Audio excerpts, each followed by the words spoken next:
Vivek.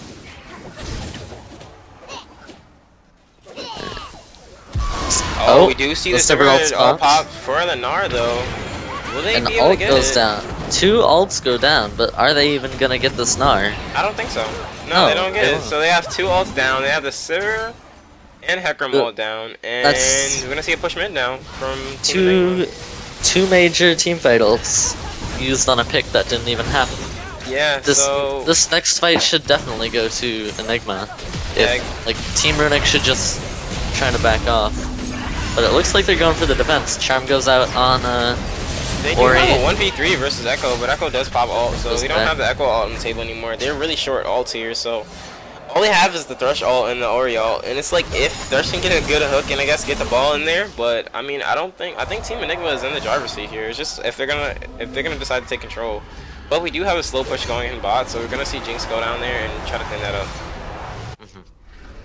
Everyone's just stepping over wards here. There's a ton of vision here, but not a lot of vision denial. Yeah. Looks like a start on Baron there by Gnar. Not sure what's going on there. Yeah, it was just a Sunfire. So the Sunfire got him, made him take a little unnecessary damage there. But someone did ping out the Baron for red team. Looks like Hecarim picked up a Banshees, so he's gonna be able Team to. Enigma going for a catch there. They're looking for it. They're trying to get that catch. They do get a nice damage on Oriana. Ori. Mega Gnar is down. Teleports are both up though, so Hecarim's gonna be the better team fighter in this next fight if they teleport in. Yeah, now we do see the Hecarim ult up. We do see the Silver ult up. We have Ori ult up. So I mean, the advantage goes right back to Team Runic as far as ultis are concerned. But we do see a 2 gold lead on side of Team Enigma. It's also really good. And the double pink ward again! Woo! Double pink ward. Come on, stop it up guys, double pink ward. Is that the new pro strategies? Yeah, see, if you double both pink wards, you can see more wards. This is the trick to it, guys. Oh, we see the non-TP coming in. Alright. And Hecarim TP goes down. 2 TPs. Oh, nice catch. Italy goes gone. Shockwave only goes down on 1 person, Hecarim goes out. We do have they're Jinx just on the grouping up here. Echo ult goes down. Jinx rocket goes down. Jinx is going go ham there. She's going big. Storm's getting caught out. Looks like we have a slowdown from Gnar. Ari's going around. Can she do something? Ari shouldn't be doing this. Yeah. She does pick up Silver though for the triple. Echo's not going to be able to do that. Gnar ult goes down. Pretty nice. And dead. kill goes over to. They're pinging out mid-turn. They want to take something now. They're going for blood. Ori being the only person up left to defend. 3v1 on the side of Team Enigma. 4 for 2 in that fight. Yeah, those favor comfort of Enigma. Those comfort picks are coming out, man. Comfort picks are coming out, boys. And we do see the gold start to snowball. It's gonna take now a hit back off. 4K ahead for Enigma now. Yeah. Maybe those comfort picks are paying off. Rocky just walked over a pink ward. I don't know if he's. No, he didn't see it. What? Right then. As for the double pink ward on Baron, see, there's an advantage to it, alright? Really? It's you get more vision area, you see. And also, if you have 1 pink ward, it takes 5 hits to take down, but if you have 2, it takes a whole 10 hits to get down. Okay, we figured it out, boys. Double pink ward the way to win. Yeah. Like, why don't they just do quintuple pink wards? Yeah, just group all your pink wards in one spot, and then watch kids hit like half the 50. They waste like 20 hits just for pink wards. Lots of juicy farm going down on Hecarim here. Little skirmish, but Gnar has more damage at this point. It's interesting how late game is still going on, and we do still see Ori behind 60 CS to this Ari. As you pointed out during this whole game, the 60 CS lead is still ahead. So this Ari is a really good mid laner. The bot CS lead from Storm, though, has disappeared, and now it's in favor of Rocky. Yeah, Charm and Q misses on Ari. Echo's going for blood, though. Catch onto Ari. Ooh, Shockwave goes out and misses. Nice, Ari died right there. Charm misses. Hecarim's going in onto Ari, backs off. Yeah. Spear's going out, Poke's going out. So now they don't have their ball delivery system, so what are they gonna do? I think Ari should really... she's gonna get her health back pretty easily by proccing her passive. They still have the ball delivery system. They just don't have the shockwave. Yeah, they just don't have the getting shockwave slowed at all. there. Just gonna back off. And these teams are regrouping for the next fight. It looks like Enigma's going out for the Baron call. This is really risky though. I mean, they can do it. I guess they feel like they can do it because of the shockwave not being up. So. Yeah, but the Hecarim ult is still up. That can fear the jungler, and Echo can go in for the steal. Yeah. Also, that Sivir ult, that can get everyone on their team in and out. But see, this is where the team Enigma realizes they know how to play, because they have slow push going up top, they have mid lane minions pushing. Nice charm going on Hecarim. Yeah. Nice bind. He's just gonna stand there as Z charges up. Gnar has Mega Gnar, he's gonna take the Baron. They have to go mid lane. Team Runic cannot afford to contest his Baron. That Baron's going down. Yeah, that Baron goes on the side of Team Enigma. What they did there is they sent Morgana and Ahri to just like zone their entire team. That just shows you how much threat they have there. And this Morgana is 1-7, and they're so scared of her. Like that just shows you how much utility and how much threat there is on that Morgana bind. Yeah, so they were able to zone the whole team. And the fact that they had the mid lane wave of super minions already pushed ahead, it just gave them such a big threat. It's still a threat now as they work their way up into the second inhibitor. So Ori shockwave is back up, and there's a hook on Gnar, even though his rage bar is pretty far up. They do see the double cannon, the triple Baron up cannon minions just nuking down the tower from far range here. So we'll see. Oh, Ori Ana does get called by Gnar ult, but we do see a disengage.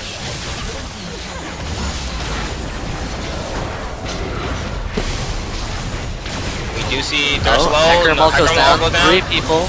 Oh, Shockwave goes down. Goes down. Jinx is still alive though. She gets her passive procs. Hecarim was just standing in the middle of the team there. Yeah, and then we do see super minion impressions on mid. They can't kind of like their power is pretty much low for the super minions. Well, they do get that tower more than half health on, and we do see the pressure from bot and top. So just good minion wave control and being able to push minions. We do see a 6K gold lead in the favor of Team Enigma. The situation is definitely looking dire for Team Runic though, but they still have another chance in the losers bracket if they end up losing this game. Even though Enigma is down in kills, they've been farming all game, they've been controlling these objectives, and look at the turrets. It's 8-1. There's so much objective control in this game from Enigma. Yeah, they really take the tower control game to a new level. Like, we barely see any towers going down. We have only 1 tower on the side of Team Runic, and being the bot tower when the server was able to take pretty big control of that lane. Even though Jinx is really starting to come out ahead now, we see that ADC lead that she did have really being evened out here. And Team Enigma are gonna set up and take this free dragon. Yeah, there's nothing Runic can do to stop them. Yeah, it's gonna be. It's just gonna be dragon. One more dragon, and they have 5th. Yeah, but I'm pretty sure they can pretty much they should be able to close this out before that. I mean, looks like they're going for a Fnatic Death Brush here. Will they face check though? Oh, looks like they are. Nidalee Spears are gonna just figure this out. Oh no, he puts a trap in it, and they get 2 for it. And Jinx is gonna miss. Brutal. Oh my god. It's down onto Nidalee. That's very nice 3 play. 3 kills, and then we have Jinx down for 65 seconds. Yeah, they should be able to get at least 2 towers out of this. More than that. Ahri's in a bad spot. Yeah. I think if Hecarim went onto her there. She's going for it. Oh, close one, but she does. So close. That could have been a pentakill. Yeah, she has 4 people low there. They're playing with fire here. Gnar's setting up to back. Although, it's just Gnar up, and he's nowhere near Mega Gnar. They want to take this, but they just don't have the resources to take it. Can he get a pentakill though? No, he's not. He's gonna go down. Oh, he's still tanking. CC goes down. Rage bar. Nope, that's an ace. They just... An ace for Team Runic, and just like that, they've gotten themselves right back into this game. Yeah, what a really big throw. Those are 70-second death timers going out now. They won't be able to do a lot with it, but they're still back in the game, and they were just behind 6k gold, and now they're only behind what 1k. So that's a pretty big combo for them. They do get a couple towers. But that death brush, that was amazing. I don't know why he didn't check it with a spear opposed to like going to try to place a trap in it. Like that was really risky. I feel like he kind of knew, like they kind of had an idea that they were in that area, or should have just completely like pushed somewhere else. They shouldn't have went there, like especially that separate. At least if they could have grouped up, they could have did something about that. But that was a pretty huge throw from coming down from Team Enigma. All right. So, great from Team Runic. They're back in this game. But what do they do from here? Dragon isn't up for a while, Baron isn't up for a while, and they can't win. Or the gold is still in favor of Team Enigma, but I don't think they can win an out in the open 5v5. Yeah, it's still pretty shaky. Like I mean, are they gonna go for the death brush again? They look like they're gonna go for it again. With the shockwave up, the Hecarim ult up, here they go. And they go right on the Jinx, and down goes Jinx. Little Nicky pops the shockwave. Morgana's Zonia's, and Nar comes out with a TP with no rage. Nar, why TP with no rage, man?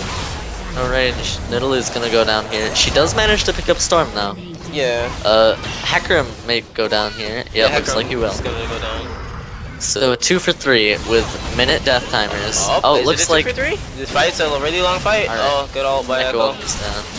Nar's chasing this. But Nar has a pretty full rage bar. Yeah. But remember the rage bar slows his movement speed. Yeah. Just gives him tank stats. Let's see if extra AD. He's still going. He's going deep. He's slowed. Yep, that was just. Yeah, just trying to extend the fight a little bit too much. I don't agree with that Nar teleport. It's just that when Nar teleports, he usually has no rage. Like, you can't just want a TP and, like, have no rage. But this does show you that Team Enigma is really starting to tilt on this, because they need vision control. The same thing happened to them twice in a row. You need to start expecting this now. Their team fight is really scary. If you can't see them, you shouldn't be anywhere where you can get caught by that. And you need to position your carries better. Your carries need to be in the back line because of the fact you know the Hecarim ult's gonna come across your team. See, the thing is, with this death brushes here, it creates such a scare factor for Enigma here, because if they're spread out, they're gonna get picked off from these death brushes and fall one by one. But if they're grouped up, it's just gonna be the ball delivery system from Hecarim, and that's gonna be an easy team fight for Team Runic. Yeah. So what they need to do here is like force objectives and try to burn them down as fast as they can. We do see Team Runic trying to set up for the we do see Team Runic trying to set up for the Baron though. This is another death brush. Like, you can't. If they fall for the same trick 3 times in a row, I'm gonna be very surprised. Oh, alright. Sleeper. Great blue trinket. I mean, blue trinket. Beautiful. That was really good. Yeah. They got vision on all of them, negating the death rush, and they're standing on a warded bush now. Yeah, they guys, you gotta sweeper your death brush. They have the chance to wombo here, but looks like they're gonna be too late. No, a lot of tension. Rage before this fight. A lot of tension around this Baron. Whoever wins this though, whoever wins this next fight, gets the Baron and the Dragon. Yeah, and hopefully, if Team Enigma is able to pick up that Dragon, it's gonna be a really big problem. They are calling to rush down Dragon now. I mean, to rush down Baron.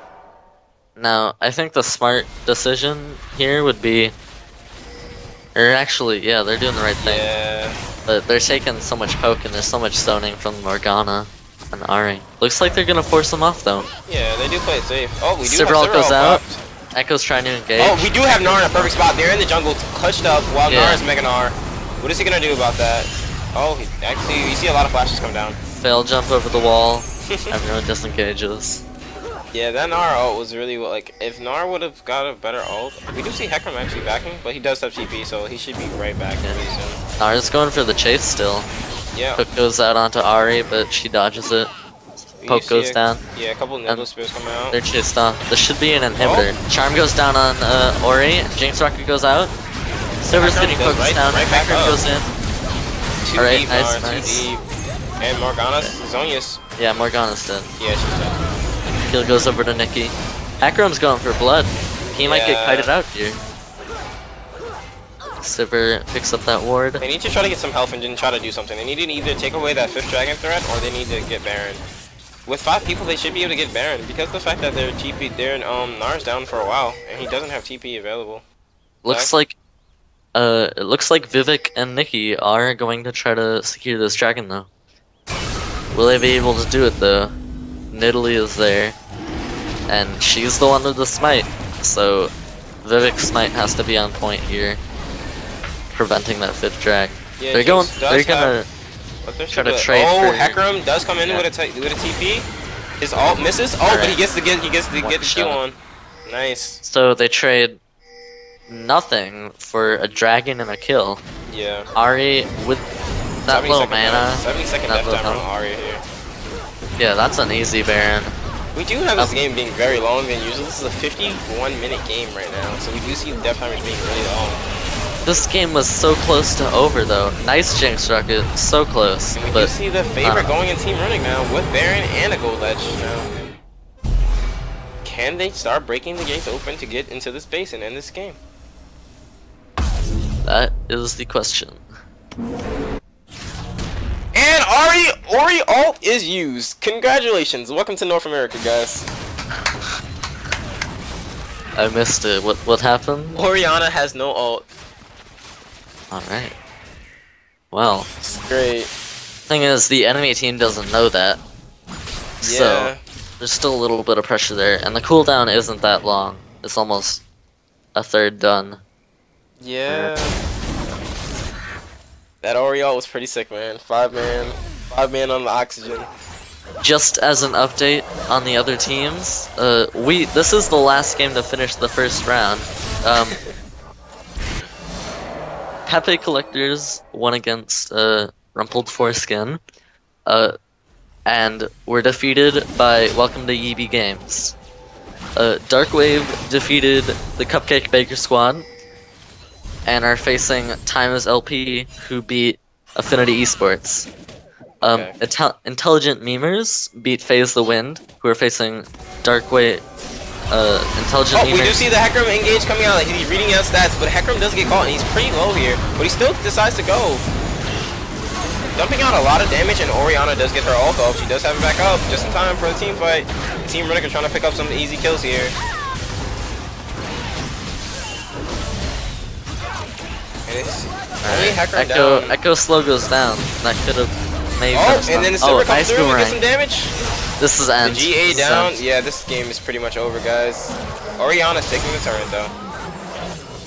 Alright. A nice game from Team Runic. Minute death timers there, that's gonna be the game. Yeah, they should be able to GG this. If they can get the minion wave flooding in here though. Yeah, they need some help from the minions, but still, regardless, there's still like a long time on death timers. Orianna's gonna try to tank down. Still 33 seconds on that Morgana. Yeah. Oh! A well-played long haul game of 53 minutes going to Team Runic. Well, like I said, man. Not what people expected with the rocky beginning, but they were able to pull up a few fights. And yeah, I think they need to talk about a lot of the in-game errors that happened. But I mean, still, they were able to pick themselves up and clean it up because Death Brush was really good from them. So really well played. If you are an Enigma fan, don't worry though. They still have another chance to move up in the standings and possibly get to the finals. Yep, they're still in it. You know, tough first game, but still they had some good plays, so they can translate that possibly into like winning losers bracket. I mean, but definitely tough games. All right, so I'll continue with the winners here. So, Intelligent Memers versus FaZe the Wind. Intelligent Memers wins, and they're facing Darkwave White, who won over Skill over Skins. I think I said WelcometoYEEBEEgames won over Pepe Collectors, and they are in round 3. Yeah. That's the only round 3 game going so far. Losers round 1 has not been completed yet. But Affinity eSports is currently I believe they're currently battling against Affinity Esports Yeah, I'm gonna for. try to ask Will who we're gonna. Guys, give me a few minutes. The stream's gonna go on BRB just so we can just figure out what's going on and who's who we're gonna.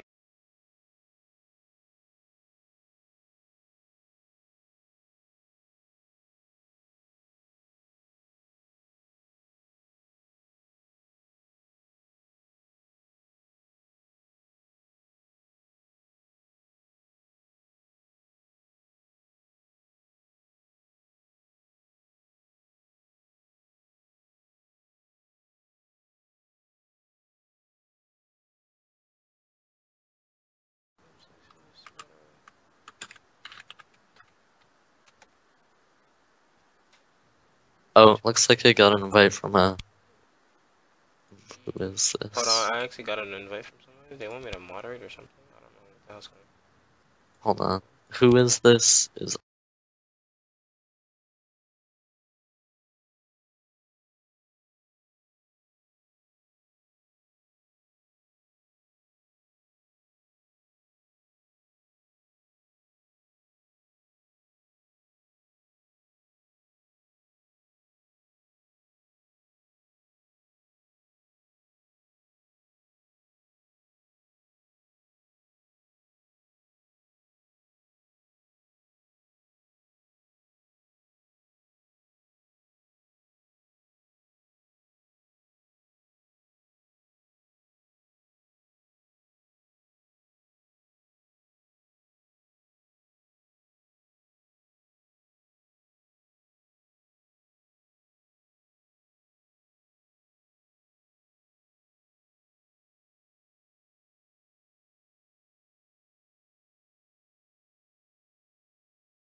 on.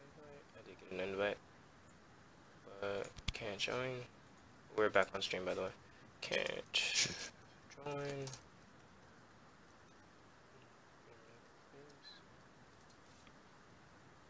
Alright, guys, so we're gonna be getting into another game shortly. We do have a question coming from stream. Are you guys low silver? Are you guys silver or lower casters?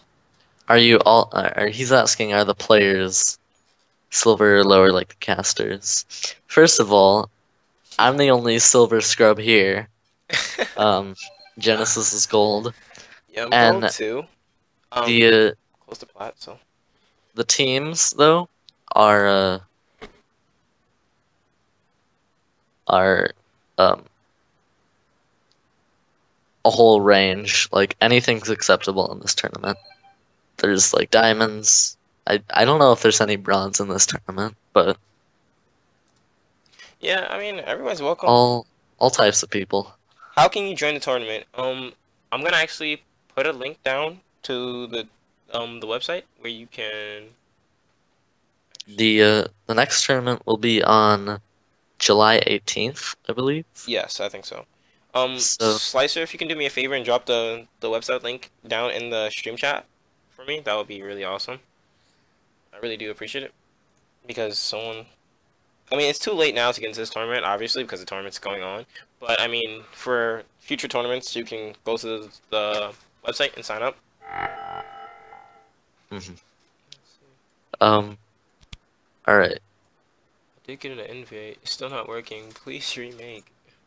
Yeah.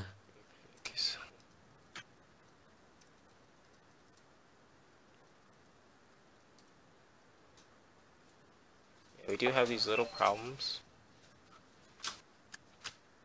Okay, we're in. Now I'm in there. I'm not in. Yeah. Okay, so we do have Team Runic again coming out.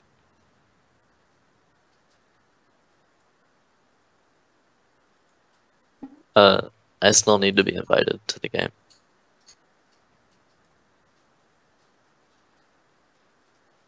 So if you can tell Dawson to invite me. Yeah.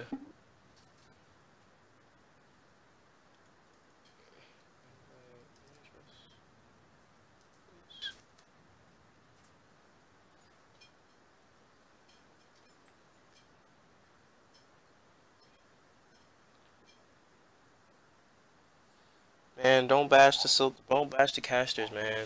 If you really look at it, Rivington the third is actually, I think, a silver 2 player. Silver. He got into silver 1. Oh wow, look at that, silver 1 player. So don't bash the casters, man. Sometimes our play can't translate into how well we analyze the game, but it's all good. So, in this match, we have the Bronze 5 style versus Team Runic from the last game. Yeah. So, I'm interested to see if the legacy of Team Runic can continue on here. If they can pull out another victory against a higher seed team. Yeah. This is the seed 2 team here. So, it will be... Theoretically, it will be much harder than the team or seed 7 team, which was a struggle for them too. So we'll have to see what happens here, but good luck to both of them. So once we have everyone ready to start here, we'll go over the lineup.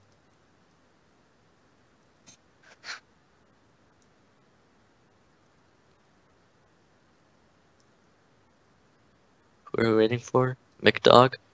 Yeah, I think we're waiting for him to come in. And hold on. No, we're waiting for someone from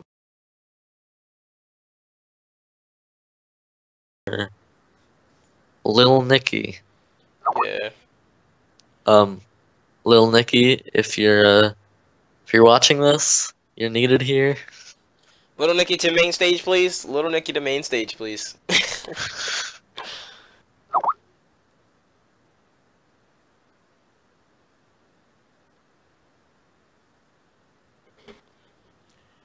So, this is kind of the point where I started to wonder if they were watching, was Bronze 5 style watching this last game, and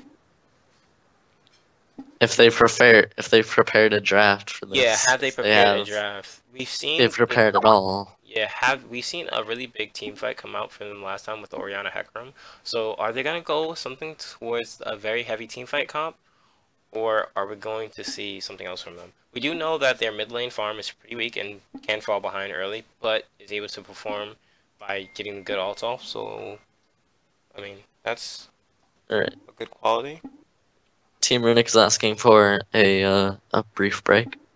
Yeah, so no problem. We'll give it to him.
We'll be able.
Well, if we ever get more casters, we should compete in the tournament and cast our own games.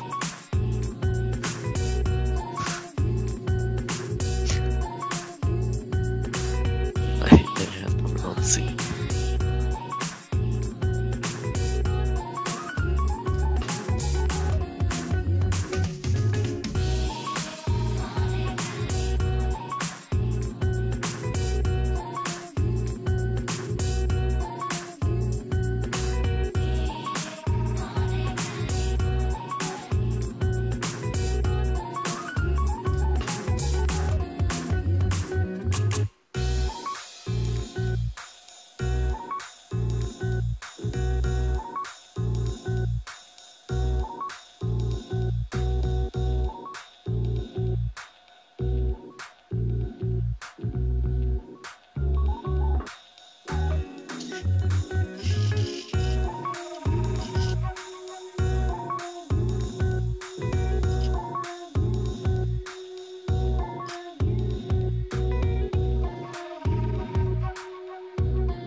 Alright, sorry, I'm back.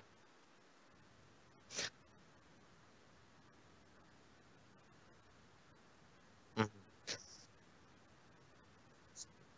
Yeah, might be good to ban the god of Thresh.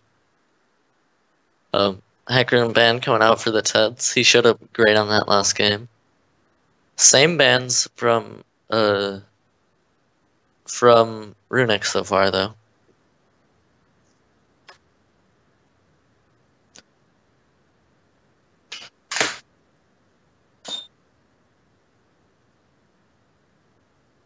Yeah. They wanted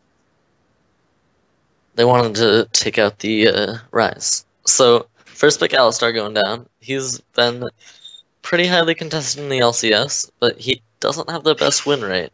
So I wonder how that'll translate here if they do choose to pick it up. Alright, looks like Alistar is locked in. Vivek goes for the Lee Sin. Alright.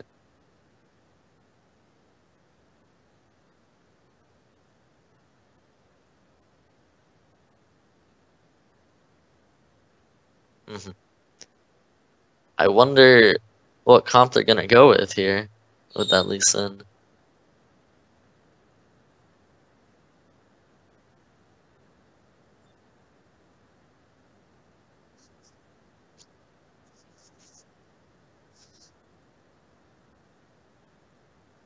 Mhm. Huh. I would go with the Nautilus in this situation. It's got, oh. Alright, maybe they want that disengage because Lee Sin's gonna be going ham.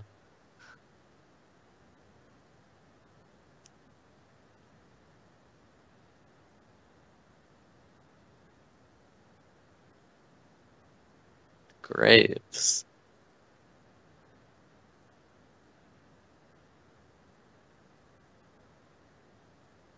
The Graves can also be a pretty safe way to carry, but looks like they're hovering Vayne here, which high skill cap. I don't think that's gonna be a Warwick lock-in, but I mean,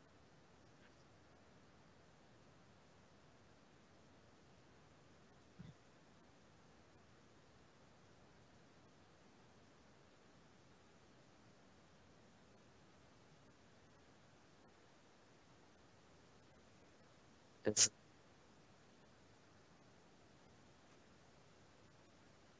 all right.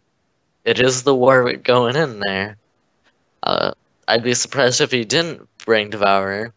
Looks like some secret strategy on Vayne there with the summoner spells. Yeah, and Clarity. That's practically the best spell in the game. All right, she changed it to the regular boring meta. Um, a Zillion Hover. Eh, Maokai would be a nice safe pick. They don't know the enemy top laner, but Maokai's just gonna get like chunked out by that Vayne. So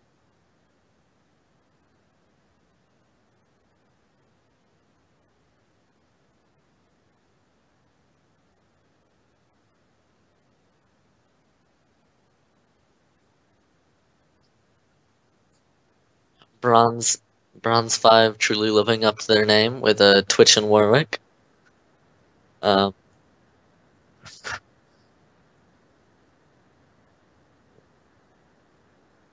so so that Janna though, she's gonna be able to disengage the team from Vayne. Because if Vayne gets in there with the right positioning and the right peel, she's gonna like eviscerate the enemy team. So with Janna there, that's gonna offer a bit of useful disengage. Looks like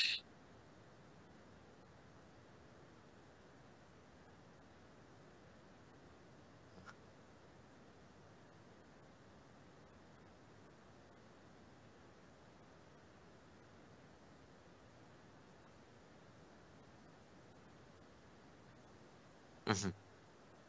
uh looks like a Rumble top coming out and an Oriana coming out in the mid lane once again. I guess they wanted to take that off of Nikki as they were impressed with his performance. It also synergizes really well with the Alistar uh, headbutt pulverize combo.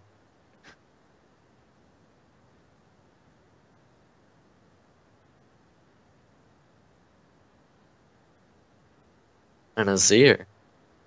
Alright.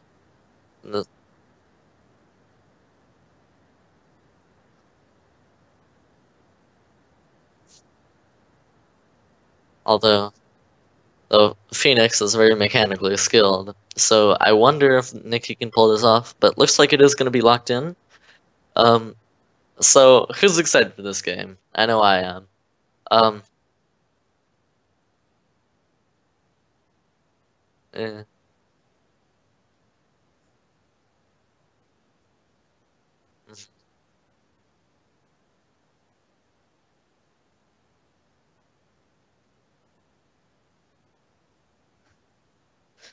mhm. Personally, though, I'm liking, besides the Warwick pick, I'm liking the Bronze 5 team comp a little bit more. Just like, if they can get a good catch with the Alistar Ori combo, that's gonna be, like, that's gonna be devastating especially if there's a rumble. There's a rumble ult on top of it.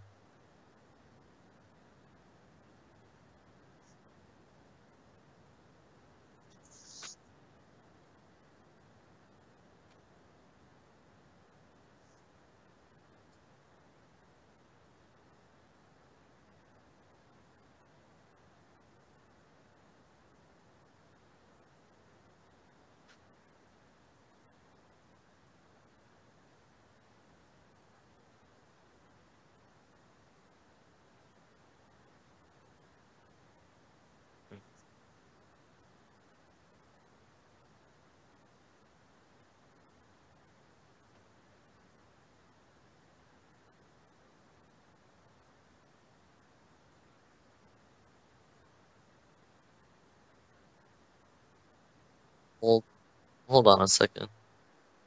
They can't hear you on stream. No.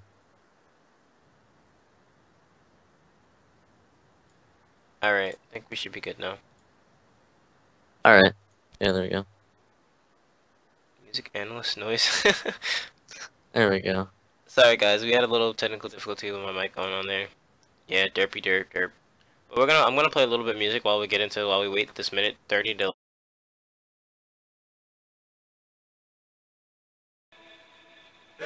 I'll be right back, man. Gotta wait on another 2-minute delay.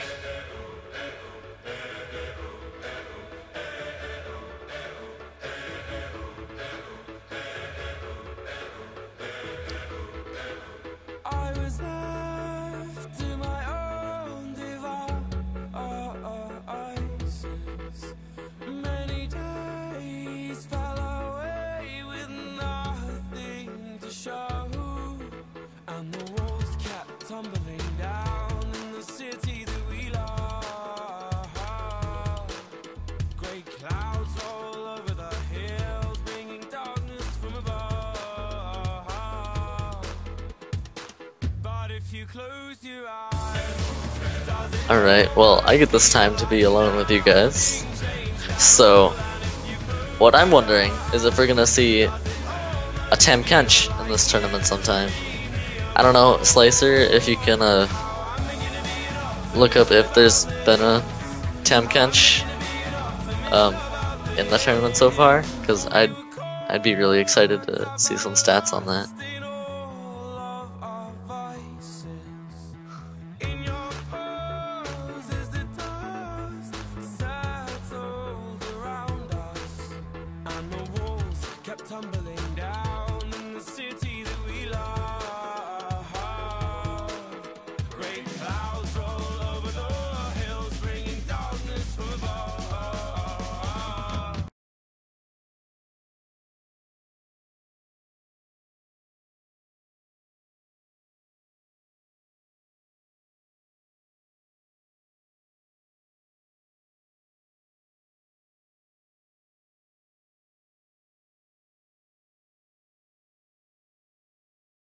Red team, we have Team Runic, the fan favorites, with the Teds in the top lane, Vivek on Lee Sin in the jungle,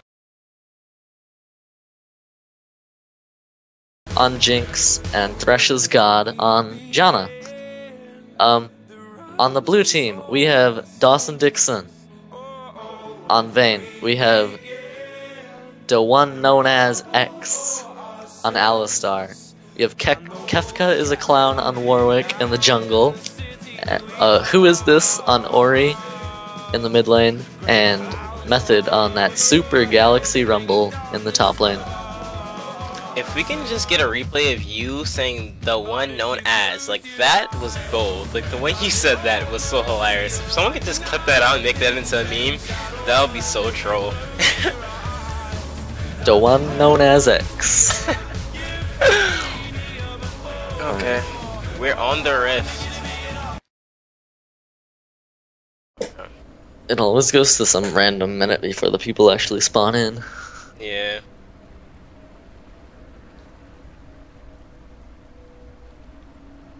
Okay, cool. So you just see the standard buys.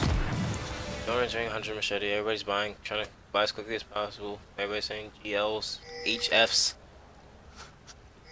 I believe it's actually a GL fan.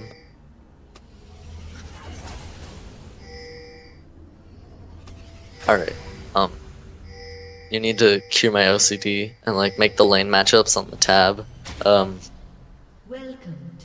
the actual things.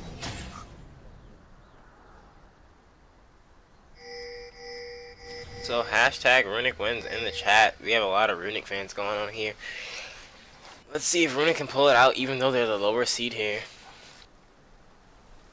So we actually do see an interesting group from Bronze 5 style. Looks like they're going for the invade.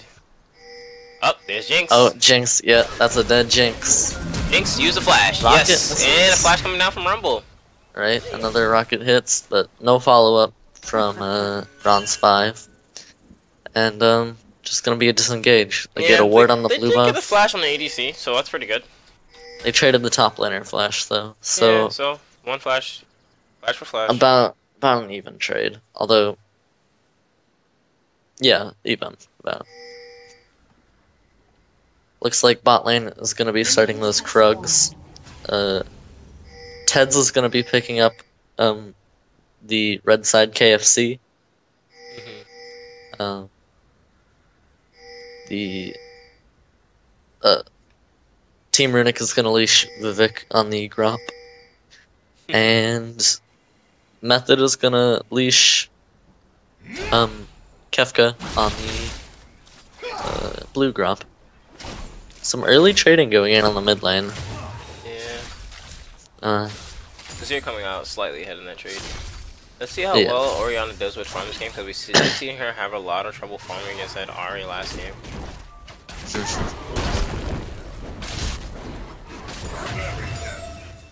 Vayne does pick up.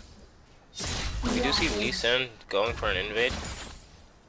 Yeah, Lee Sin is incredibly strong early. He's trying to wait for Kefka to come down, but they're behind on their clear. Yeah, he's gonna. Is he gonna? Let's see what he's doing over there. I don't know. Oh, yeah, he's actually starting it now. He's actually gonna just try to take it. But Warwick is roaming down. I think he'll be able to get it. Yeah, he'll be able to get it. But he has to smite it. Got it just Alright, he was able to get it. Yeah, and I think he's out. Yeah, pretty easy walkout. That's good. I think Who Is This could have roamed down. But overall good by Vivek there. Stealing the red buff. Although he has to make it up because of his wasted time at the red buff trying to get a kill off. Yeah. Trade's going down on the top lane. Yeah, Maokai does come ahead in that trade against the Rumble. Although Maokai is against a Rumble who doesn't use mana whatsoever, so he has to be careful in that aspect. Yeah, we do see Storm putting on the same pressure he did put on down on Sivir. He's missing a little bit of the CS. More trades in the top lane. Yeah. Ted's is continually coming out on top. That Rumble damage is coming down. Method's going to ham. Rockets go out. Or are they? No, they're not. Alright, just gonna use them to farm. Putting more damage on The last BM. But he just doesn't have enough gap closer there. And with the Maokai Q, it's disengage. Yeah, Rumble does have a little bit of sustain on him over there, but Maokai's gonna pop those pots and start using his passes, so he should be able to sustain through lane. Headbutt Pulverize combo comes out from Bronze. Not a lot. Not a lot they can do this early though. And trade overall goes to Team Runic. Yep. We do see. We know Storm has the good bank capability on ADC. So, oh, nice Vayne trade though. Nice damage on Janna. Just continuous harass from Method here on Ted's in the top lane. Yeah. Just good by him. It's funny that the last game Ted did play like a carry top laner, but now we do see him on like a more tank supportive role. So we'll see how they're able to play. We'll see how he does on this, and if he's able to play that tank style top laner. Yeah, we see a little bit of change in playstyle for them. So from a more they went from a very team reliant comp, like a very just independent playmaking comp here. Yeah. They're very less wombo-y Yeah. this time around. Well, meanwhile, the Bronze 5, they're going for a wombo comp, Lee Sin which... gank comes up top. Lee Sin does have red. Yeah. They should be able to pick this up pretty easily. Yeah. Although, Maokai is will this be a kill? Yeah. Yep, first blood onto Lee Sin. Kill goes over to Vivek for first blood. Exhaust used bot lane on Janna, so no exhaust in favor of Team Runic. Some nice trade going down from between Vayne. Everyone's just farming up here. Pretty even. Bot lane for Team Runic is ahead, and top lane is. And mid lane is slightly ahead for Bronze 5. Yeah, pretty even lanes. We do see the jungle, a little bit of a jungle lead on Lee Sin because of the red buff steal. Oh, the head buff progress come down. Will she get the kill though? Do they have enough no. damage? The slow and the knockup was really good. That Janna disengage, what I was talking about in Champion Select. It's like, if Vayne gets hit by that, she's not going to be able to get to her full potential. Yeah. That's going to be really bad for Bronze 5. So I don't see any Scuttler pickups yet. We do see Lee Sin actually roaming down towards the bottom side of the jungle. Bottom is warded for Bronze 5 though. So yeah, we do see they do know Lee Sin's coming in, so they just immediately back up, and Lee Sin's just gonna like try to back off and gain somewhere else now that he knows they're there. And for some reason, Team Runic does they are aware that Warwick is in their jungle. They do think that out because of the ward that's on their wolves. It's pretty good too.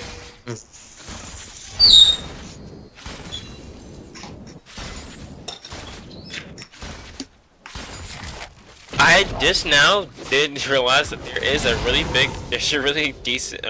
big deficit for a farm in the top lane with Maokai going up 20 CS against Rumble. It's already just in the first 7 minutes of laning phase. There's over a 1k gold lead for Team Runic. Yeah. So already coming out ahead against the second seed team. We did see Runic have that really good early start, but hopefully he can have more control over this game and like play more decisive and less sloppy. We did see a lot of sloppy play coming off of them, but they still did get the win. We see a lot of trouble trade going out from Rebel and Maokai. Maokai coming ahead of that.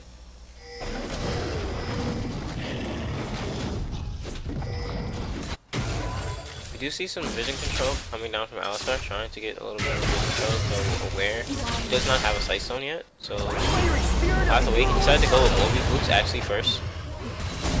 Continuous trading in the top lane.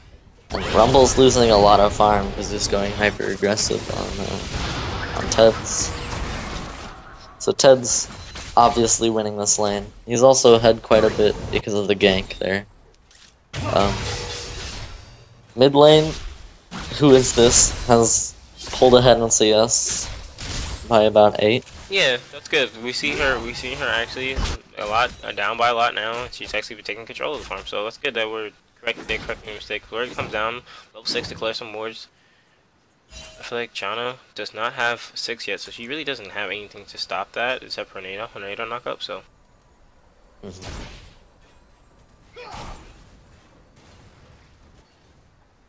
You just see some basic laning going on.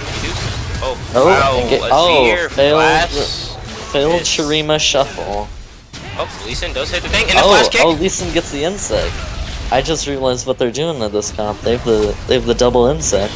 Yeah, that was a very interesting fail on the Zero ult though, but they had 2 tries and they failed them both.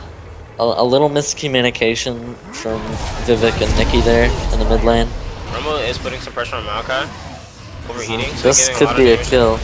Oh, the really nice nice by Ted's. But Rumble does get it off on the last rocket. We do see Kefka's basically holding hands with Nikki here. Yeah, that's right for one though. But he's in the enemy jungle. He shouldn't be this far out. Yeah, fortunately for him, he's not punished that much. Trades go down in the bot lane. Actually, highly in Dixon's favor. Yeah, Jinx wasn't able to get any poke off after she got pinned to that wall. Even though Dixon did get snared by Jinx traps a little bit after he pinned. Good traits. So solo kill for Method there in the top lane. That's great for him. He's gonna be most likely ahead in that lane now. The warrior enchant for Vivek here. So he's obviously trying to be a Dennis. A tank. TP. Nice block by Alistar on the all, and Dragon does go over to Bronze 5 style. They're able to pick up their first Dragon with work already. Work caught out here by Azir. Nice flash. Gets away. There was a nice block, body block from Alistar to prevent. Oh, Jinx is taking torrent. He went too far there. Maokai's in the bot lane. That should be a kill. Yeah, this should be a pretty much miscommunication. They're splitting the tower. Oh, but Jinx is able to pick up a solo kill, and Maokai's also very low. So let's see what Maokai gets out with a sliver of health. Yeah. But that was just miscommunication from Team Runic. That could have been a much cleaner dive. Yeah, very sloppy.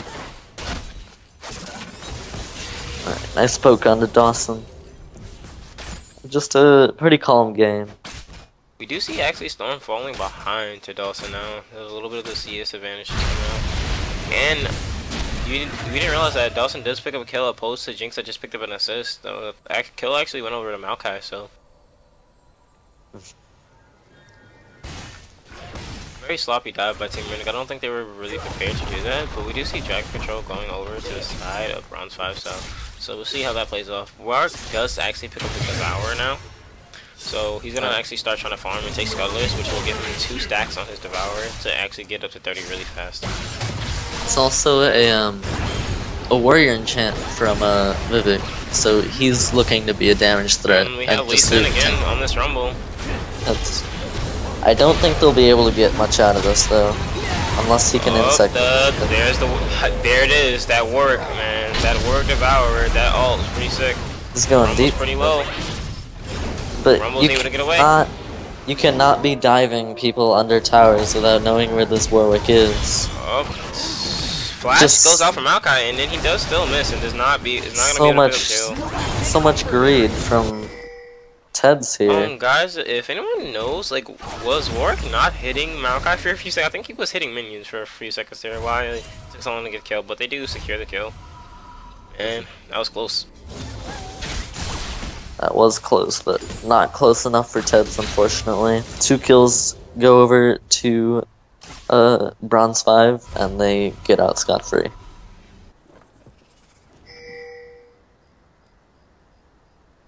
If you look at the CS differentials, Who Is This is pulled ahead of Lil Nicky by quite a substantial amount. So Lil Nicky once again falling behind in the farm department. In the bot lane, Dawson is ahead of Storm by not as much, but still pretty noticeable. Yeah. Jungle's about even and top's about even. Yeah, Works just trying to get his farms, so he can stack up. We do see a 2k gold lead on the side of Bronze 5 style, so they're able to pick up gold in a lot of different areas, and mostly from CS leads, to be honest. That was a nice dodge by Dawson there. Good ball pressure from Orianna in the mid lane. Teleport comes in from Method. He just wants to soak up that XP. Oh, flash over it. Oh, but that Lee Sin coming in. Oh, good condemn back, but Lee Sin does find a way in there. Oh, and the gets insect. Alright. Vayne going down, and looks like this is going to be a double kill. That tank on Alistar is so good. Yeah, we do see the kills being funneled in onto the jungler. Yeah, that warrior enchant really coming in handy for Vivek. Yeah. Still more skirmishes in the top lane. He shouldn't be. Oh, Equalizer goes out. Flames or rockets go out. Yeah, that's gonna be a kill. Yeah, that's gonna be a kill. See, this is what I was worried about. I was worried that the changes in playstyle would definitely affect him as a whole, and you can see that it is. Like, he's used to playing carry top lanes. He's trying to fight skirmishes he has no business fighting, and he feels like he's monstrously ahead, but he's actually not ahead in this lane. So he's just trying to fight with damage he doesn't have. Yeah, he shouldn't be that greedy for CS as well. Like, with all the kill threat Rumble has on him, He's giving up way too much when he could just be giving up a few CS. Turbo shock rockets. She's gonna go up and hit that turret once, but it might cost him his life. Yeah, Lee Sin. Flash goes down. Yeah, Lee Sin, Yeah. nice mechanics here. Yeah, buddy, that Lee Sin is fed. It's gonna take a little bit more to take him down.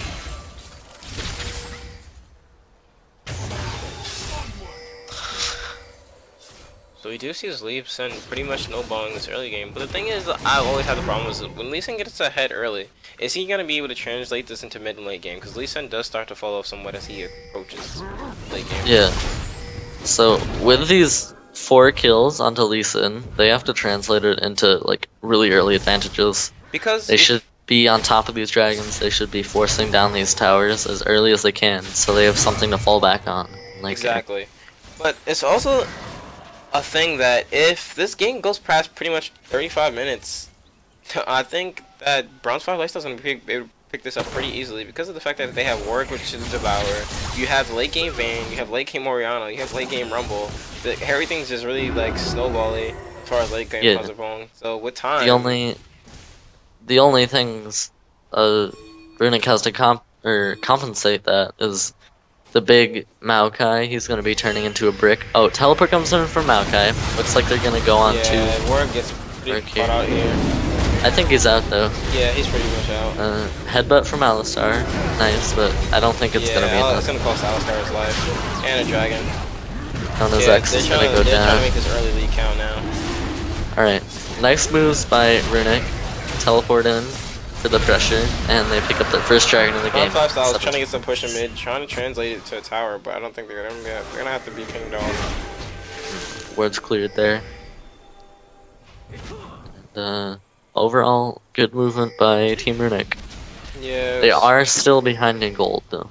Yeah, even towers, even dragons now, but still behind the 1k gold. Blue buff being picked up for Vivek. And just everything goes back to calm. Yeah, pretty much just bot lane, picking up some extra farmers to get ready to go back and get some items. Jinx going for our AE. Vayne already with the blade. I know I sound like a broken record, but Nikki, look at this farm difference here. Like, he's like, it's so incredible. There's like, how does he fall this far behind every single game? I mean, it's only been 2, I know, but this much farm that's different, that's just disappointing to me. Yeah, it's that we always see these 60 farm like between the 2 games we've played. We only see these 60 farm lists. Last time it was him behind 60 farm, but now this time, Maokai Q comes out, Rumble Flame Spitter. Yeah, Rumble Lee Sin is coming in from the back. Yeah. Alright. Rumble pops the shield. Maokai ult goes off, and that Lee Sin's gonna bring it in for the kill. Or will he? Going in, gets a kick back on onto Warwick, and Warwick ults back in. Warwick ults in the tower. Yeah, that's dead. Yeah, that Warwick ult is so scary. How much shred under the tower does that come down? See, Lee Sin's mind was telling him no, but his body was telling him yes, and he had to go for that kill. He tried to go for it. It was a good kick, but it's just like the Warwick ult threat pressure is just too much to deal with, especially under a tower. It's just like free damage. Warwick comes in for the ult under tower. We do still have a 2k gold lead on the side of Bronze 5 South. So Warwick's 2 kills have been both from the dives of Team Runic under that top lane tower. Yeah, and if you really look at it, you can only see that all of the deaths are really just from the Alistar support for most of the part. I mean, Rumble does die, but she has kills to compensate for the deaths he has.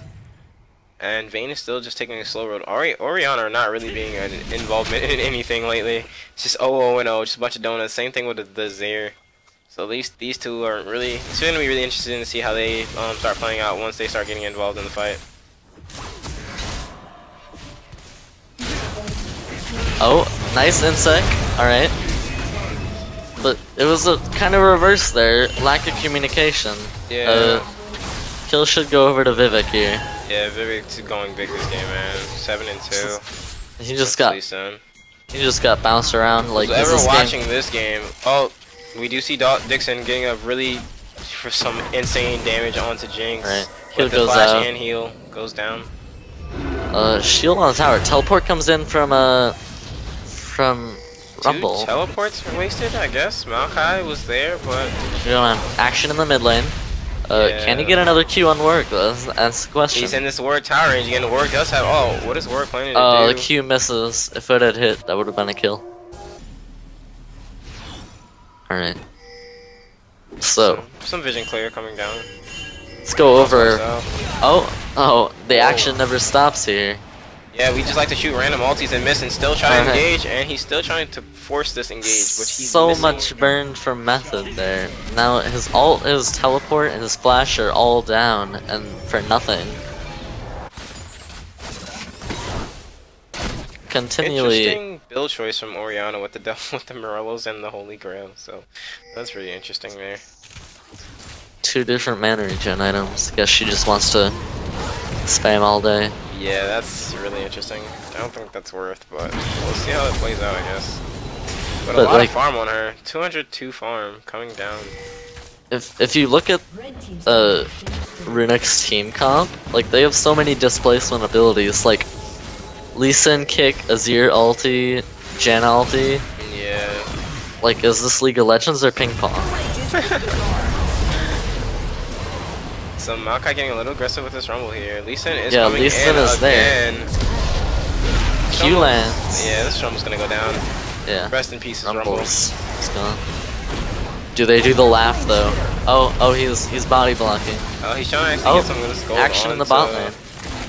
Yeah, I'll start taking some heavy damage here. Rocket comes out. Jinx Rocket goes Oh, out. no. Alistar ulti Oh, popped. nice. Oh, Nice tornado from John. yeah. They're gonna dive this. And Wow. double kill onto Dixon. This This is what it Spain takes to is get a this vein monster. started. Piglet, is that you? Piglet, is that you? alright. So we got Dixon going on this vein now, so he's getting pretty scary. This damage that rolls out off of that is really scary now.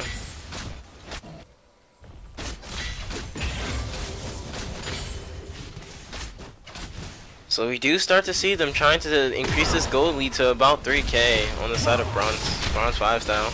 But Runic not giving up. We can see the next fight is going to be centered around Dragon, but even though we do have Warwick backing, he should be able to get there in time for Drag. Sketchy vision control over Dragon, nothing really concrete, but Yeah. It's just like the north side of Dragon. Is yeah. all But we do see Team Runic. Team Runic trying to set it up. Lee Sin is deciding back. There is a deep ward for Bronze 5, though, if they decide to start a Dragon. The Rumble ult could be dangerous. Looks like they're just gonna back we have TP from off. Maokai up though, so we're gonna see Maokai down here shortly. Oh yeah, Rumble TP is down. Yeah, there's so no Rumble threat actually now. has to be there, so I think Maokai's gonna actually be able to pick up tower. Rumble is way out of position here. Yeah, Lee Sin kick he use. should not be there. Oh, And nice Oriana shockwave. Malphite. Nice shockwave. Oriana, The Alistar. two-man knockup. Maokai's just like in the middle of the team. Yeah, That was a Maokai great- is soaking up a lot of damage here, but he's still gonna go down. Maokai- Rumble's still staying able to maintain being safe. The tunnel vision from Maokai. And you just seen Alistar knock Maokai to safety. But Like, you you know, can- Warwick's gap close with this passive is pretty OP. You can see Ted's still thinking he's playing a damage dealer. Nice flash, but But Rumble's gonna be able to take it clean down. this up. yeah. And is Really he going get for the job Johnny done. Part 2? Look at these extended fights, guys. Jinx should Jinx not is be in a here. bad spot, and down goes Jinx. And that's all she wrote. So- And Janna all down, so that's gonna be. So much greed from this Team Runic team right now. And meanwhile, Vayne wasn't even there. Yeah. Meanwhile, in the bot lane, Vayne's able to pick up another tower. So we see the tower is 4-2. A delayed ace, 4v5. Or was it? Did Lee Sin and Azir die? I think they did. Yeah. But a delayed ace, 4v5, and a tower picked up, and a dragon.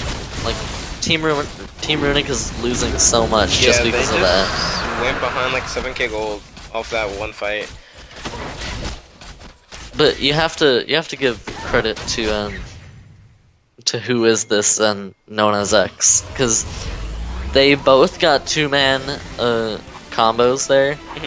The headbutt pulverize got 2, and the Ori just cleaned it up there. So that was great from them. Yeah, at first it didn't look like a good fight for them until Alistar came in and really got that headbutt pulverize combo off to get 2 people, and then the Orianna ult right on top of that. So that was really good. But we do see Vayne actually, because there's no really armor on this team, they're not building armor against the Vayne. Vayne's actually gonna not go Last Whisper for her 3rd item and actually try to go pick up IE. So that's gonna be a lot of damage coming down on this Vayne. But you have to remember, this is what the game looked like for Team Runic last game. They were down like 8k gold, 7k gold, and they came back through a few throws from the enemy team. So we have to see if Bronze 5 makes any mistakes and if they can capitalize on those mistakes. Nice pick going out on Method. But we do have Warwick and Orianna warming up very shortly. Alright, nice Rumble. Yeah, beautiful Rumble ulti. He's kicked out Warwick ulti down. And Knockup actually missed him. Yeah, Lee Sin's gonna go down. Oh, he does have flash, but a flash. Okay. They're gonna keep chasing. We're gonna keep chasing this. Ooh, Shockwave nice goes down. down. Yeah, they're gonna pick up 2 kills. Yeah. Just continual chase. A lot of flashes going down. Yeah, we do see that Bronze 5 is really taking control of their lead. They're really using their lead the right ways. Even though Runic need to go for that, they weren't able to because Orianna and... Oh, Baron, here we go. We have jungler down, and we have the top laner down. So we have no front line on the side of Team Runic, so they have no choice but to let this drop. And this is going to be detrimental. This is a great Baron team. Yeah, great Baron call right there. We're gonna see. But like, they can burn down the Baron so fast with this team comp. Meanwhile, Nikki manages to pick up a mid lane turret to try to compensate for this Baron, but not worth. Whoever's watching this game should really like think about considering getting Bronze 5 off of these Devour junglers. They need to get rid of this Warwick. This Warwick has been too influential in this game. Picking up 9 assists and now finally picking up his he does have the Devourer on full stack, so we're never really gonna see how he's able to react. Those ults are really major for them. With this Devourer pick, it's just so strong. And with just Warwick offering that suppression, it offers so much for this Bronze 5 team. They're able to single out anyone on their team, anyone on Team Runic, and kill them. And the thing the only way they can disengage is with the Janna. Exactly. Or maybe the Azir. Yeah, I mean they can hope to try to disengage, but I mean the thing is Team Runic, they focused all their kills, they funneled all their kills onto Lee Sin. Meanwhile, Jinx is 0-2. You have Azir 0-1. I mean, top lane's 2-5. So I mean, you really have nothing to answer this. And then Lee Sin, for the most part, is trying to funnel into a tank build now, but with picking up the Locket of Iron Solari. So I mean, you got the kills kind of falling onto the wrong people here. If only. Oh, nice insect onto Orianna, but a 4-man shockwave does get them pretty low. So that's a shockwave used for basically nothing. Yeah. There's no collapse. But they do see some push going on mid, so they might try to pick up this tower because they all have to back. And Vayne is bot lane, putting on pressure onto the base tower. So but Nikki, you gotta make me stop saying this, alright? The CS differential is incredible in this mid lane, and horrible for Nikki. Like, he's what? Oh, well, I gotta stop talking. There's a team fight going on. Oh man. Alright. Vayne is just in here doing full on damage. No one's on Vayne. Vayne has faces Azir tower goes up. Yeah, that doesn't even matter. Yeah, they're dead. This could be game. This could be game. This could be game. Warwick has the Q on him. Vayne didn't even get scratched that whole fight. Yeah. Yeah, this is really... This will definitely be an inhibitor. Are they going for the win? Lead right now. They're gonna just go for the double inhib. They're gonna play a little bit safe and do what they can. Yeah. The respawn timers aren't that long enough to pick up the whole. I think that's the right call. Yeah, it's a good call for them. They do have the Baron. They're just gonna take it slow. Yeah. Just back off, and charge up, and go for the final push. Now we're in a 12k gold deficit for Team Runic. So If these guys can pull out a 12k gold comeback, I'll be really impressed. I mean, Yeah, but they did do it from 7k gold behind, so I don't count them out just yet. It's gonna take a miracle for Runic to get yeah, back. they don't have the same team fight scare as they did coming out that brush anymore, especially not with the server ult or anybody that can get there immediately. We don't even have Righteous Glory. We do have Righteous Glory actually on Maokai, but it hasn't been really effective. And you can see, like, they had to pull out that brush tactic as a last-ditch effort, but now Bronze 5 knows these brush tactics, and they know what to prepare for. Although, what I just said, I sort of contradicted myself, because Ori is, like, blindly face-checking all these bushes alone, with support, like, all across the map. So if they can find a pick like Ori, they'll be able to turn this around. Like, if they can pick off Ori or Vayne before a fight, or even maybe Warwick, they have a much better chance of winning the fight. Yeah, but this Vayne is just so big that no one paid attention to Vayne that last fight, and she had Face of the Mountain on her from Alistar, but still, like, you can't just afford to leave Vayne up. But who's gonna get to Vayne at this point? At this point, they need to really like try to get a Lee Sin kick onto Vayne. But the fact that Vivek's gonna have to go that deep and almost try not to die is gonna be really hard. But you can see that Bronze 5 Life is starting their protection to get this zone out on this top tier 2 top tower. I'm really preferring Ted's on damage top laners. Like, well, we've only seen 2 games so far, but he had a much better showing on Hecarim. Unfortunately, he was banned out this game. Yeah, they did pay attention and they played that really good against Manfake and put him on something he's uncomfortable with. He could have gone with, like, the Rumble or something. Should have fit into their team comp okay. Q goes out onto Rumble, but not gonna follow up. Yeah, but it's just a matter of time. All they have to do is wait for the minions to get in their base and just start waiting. Slowly but surely, this win will turn on them because they're just pushing waves, trying to force them. The minions are already getting in on top lane, so. Yeah, and Team Runic does not have very good wave clear this game. Like, they have the Azir, and that's about it. The others are sort of they're trying to send someone back now to go deal with that. And as soon as they start moving, you know that Bronze 5 is gonna immediately dive onto this tower. Jinx being the only standing member there, and they have so many minions on their base tower. There's the Righteous Glory. They're going for a last dish ever. Alright, Emperor's Divide goes out. Shockwave picks off someone. Yeah, tower goes down on the Nexus. Yeah, Warwick. Alright, Lee Sin kick goes out, but Vayne was too strong. That's the That ace. buff proc kills him, and that's game. We still see Nikki really struggling with this farm. The surrender coming out from Team Runic. Coming out. Oh man. The underdogs defeated. I mean, really, we need to see Nikki do something about that farm league. He can't do anything. I'm gonna be on BRB. 1 sec. I'm sorry, guys.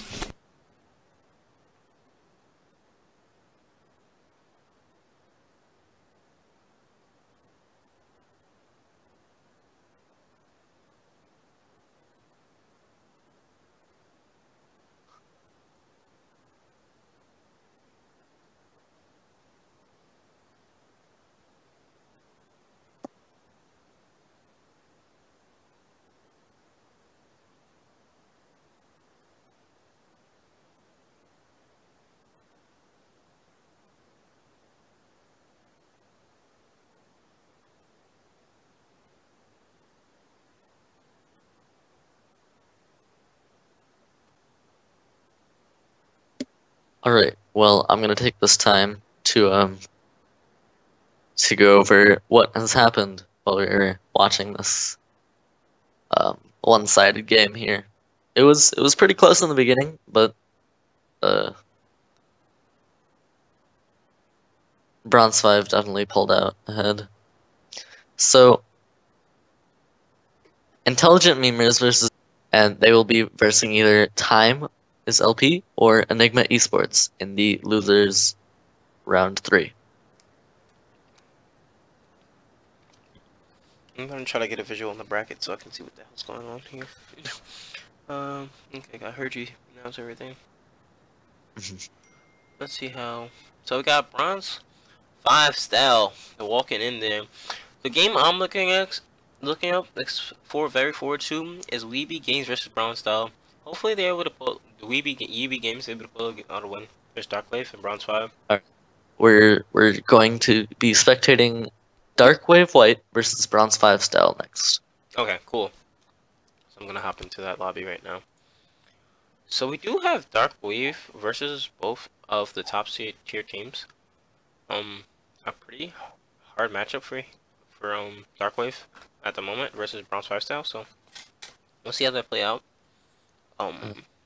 Getting the spectate Genesis. Oh yeah, gotcha, no problem. I can't spectate because spectate is full. Oh, or never mind. Yeah. So we do see that Affinity plays Team Runic next. Okay, now I'm down here. Alright.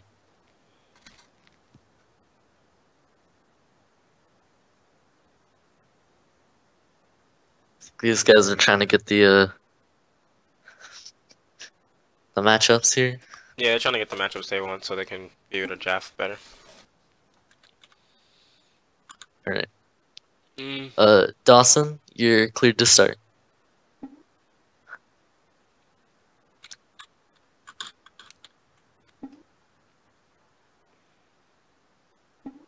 Alright, cool. So we have a little bit. We're about to get into the picks and bans. See how that works out.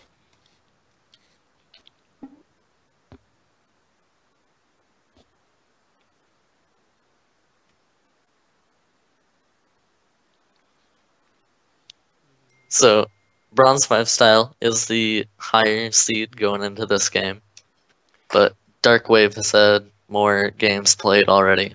Yeah, I think which they could mean need to take dog. They need to really like focus on what they want to ban here, because we did see the Warwick jungle be a very big problem for Team Runic, and we also did see Dixon on that vein. Like, he was so safe during that game, and he felt so comfortable. So it's like, at this point, what do you tell Dixon to do? Do you tell him to keep playing the vein, or do you tell him to change up something based on the team composition?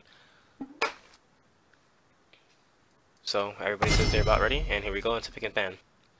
Alright, if I was on Darkwave White, I would definitely ban out that vein, because it just became a monster. Yeah, we definitely ban out the vein. We see the Shyvana coming down, I guess. I'm not sure if Darkwave has played that earlier, but yeah, someone's keeping track of what's going on here.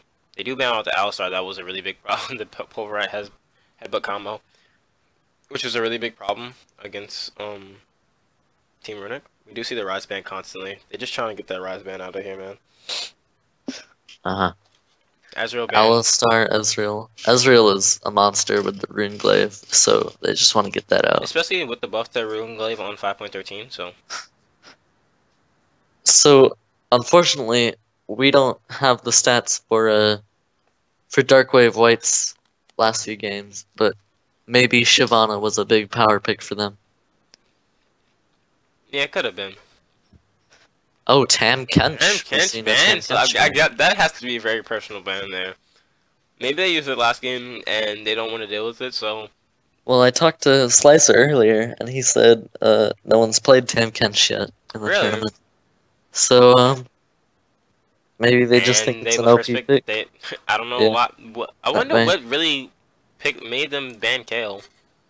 Well, Kale with Devourer is actually very strong right now.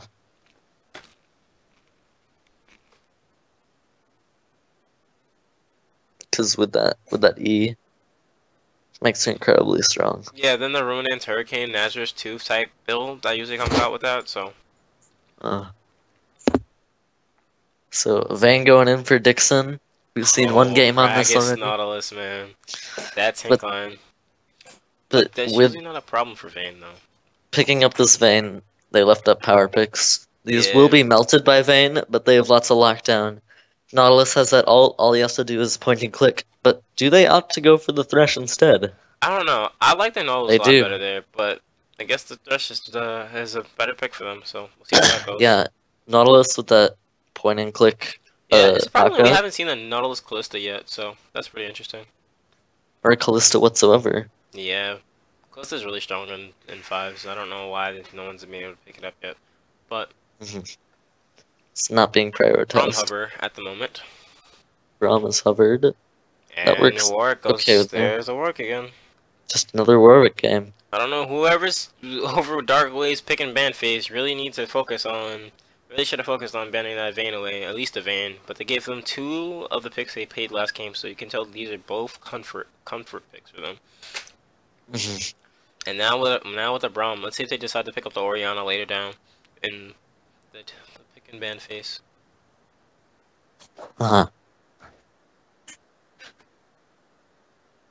Yasuo top could be coming out for Sorksberry. Or whoever their top laner is. Not exactly sure right now. Yeah. I Let's see mean, the once the Yasuo game top could starts. be strong, but it's like, you leave yourself open to get countered like that when picking such a squishy champ top. But I guess they feel like the Gragas tank will be enough as their front line, so we'll have to see what they decide to do. Looks like we have some Dark Wave white fans in the or fan singular in the chat. So that's a fan favorite right now. We'll see if they can pull out a win against the Bronze 5. Yeah, we do see the Dark Wave white all the way, but we do have a Lucian pick. I'm not sure how I feel about Lucian, but with Thresh, I guess it's an okay pick. Although for me, I would have preferred like a Nautilus or a Braum with Lucian, and they gave up the Nautilus. But so the thing about Lucian that's interesting is that Lucian's passive is able to stack up, right? So when use the important thing is just to stack up different things that affect armor. So you can get a Last Whisper, the Ghost Blade on Lucian. His ult becomes really detrimental to your team. But we do see the Aurelia pickup, which is really interesting. So method going on to the Aurelia, and we have a Vlad. The Vlad mid possibly. Possibly. Vlad is a nice and safe pick. Yeah, Vlad control is sometimes really strong, but I don't think they're gonna lock it. Ziggs over.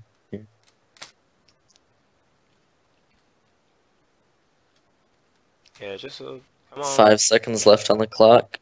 Will it be Ziggs? Yeah, it's locked in. Yeah, locked in. Okay, so they have a pretty interesting team fight combo.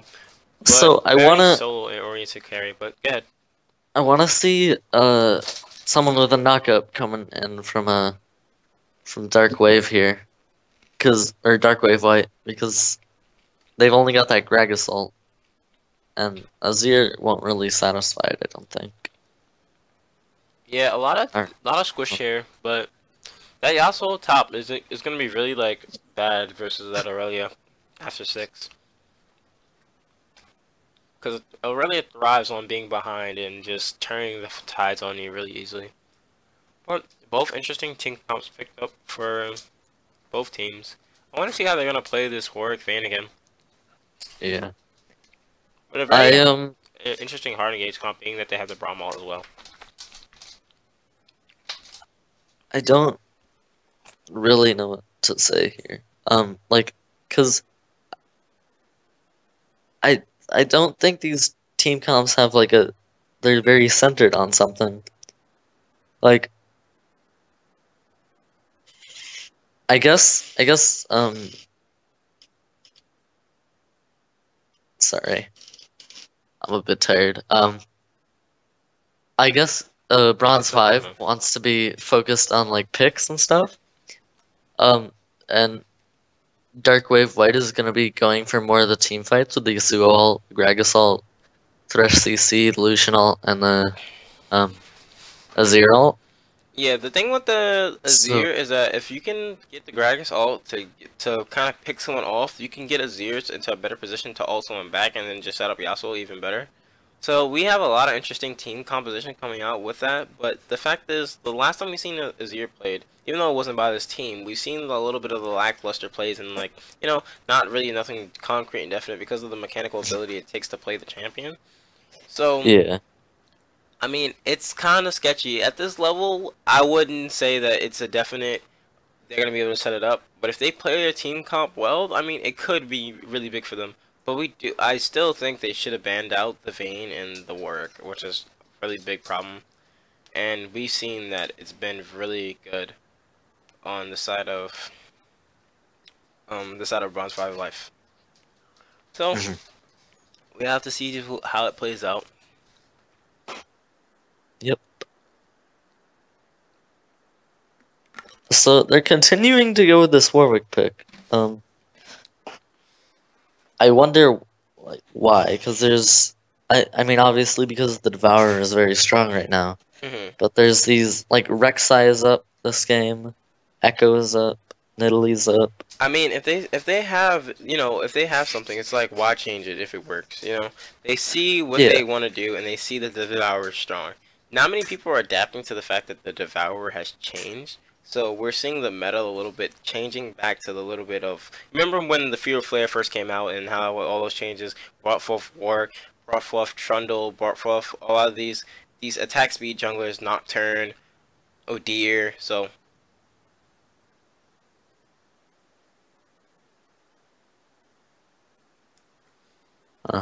But just very heavy Devourer style attack speed junglers are really coming back into the meta. So we've seen the meta shift a little bit, and it's just like, and it's just on the side of Bronze 5 style, we can see that. We can see that the jungle meta is really being changed a little bit. So it's like, is everybody ready to go back to this Devourer style type of jungling? I'm kind of memorized by the Tam Kench ban. Mesmerized, anyways. He seems like a strong pick to me, but there's a lot of ways you can play against him, and not a lot of people have really mastered him with how recent he's come out. So I don't really agree with this ban, but it's okay because it's just like the potential threat Darkwave White could have.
Alright, so we're loaded into the rift here.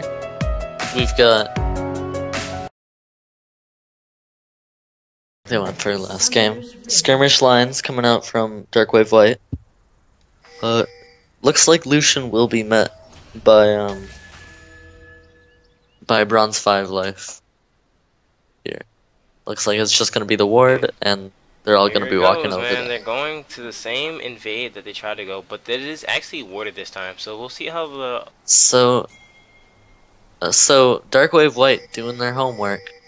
They know they went for the invade last time. Ping's going down. Yeah, they're pinging it out really heavy. They know they're there again. They're just gonna shift the. Gonna shift the jungle to the other side of the jungle and go to their blue side. Actually. Yeah. That's a very good job by them. Yeah, doing their homework. Yep, that's where it comes out, guys. They get some wards down from Bronze 5, and likewise, well, actually, no wards going down for Darkwave White in the blue side jungle. It's interesting because they're gonna try to take the blue. Yeah, that's the interesting part. Darkwave has complete vision of them, but however, they do not know that they're over there. They have no idea that Darkwave's over there, but they're kind of shifting over there, and this could be detrimental. Yeah, this is gonna be a fight here. Yeah. All right, no one's backing off yet. They both want the fight. Yasuo and Gragas taking a lot of damage from the blue buff, actually. they get forced off. That's a lot of wasted time. He's gonna go for the attempted steal though. Yeah. It's gonna be an interesting smite battle here. Smite fight. We're taking a lot of damage, and Dragus does get it. Goes and to Warwick's gonna down. And Warwick's down. What are they doing? Method's gonna go down here too. Pretty interesting. Barrel goes out. Ooh, he missed the Q. He hit the Q in the wrong direction. He had that kill. He just missed the Q in the wrong direction. He did burn the Irelia flash though. So overall, good from Darkwave White and Lollipop or Lollop. Is that how you say it? I don't even know, man. Let's just leave that one alone. We'll say lol. Lol. Alright. Interesting tricks coming out from Ziggs in the end mid lane. Yeah. Looks like Azir's coming ahead of Matt. Scoreboard up here, guys. Irelia's hiding in this bush, thinking she can do something, but she's incredibly weak right now. She can't afford to stay in this lane.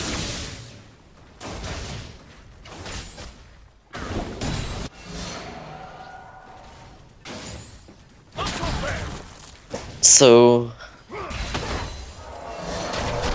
pretty tough start for Bronze 5 here.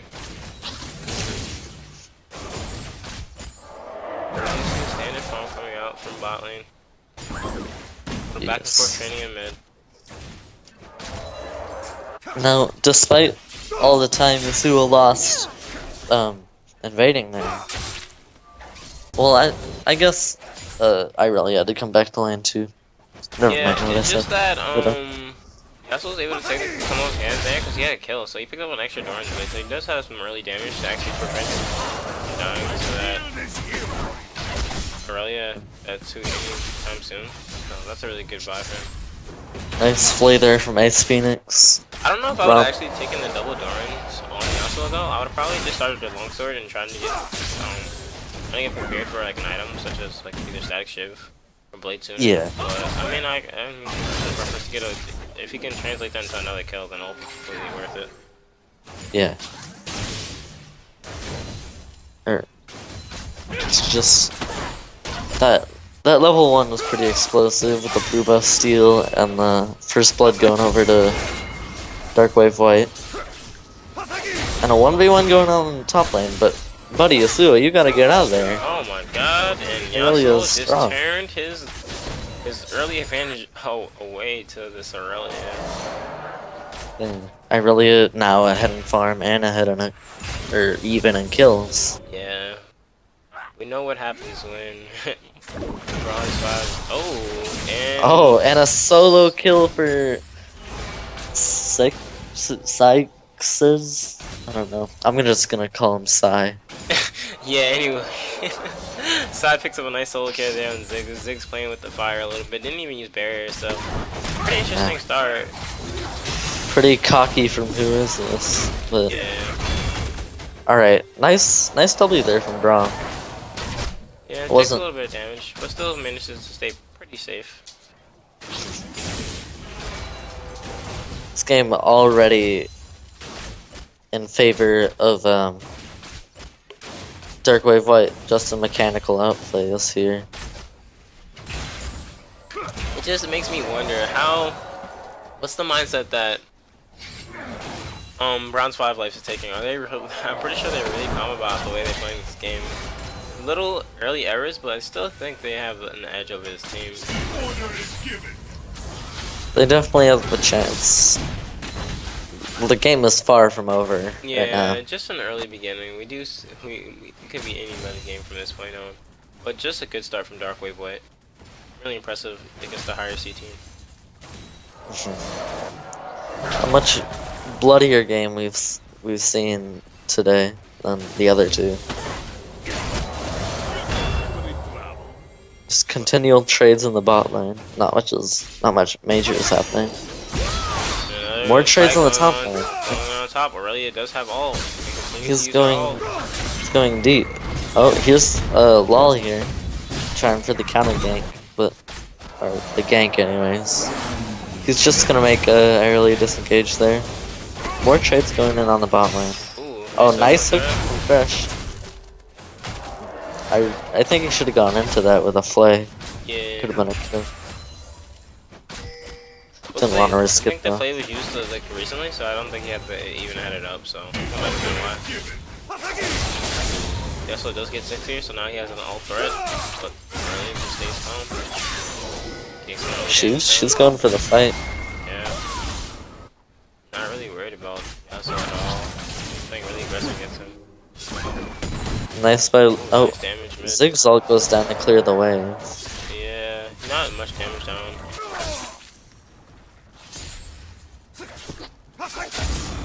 See another trade going on top. Works coming in for the gank here.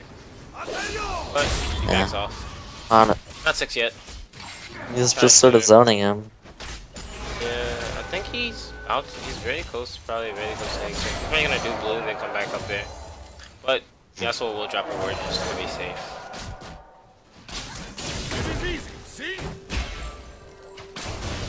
Not a ton going down in this game so far after that explosive start.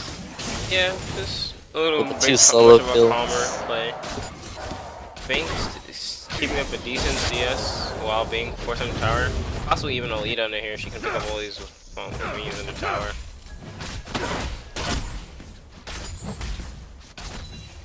She will. With the synergy farming down the bot lane. Yeah, Lucian's Lucian ult comes out to clear the wave. Yeah, he wants to get it back off. I think he has enough for BF. I'm pretty sure he does. Yeah, he has 2,700 gold, so he's gonna be picking up BF and pickaxe. I mean, 2,300. Probably just BF, not enough for pickaxe yet. Just BF and symbols. Here we go. Six taking a little bit of Continual Pokemon harass from Azir. Very big farm lead coming out ahead top with Aurelia. Not sure what he was trying to do with that E. Maybe he was trying to curve, but failed nonetheless. Irelia continually zoning this Yasuo. Yeah, he's That's gonna be helpful. Yeah, he's definitely gonna punish this kid. Because this Yasuo, for that Yasuo pick to work, he has to get ahead early. Exactly. It's not really working for him. He did have himself ahead early, but then he kind of threw it away by dying in that 1v1. We do see work up here. So is this gonna be a dive or just a straight tower take here? We'll see how they're just gonna be pushing the top. Yeah. For it. They're just going for it. They're going for it. Yep. Yeah. He played that pretty bad. He knew they were gonna dive him. He should have just backed up. But we do see Azir roaming up. Azir does have ult up here, so really needs to be careful under that tower. You see Thresh And her dash can't get out of that. Well, Thresh knows that Azir is up top lane, so he can roam there safely. Oh. This is gonna be a kill. Oh, what is with these solo kills going down? Sai picking up 2 solo kills. Yeah, it's like they don't know the damage is coming. Not respecting the early game Azir. Yeah, it's gonna be really strong if he keeps up that pattern of scaling like that. Body slam misses. Like barrel hits though. Just gonna try to feed it. Yeah, Ziggs getting some nice damage down here. Yeah, a lot of harass actually. Oh, Alko goes down. Nice knockup onto Yasuo. That Ziggs W goes down, and he's out. And then we have another train going down in the bot lane as soon as that finishes up. Rommel goes down. Lucian's on the Vayne. Oh, but Lucian has the stun up. Oh, the stun. And Vayne's here comes down. Picks up the kill. And then it's a double on the... Oh man, Vayne picks up a solid assist. Beautifully played by the bot lane there. See, there's something I didn't notice before the game started. There's actually a synergy with Braum and Vayne, because if Braum applies that first stack of his passive, once Vayne gets 3 stacks of her W passive, that's gonna be like a huge burst of damage. Yeah, it's a huge burst of damage. The Braum Vayne synergy is also really good, but we see Aurelia coming up here. Well, Yasuo coming up until Aurelia just taking some bleeds, so Yasuo's just not respecting this Aurelia pick. Yeah, I think it's a possible chance he might get dived here. There's no one. This is a risky dive if she decides to. She's gonna put out so much damage it doesn't even matter. Yeah. Yasuo, he needs to be going in the jungle clearing those camps because he can't stay in lane safely. So Mahara's gonna go down on the Thresh, but he's gonna get out of there safely. So Bronze 5, pulling ahead in this game by about 500 gold. Oh, the double ward now. Not the double pink ward anymore.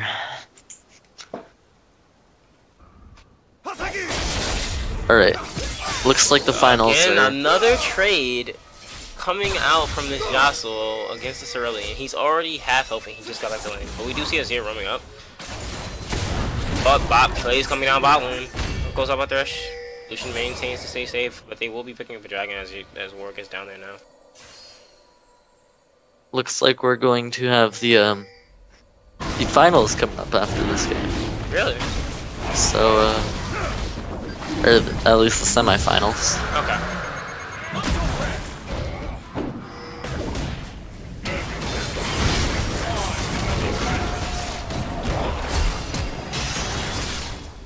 You see some nice fighting going on. Works probably down his shots over here. Ziggs. Oh, the Gragas ult. And Ziggs is gonna go down here. Kill goes up to Yasuo. This is gonna be a triple kill for Yasuo. Ooh, nice knockout from Braum to keep himself safe. But still, the nail lands and Braum's pick up the kill. Scrub Lord Lollop takes the triple kill. But we do see a really pick up tower top. And Vayne might try to engage on this Lucian. She has no ult though, so she's gonna try to play this a little bit safe. Her ult comes back up. We should see Darkwave White pick up this mid tower here. Yeah, they're gonna group to the mid tower, get that pretty freely. Just going down here. Yeah. Pretty easy pickup for them. Lucian's gonna back and try to get some more items. He's gonna go for his IE. Vayne already has her blade on top of him. We do see a pretty even farm lead for bot lane. And a pretty even CS lead in mid as well. But we do know that there's 2 kills onto that Azir and to assist while Ziggs is sitting on donuts and 2 deaths. We're gonna try to get Ziggs' blue buff and hopefully can translate that into something. People you have to watch out for right now. Sai on Azir. Zorgsberry on this Yasuo. Although he fell behind lots early, he's getting those kills and he's getting himself back up. Oh, Skirmish is going down. The ultimate Yasuo. Thinks this is a dead Irelia. Yeah, Irelia way too overextended. Kill goes over to Sai. Skirmish is between the support and Gragas jungle. Yeah, a lot of damage going down. But Vayne is here. Yeah, and but a little bit too late. They can't really do anything about that. Gragas is going aggro. They're gonna try to pinch in here. Darkwave White is definitely gonna try to pinch in here and check see if they can set up something out. Yeah. Gragas still does have ult. He does get barrel onto Ziggs. And they catch on the Vayne. Alright, with Vayne. Oh. Alright, Vayne's out. Oh, is Braum gonna go down? Works. Suppress goes onto Azir. They're able to pick him up. Lucian ult snipes Braum to the side. Alright, and Warwick's just gonna be a dead puppy here. Oh, Thresh with the side. Picks up the kill with the style death sentence. We do have our underseeded team trying to pull out this win here in a 3-2 goal lead. And Ziggs does get caught and Thresh does box. He's trying to get someone here. He still has Lantern up. But he actually lanterns it forward.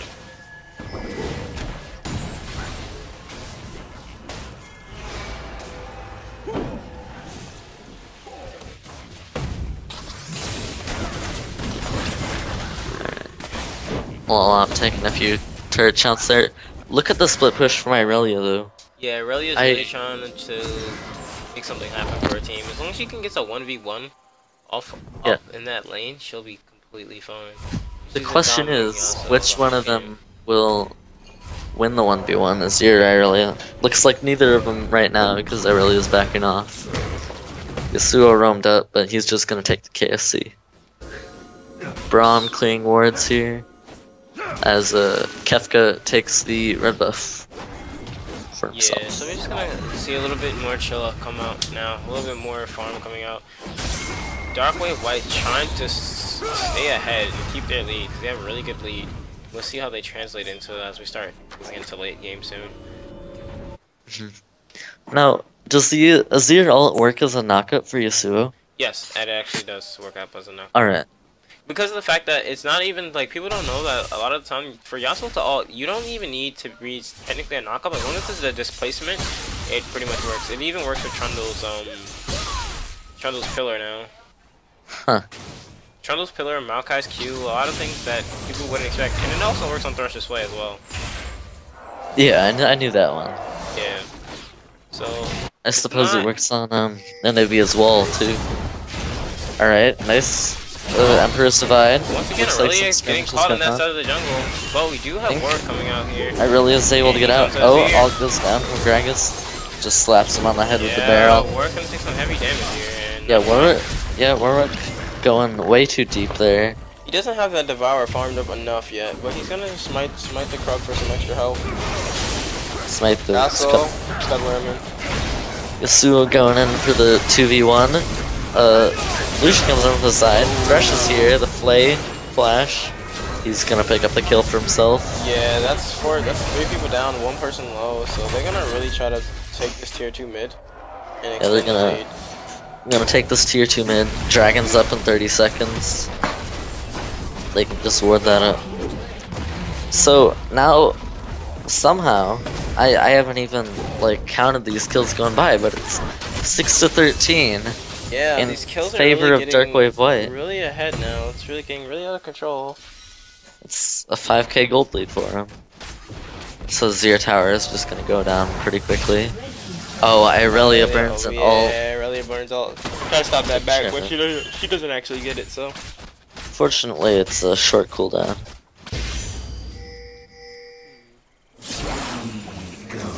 Gonna take the Scuttle Crab here, preparing for the dragon.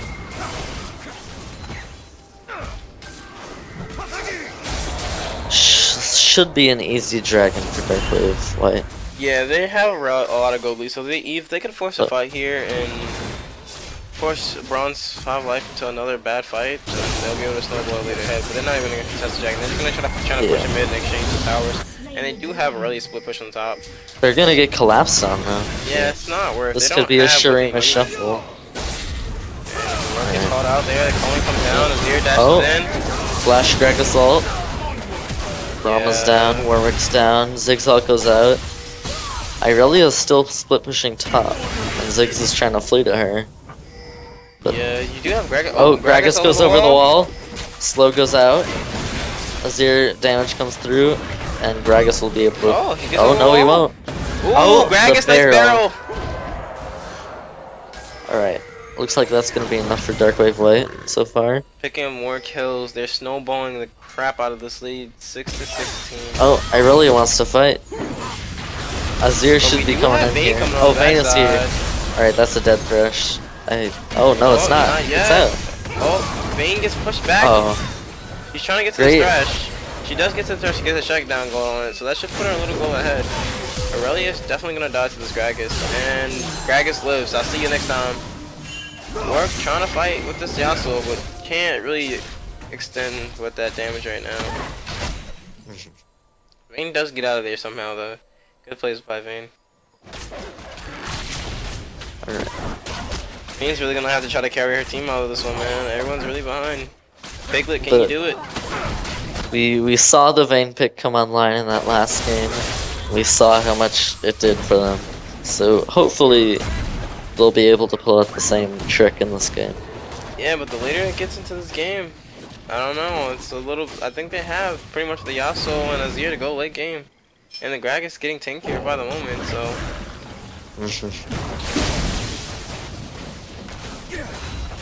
We will see. Oh, nice stopping the back by Aurelia. I think this is gonna be a clean 1v1. Nope, Yasuo flashes out. Yeah. And he's seen that story many times before, so he's just gonna back off there, even though he has to waste flash. Better than dying to Aurelia once again. You do actually see Aurelia trying to pick up, I think, a Frozen Heart to slow down some of that Yasuo damage. Yasuo in his ear. Because of the fact that it gives an attack speed aura, it can also be detrimental to Lucian, Yasuo, and his ear if she's able to stay alive during a team fight. She's actually gonna try to rush that Frozen Heart and get that as quickly as possible. Warwick having a tough time finding a way into this game.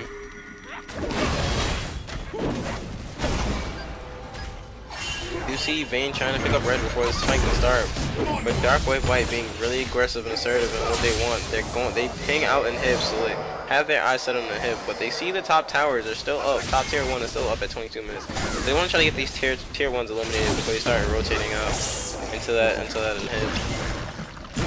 But control of Baron Scuttler has been taken. Yeah, sending Lucian to start setting up the push top. Azir going around, just walking the tower. They did ping it out as it being a low tower, so more push going on to top lane as they try to pick up tier 2. Aurelia does get pinged in.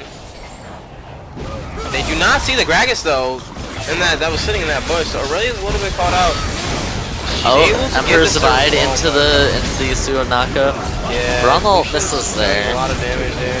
Vayne's still on the backside of this fight, trying to pick up some easy kills. Vayne picks up. Vayne has a red buff. Is it the Vayne outplay? No, it's not. Nah, she's not able to do it from that. Lucian does almost go down. Body slam connects. CC chain from his ear. Ace, man. 20, Alright. That's about 10k gold now. 1 for 5 in favor of Darkwave White. Continually. I thought this underdog team would have been able to come out and play this hard. I guess teamwork really does make the dream work here. Like, who is this? Like, who is this guy? Like, what has he done this game? I really want more performance, like higher performance from Bronze 5 Life right now. Yeah, they didn't really play their team comp. Like, their mid laner really lackluster. It seems like he doesn't know what he's doing with that Ziggs pick. Ziggs pick very lackluster. I don't even know why they decided to pick that up. I think if they got him snowballing early, it would have been okay. But that's just the desperation Baron comes out. They have nothing to lose at this point. If they lose this Baron, they might as well just GG, because that'll be right into the front doors. But 11k gold lead right now. But they're all here. What are they gonna do about this? Lucian's coming up, trying to get it out. Ziggs goes out early. Steal from Gragas. Yeah. There we go. Big man steals from Gragas.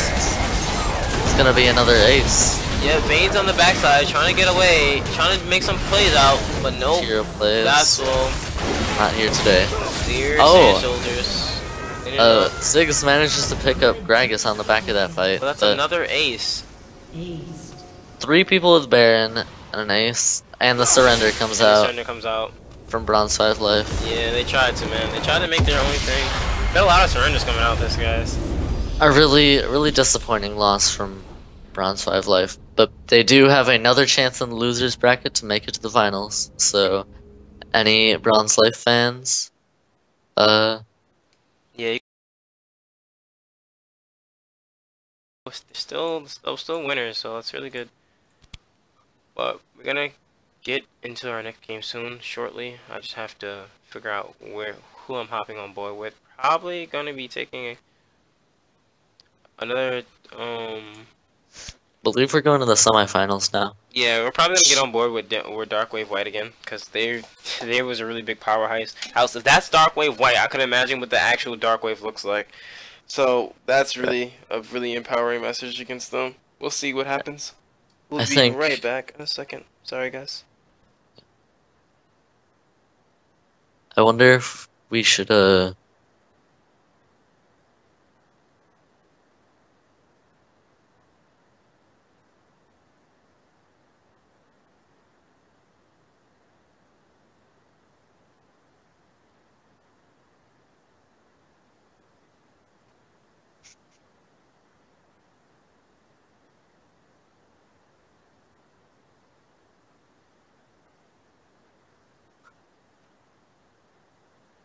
Alright, I think we're...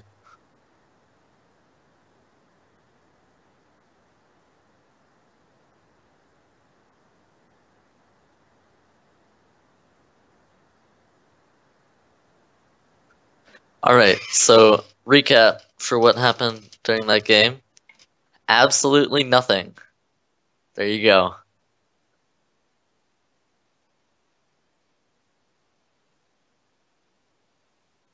This was the only game that went on during that time. So I believe, let me check.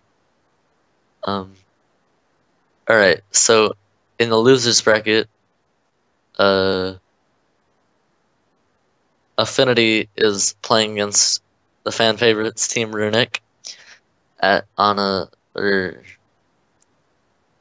for a spot against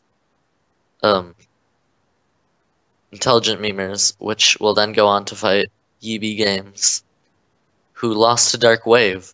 So in our semifinals, they just lost. In our semifinals, we have Dark Wave versus Dark Wave White. So two sister teams. We'll see how this goes. Um, so who are you guys voting for? Do we know who we're hopping on board with next, or? It's going to be the semifinals between Dark Wave and Dark Wave White. Oh, that's interesting. Okay. We do have Bronze 5-star dropping. We did have... It's funny that the game I want to see, hopefully it will be in Losers Finals. Hopefully. Because I did want WEEBEEgames to win. They actually did lose to Dark Wave White. I mean Dark Wave, and then Bronze 5-star ended up losing to Dark Wave White. So, back calls for me. I think Affinity is still kind of playing their game, I think, versus Team Runic. Yeah, Affinity are fighting to keep in this tournament along with the fan favorites team Runic. Which will fight Intelligent Memers, which will fight WelcometoYEEBEEgames. So let's ask who we're going to next.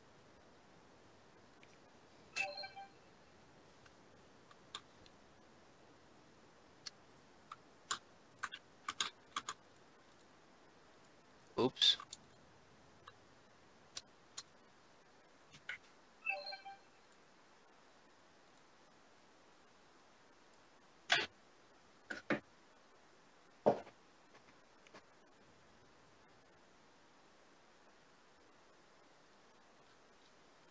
Alright, so we are going to Dark Wave. Yeah, I'm just waiting on an invite here. Dark Wave versus Dark Wave White. We should see some pretty interesting troll game come out here, because they're pretty sure they're Alright. friends, so Got the invite. we'll see how that works out. Oh. Did you get the invite? No, I didn't. Still waiting. Still waiting on the Tom Kinch pick, too. Yeah, I want to see that Tom Kench.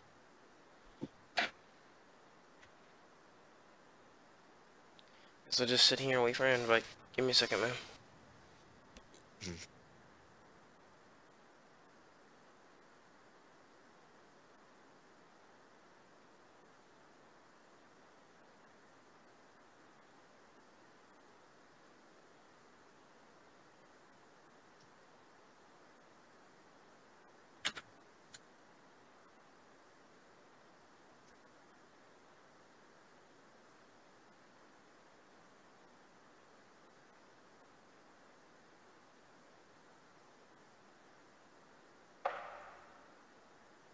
Alright.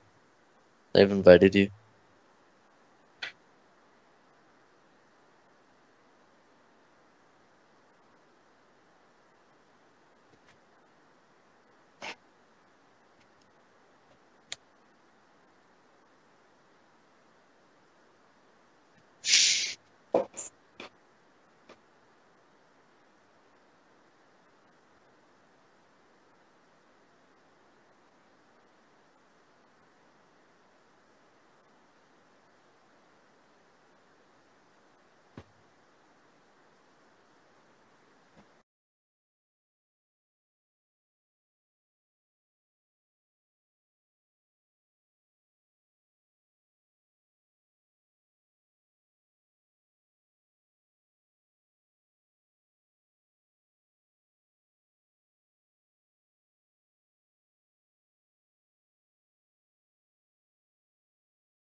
Got another invite. I'm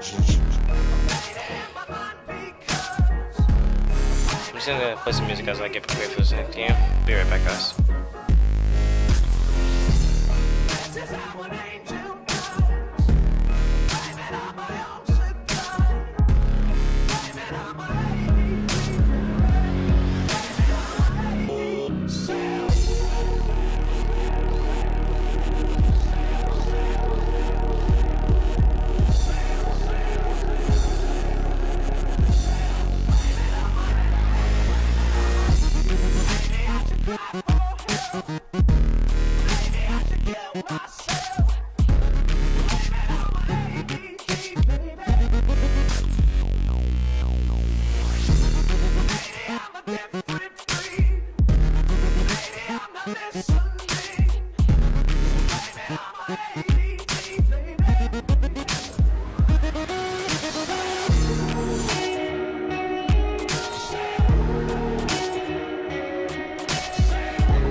Are you ready?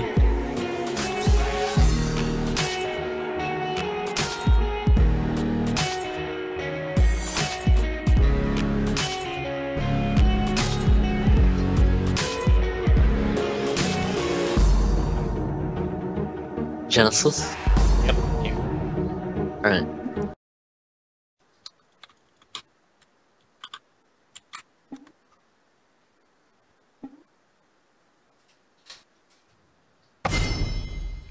And here we go, Dark Wave versus Dark Wave White. So, Alright. On the blue team, we have Dark Wave Regular with Mortal, Explodey, Filthy, Chaplain, and Light.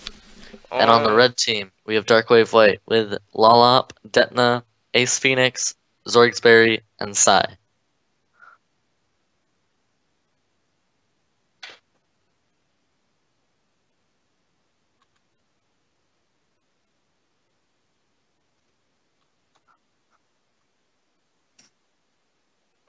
Alright, so we have the Nautilus and Gragas bands coming out from Dark Wave.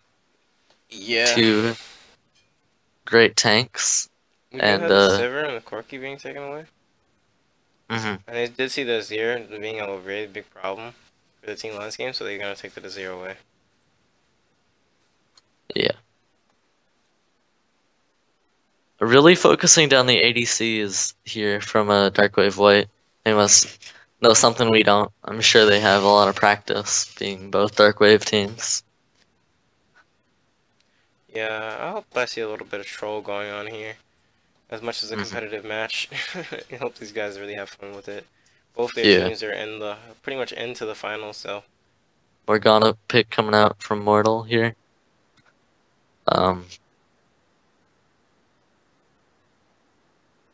It's great for the spell shields. Great safe pick.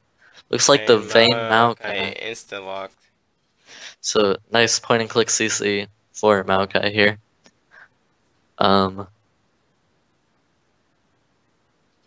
We did see him play Lucian last game, so this Vayne should be interesting. He did play against a Vayne, so let's see if that's the champion he wanted but wasn't able to play just because of the scenario. So.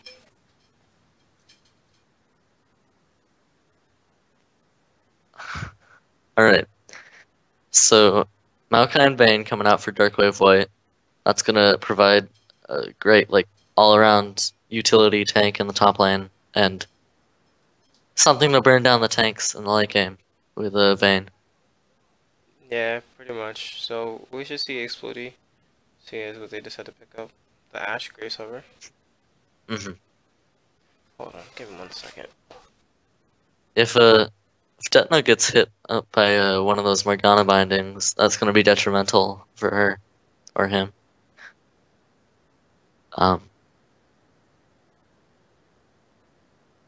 And a Graves coming in for Chaplain, along with a Malphite for Explodey. I wouldn't be surprised if they picked up like a Yasuo top or mid in this composition with like the Malphite Yasuo comp is just so strong.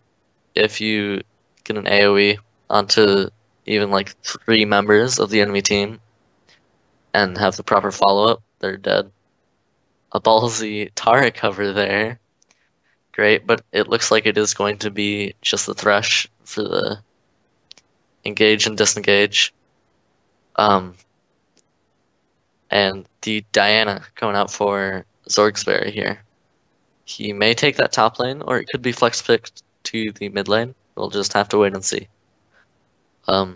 Filthy is taking barrier on Graves.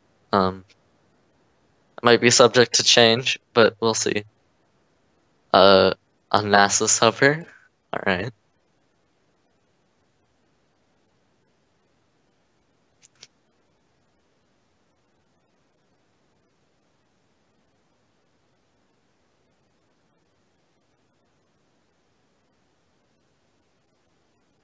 It's just still to hover here. Alright, Syndra coming out for Dark Wave. That's gonna be onto Filthy here. Oh, never mind, it's a Twisted Fate. That's gonna provide a ton of pressure all around the map, especially late game. So we have both team fight heavy comps coming out for both teams with the Maokai Diana on the other side. But we do have that Malphite Morgana combo that's also pretty scary. Yeah. It is the Susan lock-in, so... yeah, I mean, I see why he picked the Nasus because of the fact that Maokai isn't really able to trade so much damage that makes you want to back. So, oh, that's an interesting pick, hover at least. Chaplain Chaplain hovered the Syndra. Looks like Ace Phoenix is actually gonna pick it up though. So Syndra versus Twisted Fate in the mid lane. I'm excited to see how this goes. Yeah, so we got pretty interesting team fight comps from both sides of the spectrum right now. It's actually a a Maokai jungle. Oh, okay. The Maokai jungle and the Diana Maokai top. jungle, Diana top, Vayne ADC, Thresh support, and Syndra mid. Okay. So this is shaping up to be an interesting game already. Yeah, we got the TF running Ghost over here, so that's all should be pretty good. Can get really chaotic when once TF starts getting 6 and has Personally, I would have preferred Yasuo in place of Twisted Fate there, because the Malphite Yasuo comp is just so strong.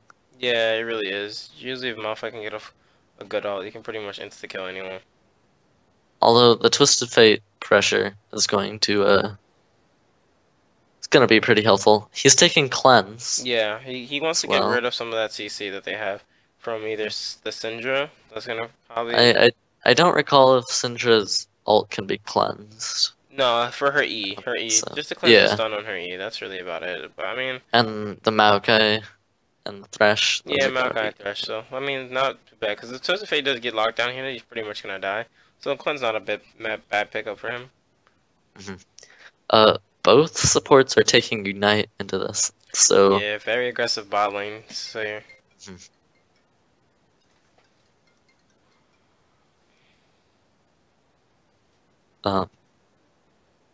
So, a Maokai jungle, this hasn't been seen for a long time. Yeah, I'm very fascinated by it because it's really slow, but it does have, I guess, good rewards if you can really get it off. But, I mean, I think they just wanted to have a Maokai on their team, so they stuck it in the jungle. That's my guess. But the Malphite jungle, also uncommon. So two real tanky, uncommon junglers in the current meta. So exactly, very unmeta-like, but very good tanks for both sides of the team. So very odd game for Dark Wave versus Dark Wave White here. Yeah. Trying to fight for their spot in the finals. Yeah, I'm pretty sure both teams are very happy about where they've been placed in this tournament right now. So I mean, they're just gonna play it out as both competitive games. Both teams gonna enjoy it. So they're already getting at least some prizes for making it this far. Yep. So we got the really big prize coming up for the first place team with the triumph for Riot skin per player. Unfortunately, Riot sort of nerfed the tournament prizes, so now you get 1600 RP instead of or 3,200. Okay. But you get the big 4-win IP boost now, so you know, practically even. Yeah. So I mean, it's not too bad. Thanks, Riot, for actually supporting this tournament and helping us grow. And possibly Yep. we can do some other events. I don't know if I think we're gonna be doing. Though, are we doing one next weekend? I'm not sure, but I believe one is scheduled for July 18th. If you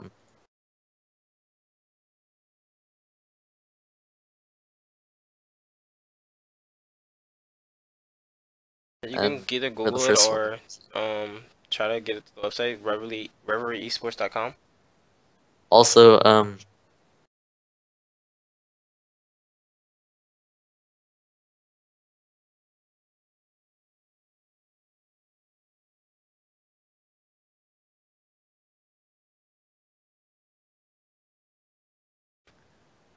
But now we finally get in our loading screen so we can get oh, to progress into this game. report Syndra. She's the only one in the game without a skin. Senjuro. Oh. GG, report Senjuro, guys. Hashtag report Senjuro in the chat, guys. 9x report. So we do see the champion mastery on pretty much everyone here, so except for Senjuro and Diana. So quite a few games in for everyone. Yeah, so it should be a very exciting game to see both teams face off against each other. Sustained start from Nasus in the top lane. Yeah, Darkwave, the original Darkwave and Darkwave White. It's interesting that the whole Darkwave got the name change thing going on, but Darkwave White is pretty much slacking with the name changes. Come on, guys, we gotta get 13,000 IP to get those name changes going. Yeah. I want to see DW Detna, DW Lalop. I still don't know if I'm saying that right. Oh well, you're Lollop now. We're gonna call you the Lopper. Yeah. Lalopper. Standard words So, coming down for everybody. skirmish lines going on in this game Yeah. for both teams. Early Man, wards. we missed Bronze 5's invades, man. We used to actually have something going on level 1. Yeah. I want to see an actual Bronze 5 come and win this tournament. That could be us, man. The announcers. The Bronze 5 So, winners. casters. We did get all the casters and all the staff just in one team. Yeah. Just compete for fun. Just for shits and giggles. Alright. Back to the game at hand. Looks like Lollop is going to be starting that Gromp solo, maybe? Vayne Thresh getting out some more wards. Yeah, just some safety wards, just so they know. But they're going back to give him a good leash to give him a good start. Everyone just covering the invades. Nasus is going to be helping out, or Mortal is going to be helping out Explodey there on the Gromp on the blue side. Graves and Morgana taking the closest push. Let's see if they can get some early game cheese on the Vayne here. If they get a binding on Vayne there, that's going to be brutal. Yeah, it's going to be some pretty good damage. First time we're seeing Darkwave play all day, so this works. Alright, looks like Light is just going to be backing off here. Gets a 5 gold off of the Spell Thieves. No. Nice poke from Chaplain. Just farming up here. Nas big pushed in early. We expected that. Nasus wants to avoid any fighting. Just get those Q stacks up as fast as possible. Become a late game split push monster. Missing that CS. Hey, Diana's trying to pressure him, so he has to force the wave player. Blue buff going over to Explodey there. He's slightly behind on his jungle clear, and Zorgsberry goes in for a ward on the blue buff, which was just cleared by Explodey. So just standard lanes right now. Yeah, nothing Everyone's pretty just doing their own fast. thing. But Maokai is going up for a top or gank on Nasus to get some early pressure on Nasus. Yep, he does. Gets the W on W that. goes out. Flash goes out. Oh, He he's does in take tower two range. tower shots, and that almost does kill him. Nearly gets out. That'll still put Zorgsbury ahead in his lane though. Yeah. That was Malachi extremely risky. Almost giving Nasus the early kill that he wants. That was good by Nasus to or good by Mortal to have Loloff follow him into tower range. So a small CS lead for Zorgsbury in the top lane. A lot of damage going Fighting. on to Diana. Zorgsbury has to be careful. He's underestimating the power of Mortal's Nasus. Yeah, that ease there's the knocking 1v1. down that armor and managers as he does. He does have. Oh, TF The go gold far card. down.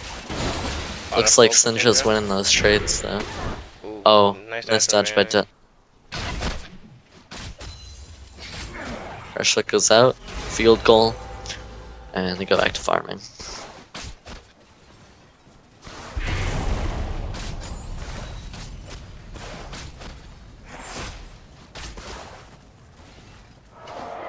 By the way, we also wanted to thank you guys for watching the stream.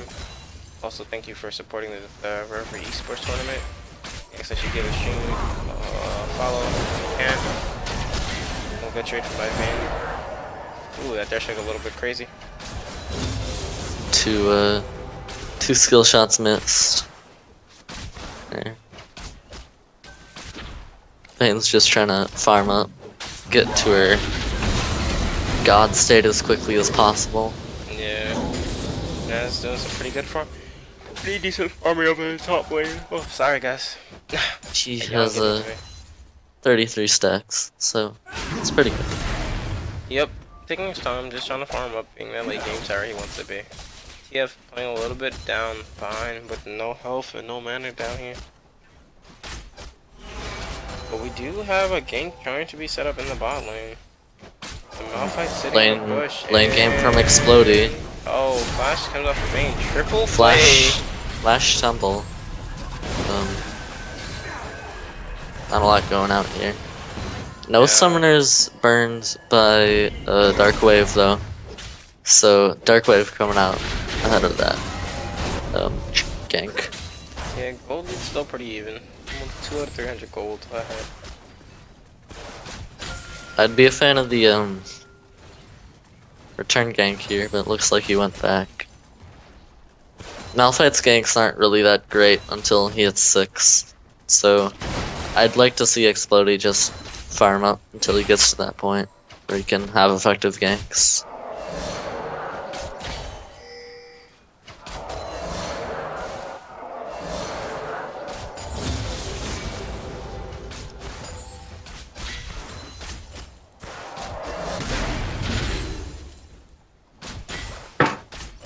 Very slow game so far. These teams are much more cautious. Yeah, very respective of each other, but a good help. Yeah, nice play by Thresh there. Got Bane going super aggressive in the bot lane, getting a lot of poke down. No actual kills though, but you also got top lane skirmishes going up. Naz is hitting sick. It's getting pretty big. This is Diana. He had to pop the ult in that last fight, but TF he's so gold, far ahead. TF all coming down and going up for the Diana, but nothing was gonna go down there. Misses the Q, and Yeah, a little rushed of engage from TF there. Could have saved his ult to be a little bit more productive than that, but overall, good try. Good try to make on the play. looks like Explodey is coming with Filthy down to the mid lane now. So Filthy isn't level 6 yet. Yeah, he doesn't have. He needs to be farming until he gets that 6 so he can have effective ganks. Yeah, pretty much he's just trying to rush it too much. He just needs to really focus on getting that level 6 on Malphite. Once he gets that level 6 on Malphite, he can pretty much set up any kind of gank he wants to. Even if they see him ahead of time, it's just the fact that you have to react to that Malphite just coming from so far is just a really big problem. Trade's going down in the mid lane. Cinder coming out on top of him. And Misbinding by Morg. Farm is not majorly in anyone's favor right now. Yeah, you got a little 10 lead, if anything. A little bit less Little, than that. little in the middle. Nothing really too serious. Very calm game. No really big action. Going into our 10-minute mark of the game soon. First blood has yet to be drawn. Yeah, we're gonna see a setup Looks for Dragon like- here, being that bot lane has a somewhat of an advantage, so they're gonna definitely try to get this Dragon if they can. Yeah.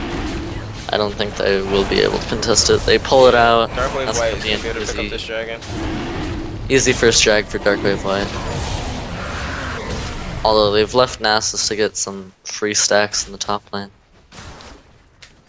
So we'll see if he can make use of that. He's currently at 12 stacks? That can't be right. 120. Yeah, there we go. Do you have a group coming down? Oh, the Malphite ult Malphite surprise, ult, and there it is, Graves with first blood. Graves ult And- combo. The box and the Maokai ult go down. Yeah, Interesting. a lot but- of harass coming down on Twisted Fate. She's trying to keep him at bay. Amazing Malphite ult by Explodey there. Able to pick off 2 members. Or able to kill 1 member, almost kill 2. Yeah, Maokai was really low that fight. Oh, Yep, Morgana that's what it flash ult. is. Here's the The Twisted gold Fate card. gold card in. Does he have enough damage though? They're gonna go over there by Yeah. Maokai. The lantern. Playing it safe. Yeah. Respect that team. Oh, Oh, Maokai the does flash flash in, but the TP does come down. And the Thank gold you. card on Thresh, and Nasus Nasus is kind of here. cleaning this up pretty much. Just gonna burn down that 2 for Thresh. 1. Dark Wave White really shining here. Showing them. So for the first 10 minutes we have absolutely no action. Let me get Whoa, 3. the flash comes down from That's the flash Nasus. forward. They want to kill that Maokai so bad, but they have nothing to get there. Syndra's getting some good push in the mid lane, trying to get some farm, trying to get a really big farm. Yeah, she's really trying to take this farm advantage over TF not being there. Diana is able to push that top lane now. They're gonna try bot lane tower from mid tower. I believe she'll get that turret, unless Explodey can do something about it. Yeah, looks like it is gonna go down. Gonna try to deny as much of that XP as possible. Yep, we see Most of the way it's 2 tower Sparks. lead, 1 tower lead on Dark Wave White.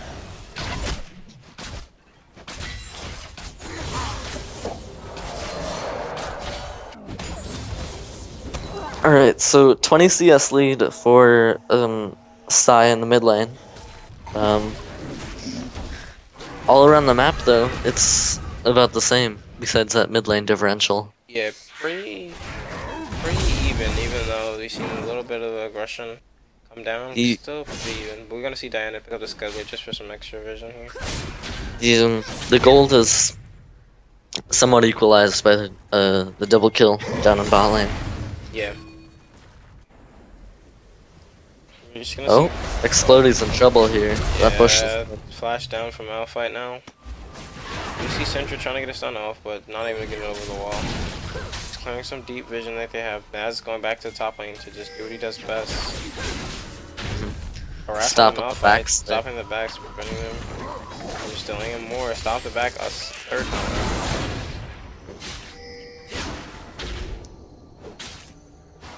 Just a methodical game here from both teams, actually. They're trying to push their advantage slowly. Oh, Sun goes out on Chaplain, all goes out, Ignite goes out, and Ooh, Malphite engaged. he dies so last stick of Ignite. Yeah, he does die. Maokai's in there. Looks like Diana's gonna drop to Yeah, Diana Morgana. drops there Yep. to Morgana.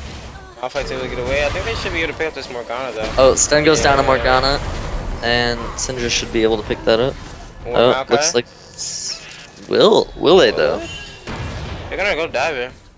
Oh, Oh, twisted Shoot advance. Twisted Fate. Will he ult in? It'd be too risky. It's way too risky. Binding hits on Syndra there, but And we got the Mayhem in the top lane. Going for a split push now.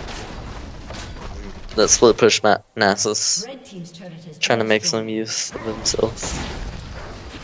Yeah, he's going, I think, for Frozen Heart first item. And, Thresh taking a few. Iceborne Gauntlet, I mean, I'm sorry, Iceborne Gauntlet first on Nasus. That's what he looks like to be building. Vayne trying to get her, Vayne trying to finish her play of the Ring King. Graves building into that Infinity Edge. Yeah. Looks like a Lich Bane on Twisted Fate.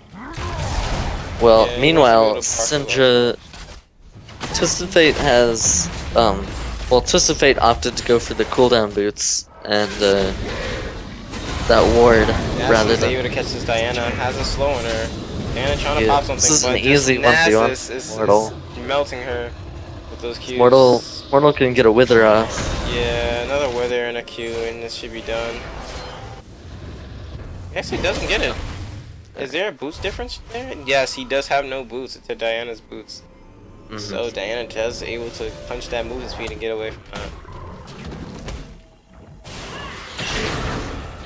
Syndra's wave clear is just decimating the mid lane here.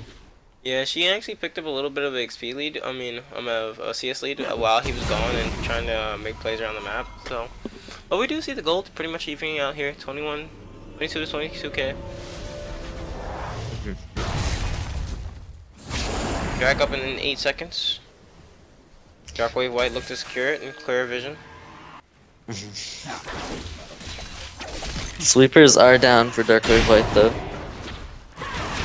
so they have to be cautious about this. TF, be careful. Aggression going down on TF. Sai has been on point with his stuns this game. Yeah, we can see why that they were kind of hovering over that Syndra, trying to take Sai off of that. It's really showing up on Syndra this game. Diana's still top lane, Nana still has TP available, but they're just gonna give this over to Darkwave White. That's gonna be the second dragon. Oh, Graves, that was a Graves ult pump. Graves And a tried to hook ult onto Explodey. That's gonna be Vayne taking out Can't Explodey even do quickly. anything over. That's a condemn in the ult. Mortal is one trying to 1v1 trying to get to Zorsberg. his Nasus, and This is a dead puppy. yeah. Nasus was so big in that 1v1 last time, but then Diana came back to smite him, was just like, no, not this time, Nasus. Zorsberg again cleaning out that Scuttle Crab. And Filthy trying to hold off against this Syndra in the mid lane.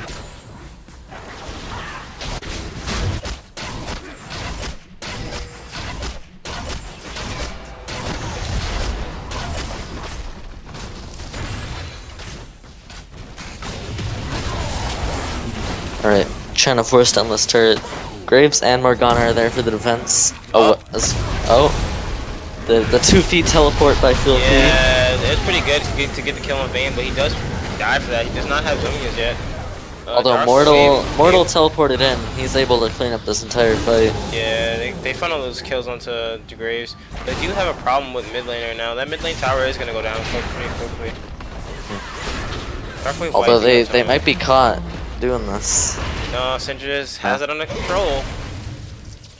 Syndra just pumping out those stuns every chance she White, gets. even though they did lose 3 people there, they still have a pretty decent gold advantage with the 2k gold lead. And the 2 dragon lead. Yep. If this game goes long enough, they're gonna reach those 5 dragons, and that's gonna be a nightmare for Dark Wave. Exactly. And once again, Nasus and Diana skirmish going on in the top lane. But Nasus is coming ahead, being that he has his ult this time. Diana will have to flash away. Flash from Diana. It's gonna be an ult for flash trade in the top lane. He's gonna go pick up Vayne picked red buff.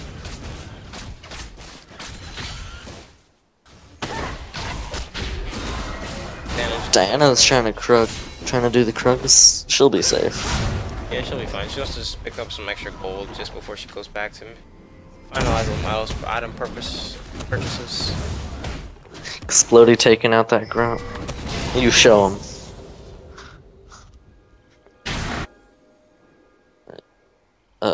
Ace Phoenix beating Explodey in the jungle. Just saying hi. Just trying to go for some wards. Yeah, ward cleared. No vision here. Vision denied, sir.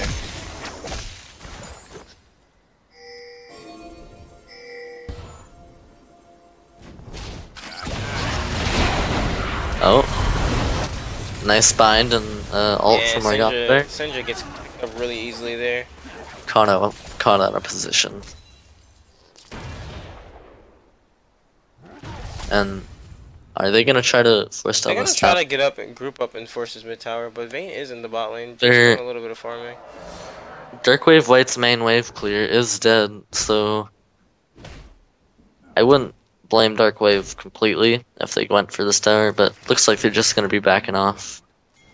We do They have to- oh, Diana being they're- caught out here, but she does get the pressing Q it. onto And Explodey's here. He is ult up. Mortal. Oh, beautiful. Oh man, that Diana, bye bye. Mortal's just gonna slap him with his cane. And Pimp Kane, mate. Pim Cane Nasus. No, he doesn't even have the Pimp Cane Nasus skin. Well, Explodey does get engaged on by Lolop. Oh, the does stun get going out from stunned. Syndra, Ooh, and it Chaplain's does gonna take die it. to ignite. Mortal is really weak here. Does have red book ticks on him. Vayne trying to do something, but deciding not to go and just gonna let that go away. Mortal gets out with a sliver of health. Baron's up in 19 seconds, and it was funny that there was actually an interesting ping going on over there. But I think Vayne's just gonna try to shove in the mid lane, try to get some XP. They do have a wave bot, so they could try to rotate bot for that tower.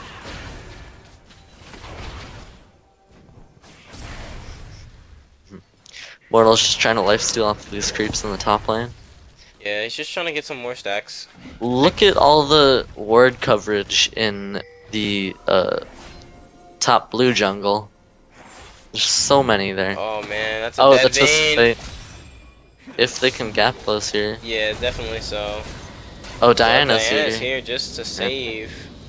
So that's a Twisted Fate ult burned. That applies, or that relieves a lot of pressure off of Darkwave White here. So the gold lead is almost even. 800 gold up for Darkwave White. Yeah, the gold lead is a little bit there, but not really too potent. They have it because of their leads in the bottom mid lane. So farm, a great source of income. Yeah, 4 towers though inside of Darkwave White. 2 being in the mid lane, which is really good. Dragon's up in 20 seconds. Yeah, the next so fix we're gonna see is gonna be a drag.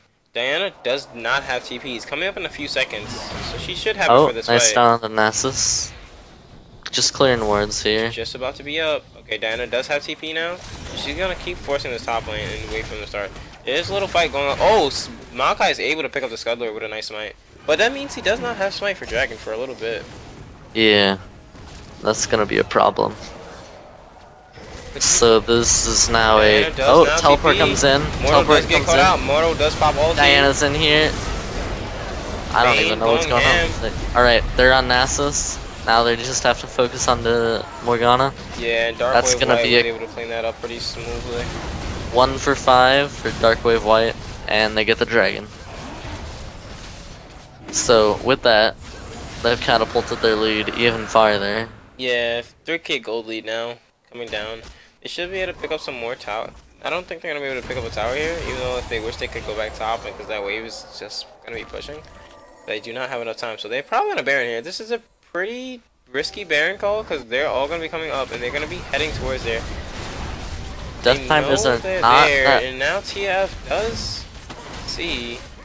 It's not those 1 minute timers timers yet. So they have to rush down this Baron quick. TF is here, he's getting some damage on the death map. Portal is going deep. They're gonna pick up the They Baron secure now. the Baron. Alright. Although they're gonna get wiped here at the Baron. They overstayed. Oh, Well, a fail flash. Fail flash from Explodey there. I mean, they do get the Baron off the table, which is good. And then they Maokai and Diana do still have Baron. I think along with Syndra having Baron as well.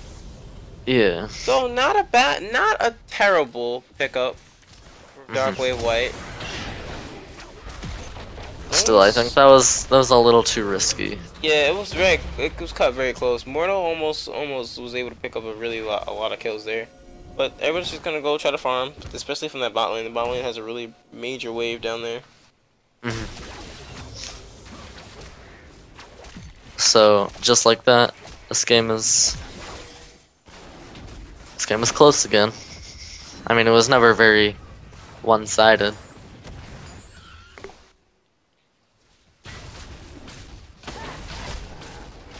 Alright, I think now is a good time to check up on what's happened with the other teams so far. Alright.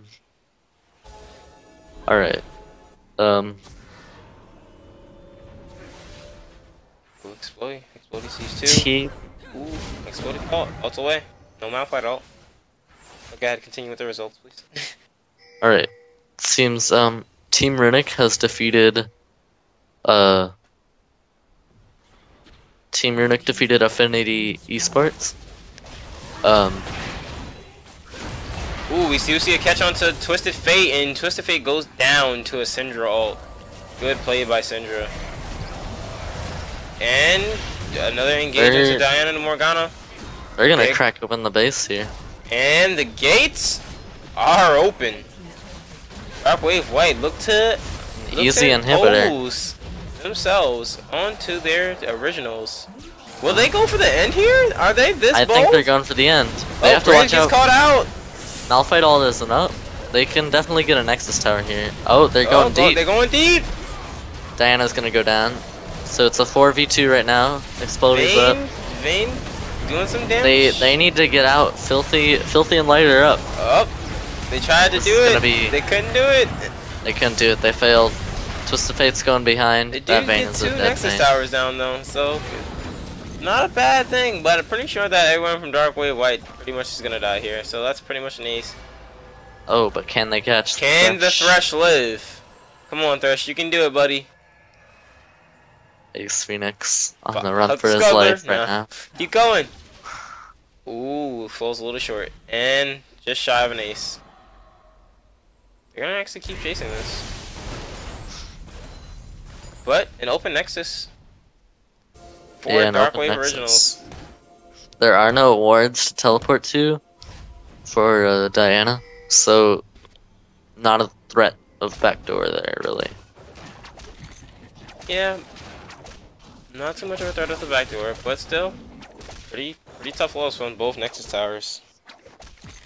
Blue buff resetting there on Filthy.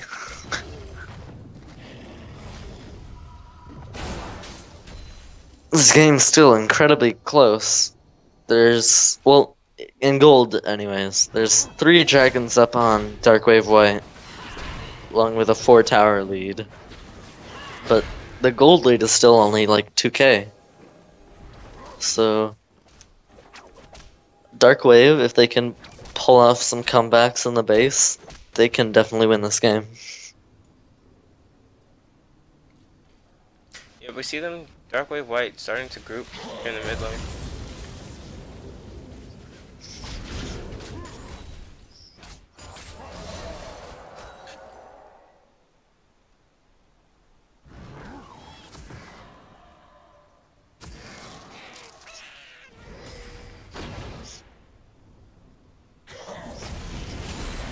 I see as Diana just trying to put some harass in the bot lane just to get those super minions kind of going into their base, because now they're not worrying about super minions taking base towers, they're worried about super minions ending the game.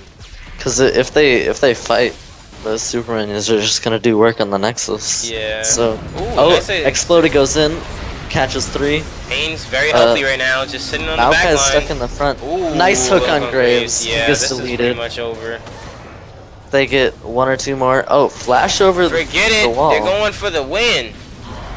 Mortal's going down to Vayne. Light, will he escape? Vayne's tanking those towers. Ooh, nice dodge by Vayne on the Morgana Q. Right. Fancy feet by Vayne. And Dark Wave White will pull ahead of their originals. Great performance from Dark Wave White.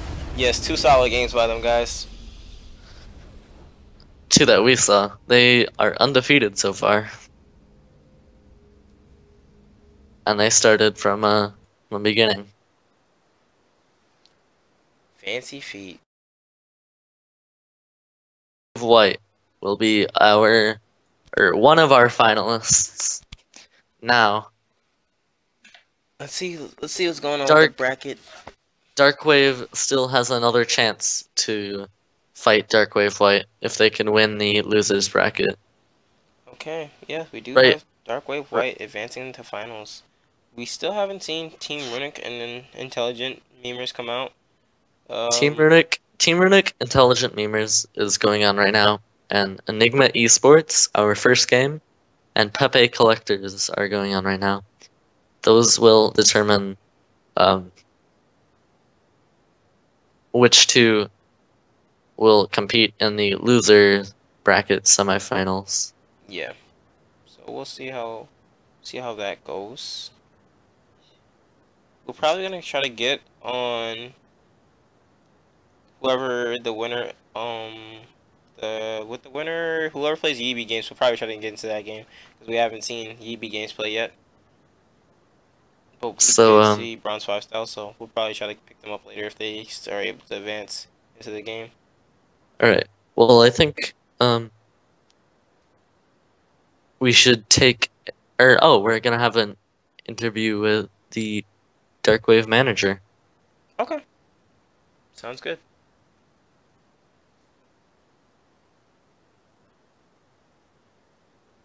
Alright, cool.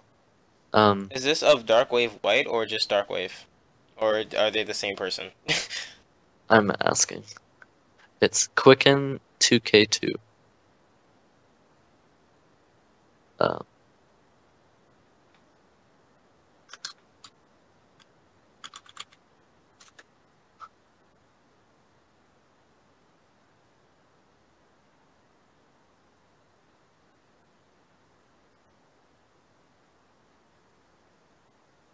So we're just waiting on the results from the losers round 3. If you're wondering where the bracket is, you can find it on our website, or I don't know if Slicer or Reverie eSports can link it there. Yeah. You can see what we're talking about when we say. And it was actually confirmed that Darkwave White manager is the same manager for the original Darkwave, so Alright. I'm pretty sure the manager is happy to see both of his teams performing quite well.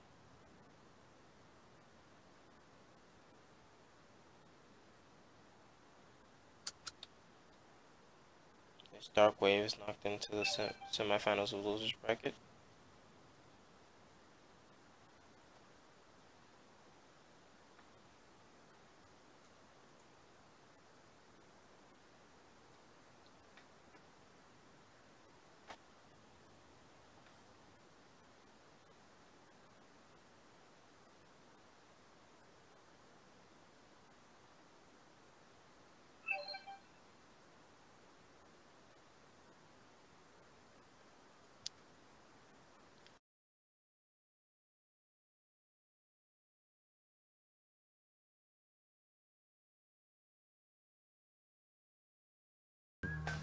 Alright, Slicer has pasted the bracket in the chat, so if you want to go and look at that, you are free to.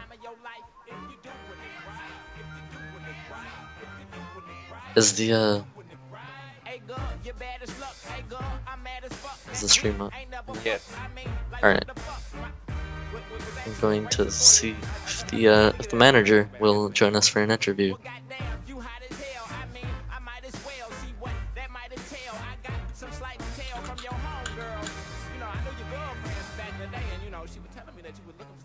So I'm slim, but call me sugar, she thick, and call me looking, don't trip. You too good looking, don't slip. You could be looking at the future's Mrs. Sugar if she play her cards right.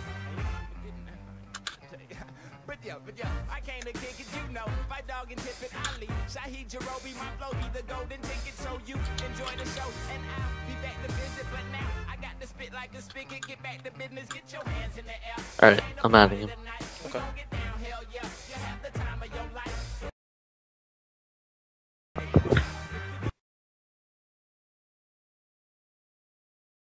How are you, gentlemen?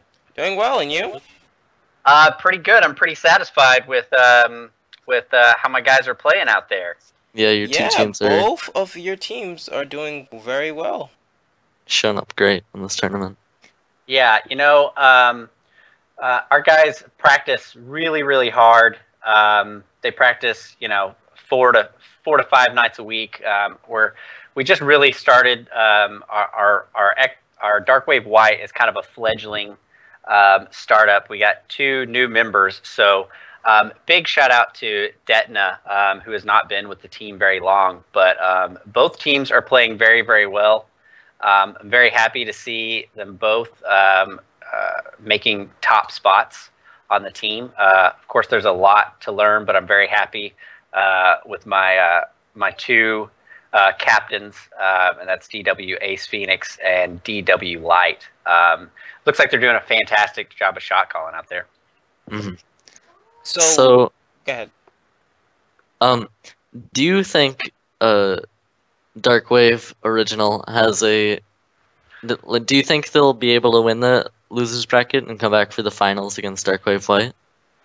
I think especially this essentially what's a scrim in front of everybody at Reverie eSports kind of sees kind of the competitive nature between both teams, and I think what you guys just kind of witnessed is our Darkwave Prime, as we like to call them, Darkwave Prime, really going to take what happened in that game and they're going to apply it to the losers bracket, and I honestly think that we're going to come out ahead. We've really been preparing for this tournament and really making compositions and picks and bans accordingly to really take this thing by storm. So yeah, awesome. That's great. I know a lot of the teams here don't really prepare the picks and bans, but it's great that you guys are doing the research. Quick question. And preparing this. Quick question. I just want to see, when you guys practice, how do you aim to develop your team compositions? Is it just something you guys go by what you like, or do you guys have a certain way you try to find out what you want to do for the next game, or how to correct mistakes as you go along in practices? Well, it's actually interesting that you mentioned that. We actually have several documents that kind of nail down what the strengths of each player is, and kind of these guys are regimented on a champion pool of just a few champions, because we find at Darkwave Gaming that it's not really beneficial for the guys to play all 130 something champions that there are in League of Legends. They'll never succeed at being strong at each one. So we take what we want to do, what we want to accomplish in a game, and we really nail that down. And then from there, we kind of make the teams play kind of the game that we want. We steer picks and bans towards what we want to do. And from there, we essentially record the information. We have a team of guys. Some of the guys help me out on that. Light and Ace are big components of helping the team progress. And from there, we just kind of really get down and dirty to each individual player's their weaknesses and strengths. And it takes. We've almost been together a year now, and it takes. Wow. Yeah, and it really takes. Everybody being really comfortable with critique and looking at themselves and understanding that they could be a better league player. One last question from me. Besides the 2 Darkwave teams and the WelcometoYEEBEEgames and Bronze 5 Style, those are the top 4 contenders right now. Who do you think is the best sort of underdog team who has the most chance to win this tournament? I think the EB Games, the guys over at EB Games are very strong. I've been, watching the tournament all day, and I think that they're going to give, my guys a real run for their money. I think between my 2 guys, I think Darkwave White was honestly the underdog, since they haven't been able to scrim as much and be able to practice as much, and with the starting of Denta, I really think that they were kind of. I'm surprised that they were able to come out on ahead. I'm happy that they came out on ahead, but I'm surprised that they did, because the Darkwave Prime guys have actually been syncing up and playing together more frequently. So I'm very happy to see that they're both excelling in practices, and that's translating into competition. But the games guys, I'm gonna really be watching that with a fine-tooth comb and really analyzing that game. All right. One last question for me. How do you feel about you guys' impact on solo queue? Because, like, from my impression, it was seen that Darkwave has a little bit more experience in solo queue. They have a little bit more experience eventually. I was very surprised that Darkwave White was able to pull out in front of them. But how do you guys practice together, but also establish different generic playstyles for each team? So I'm glad you asked that. It's a good counterbalance I give the guys. I give them, it's very mandatory that they're here for practices. I make each team play 3 to 4 games a night. The other times that we're not practicing, the guys have their own solo queue thing going on, and I allow that to give the guys a breather and to do just exactly what you're saying, to kind of give them the opportunity to kind of mold their own play style. No two players in the LCS really play alike. So it's important that my guys also channel that same focus and same kind of energy. They can do whatever they want in solo queue, and they can practice, and they can in turn translate that into our practice games.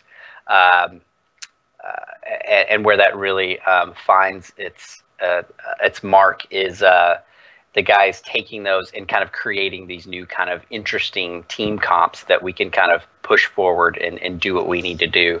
So I guess the short answer to that is time off of solo queue and time in ranked, because a lot of times what you'll get is solo queue players that can't translate the solo queue mentality into ranked 5s, and you really want to stray away from that. Well, thank you for your time, and thank you for sharing both of your teams with the tournament, and I hope both of your teams do well. Absolutely. Hey, thanks you guys for the interview, and you guys are doing a real fantastic job over there. So thank you guys. Absolutely. Thank you. We really appreciate it. All right. See you later. Take care, man. Later. All right. So the next game is it's full. That's what the next game is. I've been trying to join that too, but I guess we'll just sit here and wait until we can get something that's not full. Who is this? You might have to remake the game if you're listening to the stream. Yeah, just try to remake, man. We've been having that problem all day where we try to join in and people just have to simply just remake.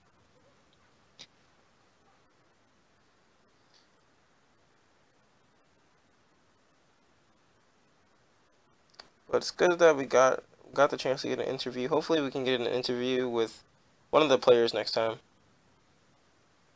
Because that was pretty cool that we got a chance, a good perspective of how it is being a general manager and how it is managing both teams and seeing both of your teams compete against one another, but also letting them stay generic to their own playstyles. Mm-hmm. So, I think... Okay. So, Will, are we doing the YEEBEE games, or are we watching Bronze 5 live? Yeah, I'm trying to figure out now.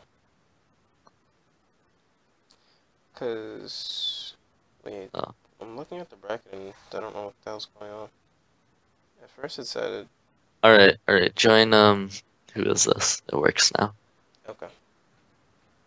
So this is Bronze 5 versus... Yeah, this is Bronze 5 style versus EEBEEgames. This is Bronze 5 style versus Enigma eSports, I believe. Okay. So Nick, okay. Because on my bracket, Enigma and Pepe didn't finish it. I believe we need to update the bracket if Enigma won. Yeah. I'm pretty sure. Didn't we see Bronze 5 versus Enigma earlier? No, it was versus Runic. No. Enigma was versus Runic. Yeah. Runic has a chance to fight YEEBEEgames though. Yeah, and then that'll be a rematch if they win. Hmm. Okay. So bear with us, guys. We're just working on Getting players in. mhm, getting the Enigma people in too. Yep.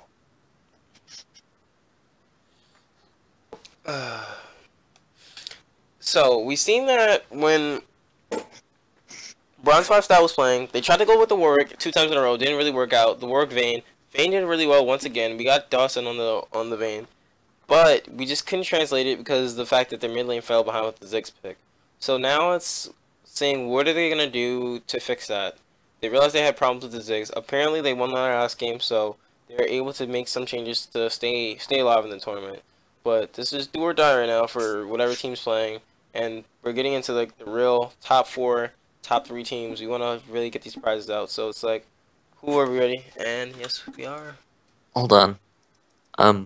So it seems the EEBEEgames is ready. So I'm wondering, Will, do you know if we can do like a vote in the chat? Yeah, See can we do a which one? vote and see which one everyone wants to watch? Do you want to watch the EEBEEgames or do you want to watch Bronze 5 style? So there's, all right, everyone. I want you to type a 1 in the chat if you want to see EEBEEgames versus team. Wait, hold on. Type a. All right, just bear with us for a second. I have to figure this out.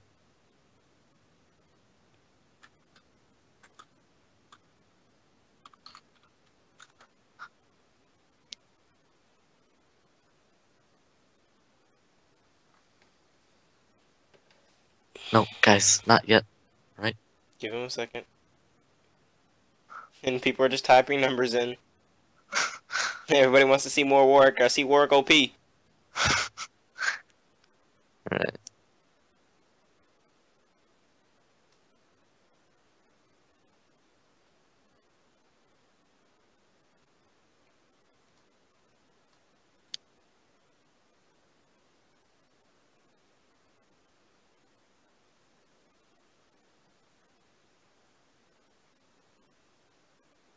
Serious 1 and 2 were not hard to go.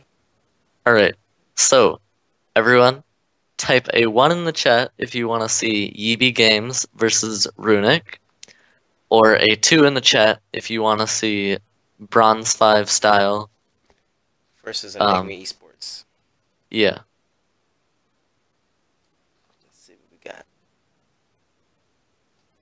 Again, 2 for the game we're in right now, 1 for Runic versus EEB.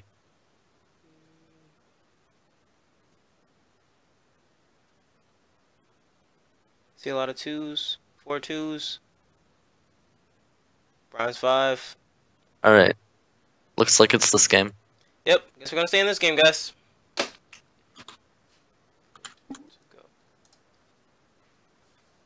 Alright, so we get to see some more Warwick play, probably. The guys want the Warwick, you gotta bring it out again, Bronze 5. They want to see the Warwick. Alright. Is that a Pleaserino in there? We don't say Pleaserino. Will, troll. Yeah. Alright. So, Bronze 5 style versus Enigma eSports. Both of these were knocked out once so far, and were able to climb back by defeating some other teams. Which are unheard of now because they have lost in their sadly out of the tournament. QQ. So starting with the Cho'Gath ban, I'm wondering if Valar played any of that in his games. A Nautilus ban, alright. We do A have Gnar a ban Gnar ban coming out onto against Valar. Bronze 5. So Valar was the one who put in a lot of games on Nautilus, or Gnar, right? Yeah, I think he was. So they're prioritizing that Gnar ban. Must have shown up big in a last game. So Cho'Gath, Gnar, Ahri bans coming out for the blue team. Nautilus Hecarim, and we will see the third ban coming out for the red team here. Which is Ezreal. Ezreal. Trying to stick up, but the Rise that everybody's been banning so much today hasn't been banned this game. So let's see if Rise actually gets picked up for the top laners this game. Neither are either the tier 1 junglers, Rek'Sai and Gragas. Yeah. And he does go with that He's opting for the fan favorite Warwick. Guys, that's what you wanted. Got it.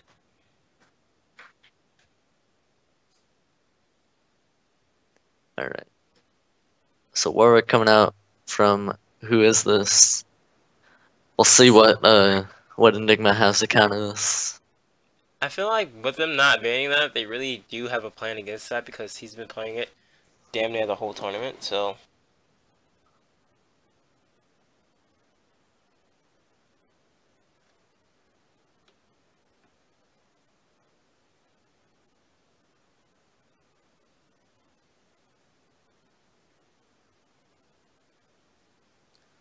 we do have the one of your tier 1 junglers coming up there. We see the hover on Rek'Sai. We're not sure what he wants to pick up yet. Still thinking. 7 seconds on the clock though. And he will pick up the Rumble. Alright. Rumble from Valar. I haven't seen this yet. But he might have played this on his climb back up. And Rek'Sai picked up for third eye there.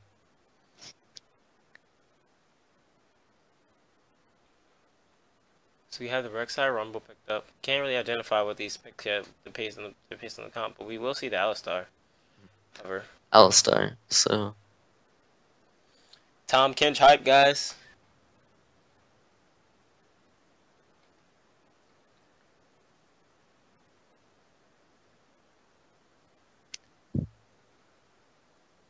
yeah, Tom Kench is still open. He hasn't been played so far.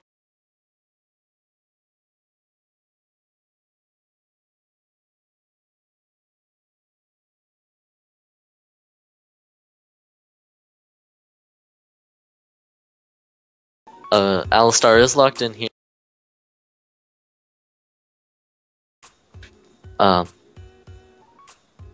So they definitely have an engage tool. Yeah, we do see a lot of squish coming out from them. Being that they're playing the Warwick jungle and the Riven top, we don't have really much of a frontline option for them.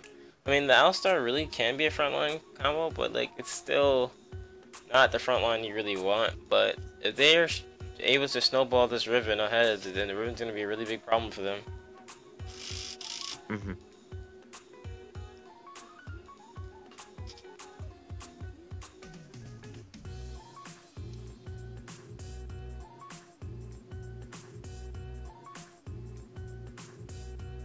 Alright, so Morgana Jinx coming out. We do see the Dixon lock in the Vayne.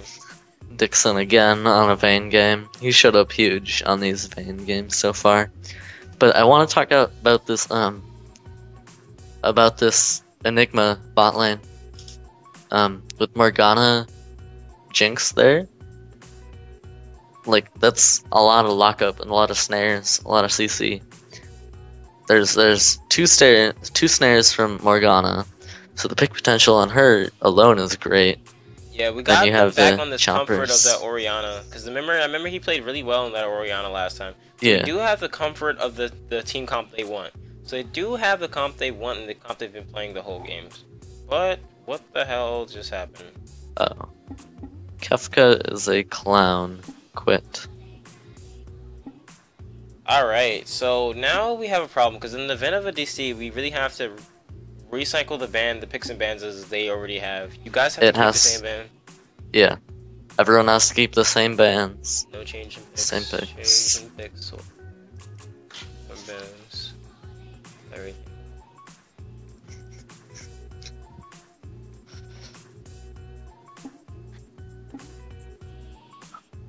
Well, we're seeming like we're having a little internet issue. I don't know what the rule about that is. We're gonna have to go to our manager and see what he says about DCs or how long they have between.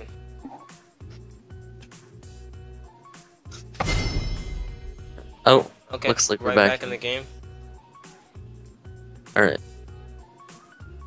Same picks and bans. Cho'Gath, it's the same.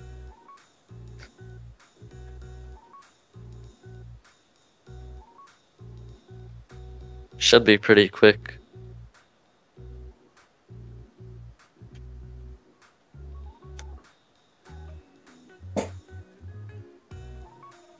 Yeah, it should be a pretty quick cycle through. We see the same band, same picks.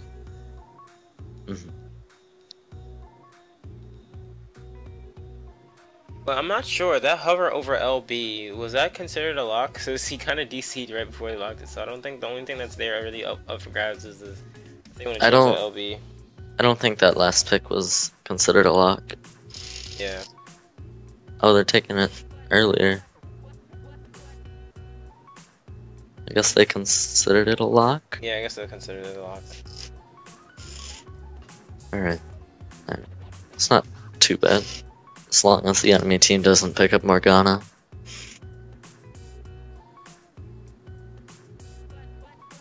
Yeah, I've got the same picks.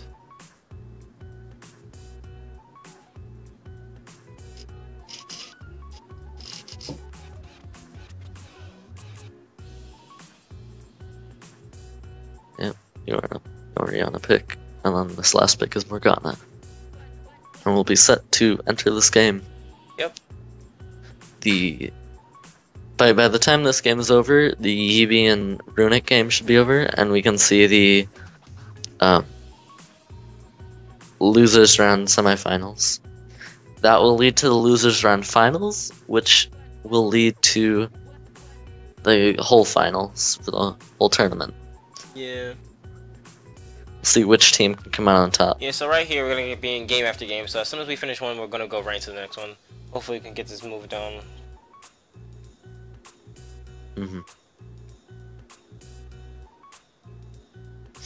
We have to wait for this 3-minute delay once this time ticks down.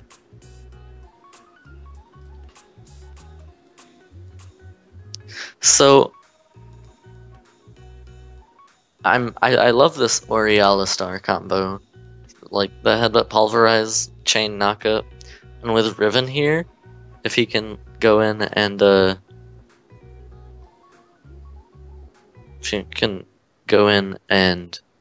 if Riven stun everyone. Yeah, if Riven's able to go in, get a good engage, able to set herself up for something, she can translate it to other things for her team. They also have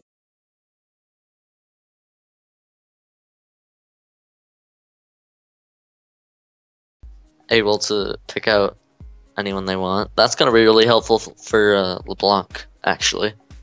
Yeah, the thing that LeBlanc has to do, which is weird about their team comp, because they really don't have any definite gauge or definite, like, you know, they don't have any definite win condition. Like, for the most part, LB just has to kind of go around, try to pick up a kill or two if she can, but to me, this team comp is really, like, a little mixed around. But Rek'Sai can engage, but it's just like, I think the idea of the LB pick is to, single out the Vayne before the fight starts. Because if she's able to do that, the fight is so much easier for them. Assuming Dawson gets fed. Yeah. We've seen Dawson play pretty solid games and avoid pretty much every death that came his way. So I mean, if Dawson can like play really well, like play among his positioning, they should be fine. But I don't know, like they're in their comfort team comp now. They have the Orianna, they have a good mid lane pick. They're back on the Warwick. They have the Devour jungler in their favor. So I think the pick and ban went exactly how Bronze 5 style wanted it to go. So they're completely happy with everything as far as the pick and ban phase goes. Now if they can just translate it to good gameplay and avoid going through their early game slump that they went through last time, they should be fine. They just a little bit less aggressive on the level 1s and take their time with it, and then they should be completely fine.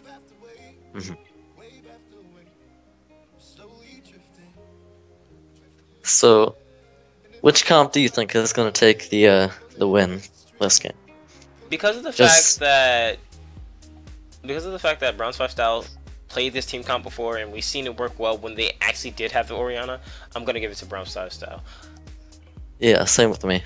But I think Enigma definitely has a chance here. They have quite a few power picks here, and if they can pick off people before the fight, they'll have a definite advantage. Because of the fact that LB has so much roam compared to Orianna, which kind of just has to sit there, forced to wait for team fights. It's two different types of mid laners, so we have to see how LB is able to play the mind games with the missings, and if everybody pings it on time, like if she's able to get good roams off, if she's able to not pick up kills, or if she's able to fake a roam and then catch Orianna trying to roam down in transition. So it's very open-ended game because it could go wrong for them if they allow this LB to get ahead. And the same for Rumble. Rumble may be able to force against some of that Riven pressure, because Riven's gonna want to go in early, try to pick up some kills, get herself ahead, snowball her lead. But if Rumble's able to shut her down early or get a kill on her early, then it could be really detrimental to Riven's overall scaling of the game. But however, the fact is that if Riven picks up a kill at any point down the game, she still is able to snowball that into a really hard.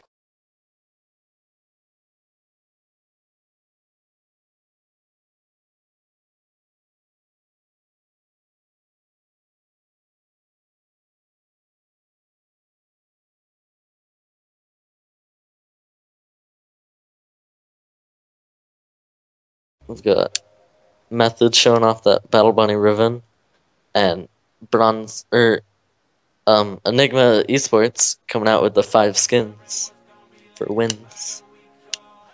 Hopefully.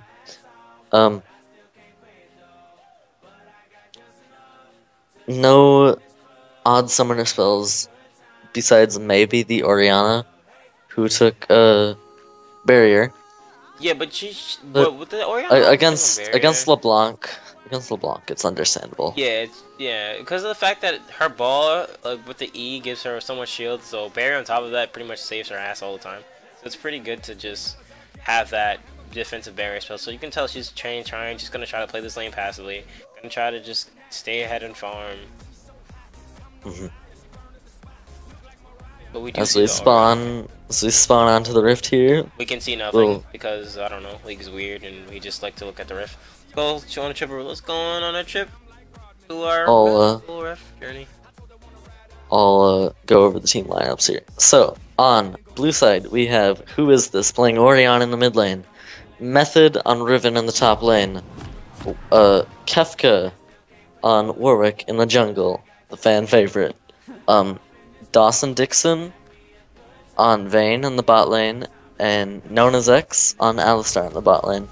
On the red side, we have Valar as Rumble in the top lane, the Third Eye playing Rek'Sai jungle, we have LeBlanc in the mid lane, played by Iwan the Sacco, Rocky T Swans playing Jinx in the bot lane, and EES Führer playing Morgana support. Let's go, boys. 43 seconds in. Skirmish lines coming out from both teams. We have not seen a lane swap in yeah, the entire tournament. Because sometimes people don't know when to go with the lane swap, and they don't know how to play it from transitioning. So I mean, lane swap is a very powerful thing at times, but you have to know when to use it. Yeah, you really do have to know when to use it and how to use it. So, just standard jungle setups. It's going to be a pretty slow paced game. Rourke's going to start on his blue side, take Grump to blue. Same thing with Rek'Sai, Grump to blue. Dixon's going to actually opt out to get the Krugs early on to get him early level 2.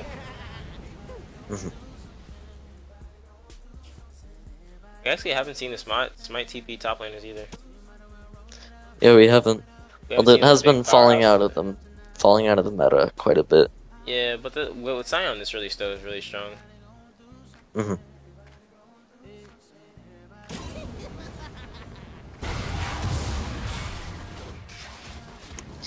Just a quick leash on the Gromp there for the Third Eye. Looks like Warwick is solo. Oh, actually, I lied. Riven is doing the first camp and then gonna TP top. Didn't actually realize that. Sorry. Warwick is soloing the first Gromp there. Helps with his life, his lifesteal helps with that quite a bit. Third Eye gonna pick up that blue buff. I mean, Sion really didn't get nerfed. Just to answer a question in the chat, Sion didn't really get nerfed that hard, but it's just the fact that certain people aren't comfortable playing tanks and they feel like they want to play more carry-oriented top laners because that's where the meta is kind of shifting. And then sometimes people just follow what's being played in the tournament for that day. So if they see a lot of carry top laners being played, then they're gonna take the carry top laners.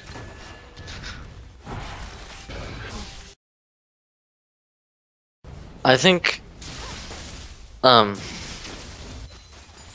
Maokai is played in the top lane now, like instead of Sion, because he's, I guess, and he offers a little bit more. Riven but getting really low there, almost dying. Has to burn a flash. yeah, trade's going down in the top lane.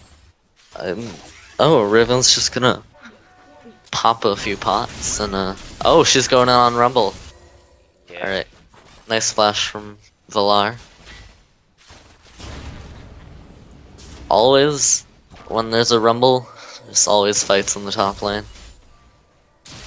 You could say Yeah, you got there's a Rexar lot coming of. up here early. I don't think he wants to dive this because it's gonna be pretty detrimental. Dawson getting forced under this tower, but you know, still picking up his good amount of farm, staying actually somewhat even with the Jinx, even though he's under tower. Riven getting ready to push out into a Rek'Sai gank. Rek'Sai being very patient here.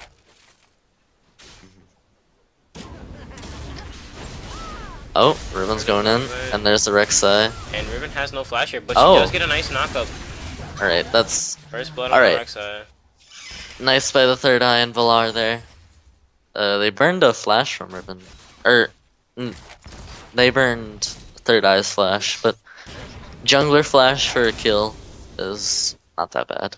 Yeah, Rumble actually made her flash earlier before the little on the skirmish before that, so Yeah. Riven was And- gonna have her flash, and then the Rek'Sai was just like, oh, I'm gonna be patient, wait for him to push up. So nice play by the jungle top lane duo there. Mid lane going fine for both of them. Even CS in the bot lane too.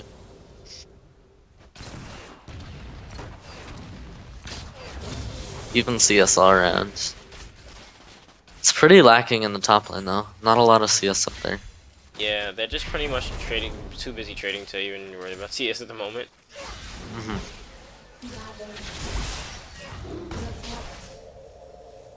Or you're running very low mana already. Gonna have to back up soon. I think what we've been seeing from him is that Chalice first, and I think Yeah. he'll just go with that again. LeBlanc actually getting some extra damage off, taking a tower shot in return. Still coming out ahead in these trades though. Rumble afraid to farm up in the top lane there.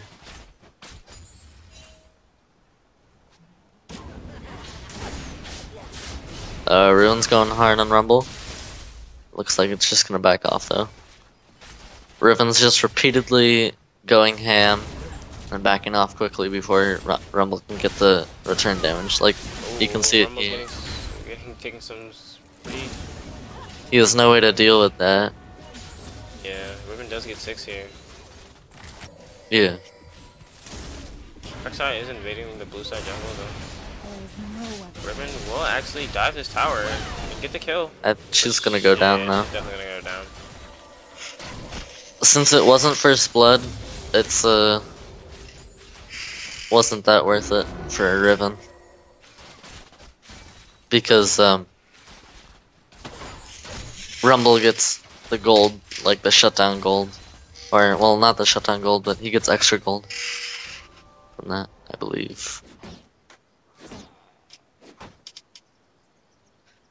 Nice ward control by Kefka.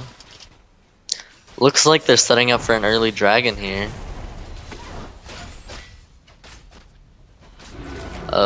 Third eye coming in from the back. Oh, headbutt in the tower, pulverized. And the Oh. condemn. What a nice play by Dixon, and the one known as. Amazing. Oh, and place. a Oh, TP. teleport top lane. Riven, the spell immune, spell shield.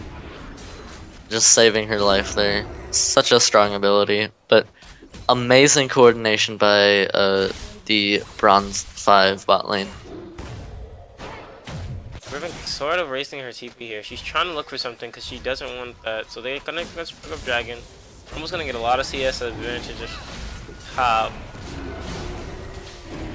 Are they gonna try to contest this dragon? No, I don't Morgana think has so. to be careful. She LeBlanc Oh, is right on the side. that if they had gone more aggressive, that could have been a dead Morgana probably. But Most likely. nice safe play by Bronze Life.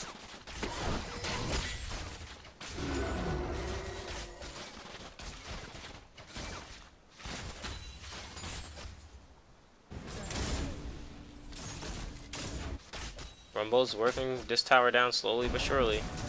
But Riven should get here in time to defend it. Pretty low though. There's a sizable CS lead for Riven in that top lane. Everywhere else though, it's pretty much even. Yeah, Riven did it, was able to pick Oh, up the fertilizer.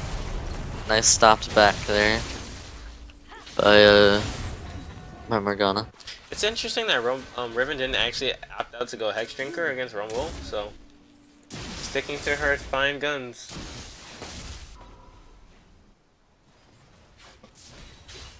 Just a methodical game right here so far. Yeah, pretty even CS. I mean, pretty 2-2, even total. 2-2. Gold is practically even. One dragon in favor of Bronze 5 style.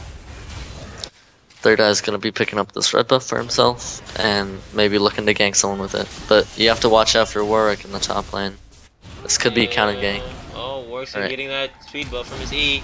Oh. Oh, but Rek'Sai Oh. does actually get the tunnel off, even though he was suppressed. He's going too close. He going went too deep. close to Riven. Riven going deep though.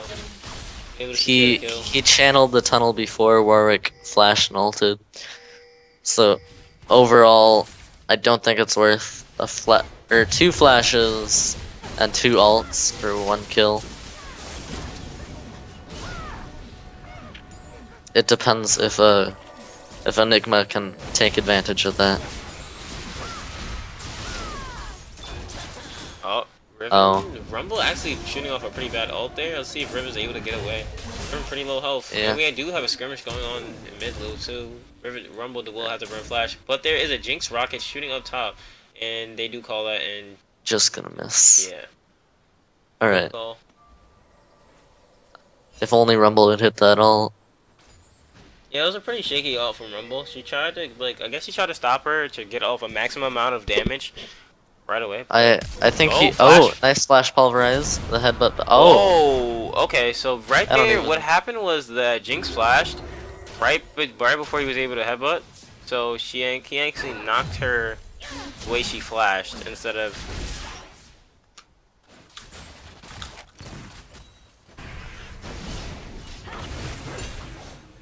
Alright, skirmish is going down on the top lane.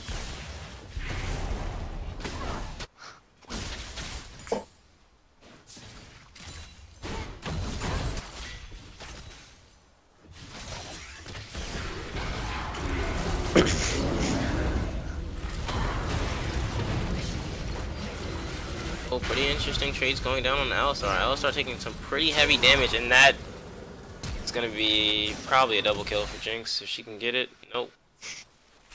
Hey, Genesis, can you rearrange the players so they match up? I'm actually not sure how to do that, but I mean, You just drag the portraits like on the tab option.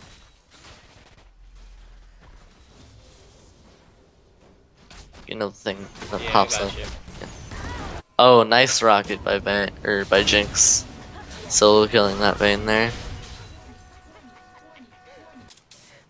Alright. Rumble's just clearing these waves here.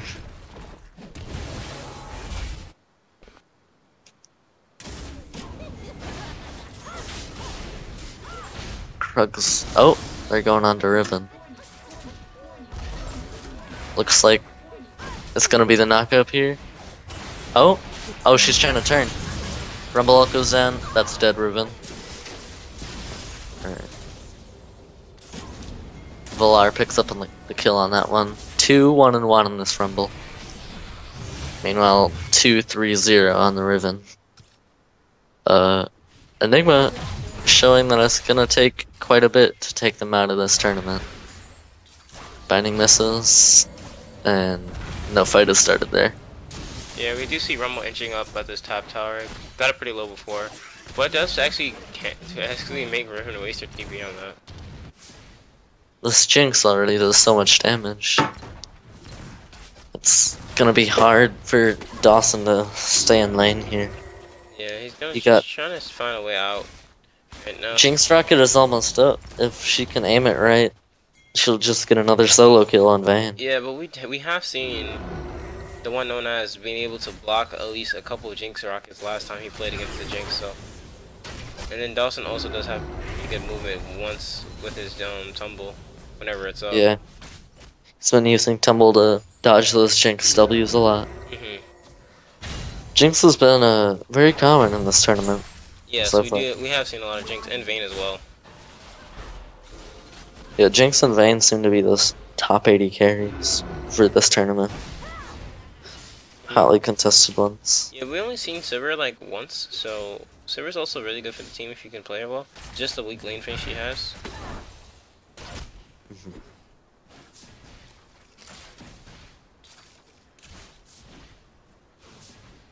LeBlanc hasn't played a lot because assassins aren't really in the meta right now. The meta is tanks, and it's changing into poke.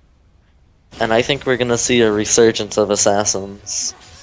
Yeah, the research of assassins kind of starting to come back with the presence of Echo, but once he got nerfed, people were like kind of haven't been playing him as much. I'm surprised we haven't seen him here. But the poke, I believe we saw him. We saw him the first game from Viv. I forgot what his name was. Vivis. Yeah, Vivek.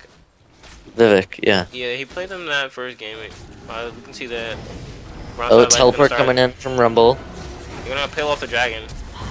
Equalizer. This would be a great equalizer. Equalizer is up. Alright, equalizer's down. It hits Vayne 4 members. Vayne is stunned on top of that. The Warwick ult goes on to the Rumble. Yeah, Vayne got taken out by that Rumble. Down. LeBlanc takes out Riven. Orianna trying to get out of here. Ori is dead. LeBlanc's Rek'Sai goes in. He's gonna die. Very close. They're taking a lot of the dragon damage. 1 for 2 in favor of Enigma eSports. Enigma. Oh, ooh, LeBlanc able to. Did she get that? Will the last tick of Ignite get him though? No. It's like Jinx does pick up the snipe kill with her W. This should be dragon, but looks like they're just. No, they're actually gonna just back off, even though they could have taken dragon there. They just want to play it safe. So missed opportunity there, but still 4 for 1. I'd take it any day. Yep, not a bad trade. They actually did like I think that Bronze 5 style is starting to falter a little bit because they're giving up a lot of easy kills even though they could have backed off. Vayne being their powerhouse here, they're kind of trying to play the double lift style of trying to just keep the AD carrier alive and hopefully he'll carry, but putting too much on this Vayne because she got caught pretty hard with a Morgana there. Then she was on top of a Rumble ult, and then Rumble was able to just flame spit her, rocket buster out of there. So. To be fair though, when you get Dawson's Vayne going, he's unstoppable. Yeah, he really is. It's just how much can you invest in him until the teams just start picking him off and seeing him that he's pretty much the star carrier of the team. All right. Enigma going for this dragon again. Headbutt pulverize on 2. Vayne gets 2 stacks. Looks like it's just gonna be disengage and. Bronze 5 style will secure the second dragon.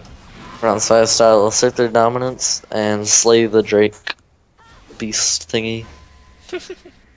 We do see the third eye kind of playing around, trying to see if he can just. I guess he's just gonna clear some vision. He did pick up that sightstone. So. Ooh, oh my god, the 3-man shockwave. LeBlanc on a sliver of health. That is the clone now. It is. She has. They know it's a clone. They won't hit it, guys. It's okay. Clear and ward. So much ward coverage and ward denial from Bronze 5 life. Meanwhile, Vayne trying to get a tower on the side of Bronze 5 life just to get some extra gold in their pocket. LeBlanc's gonna back here. Riven's gonna head back top lane, try to push in Rumble a little bit, even though she doesn't have her tower. Feeling confident. They're pinging out the Vayne bot lane, but she's gonna be able, by the time they get down there, Vayne's gonna already have picked it up.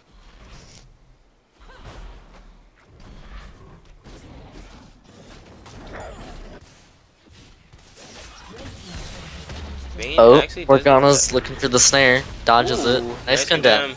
And nice juke back. Will the W hit though? No, they're just gonna disengage. Red Yeah. buff going for the third eye. And Third Eye is Just- actually gonna head towards mid. I think he might meet Oh, he might meet Warwick. Guess he's actually gonna meet Warwick. Well, we do have a skirmish going skirmish on to, bot lane. skirmish in the jungle though. Alright, looks like he's just gonna tunnel out of there. There's a lot of pressure on top lane though. Both junglers are there, both top laners are ready to fight. Bot lane has to be careful. Dixon does get caught by Jinx W. Nice Now headbutt. start taking some pretty aggressive. He's taking a lot of damage. Rek'Sai's going in Oh, top lane. Jinx rocket out. Blanc- Oh, nice dodge. LeBlanc's We up do top see a lane. 3 top. I Yep. think Oriana's there. 3 top for both 3. teams. Yep. See some pretty interesting fights now. Morgana ult still up. So Jinx and Morgana will have to be a little bit careful.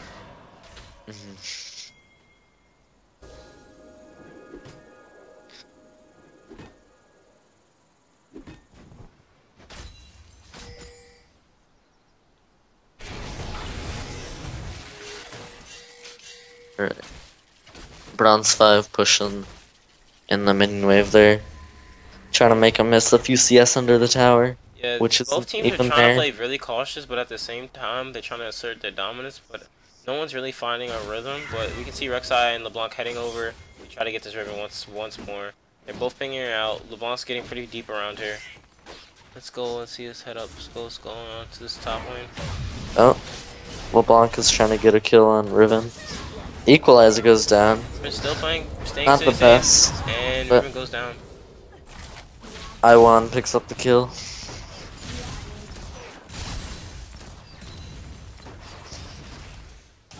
Those 3 are just gonna push down the tower. Oh, never mind. Rek'Sai is ulting mid for added pressure there.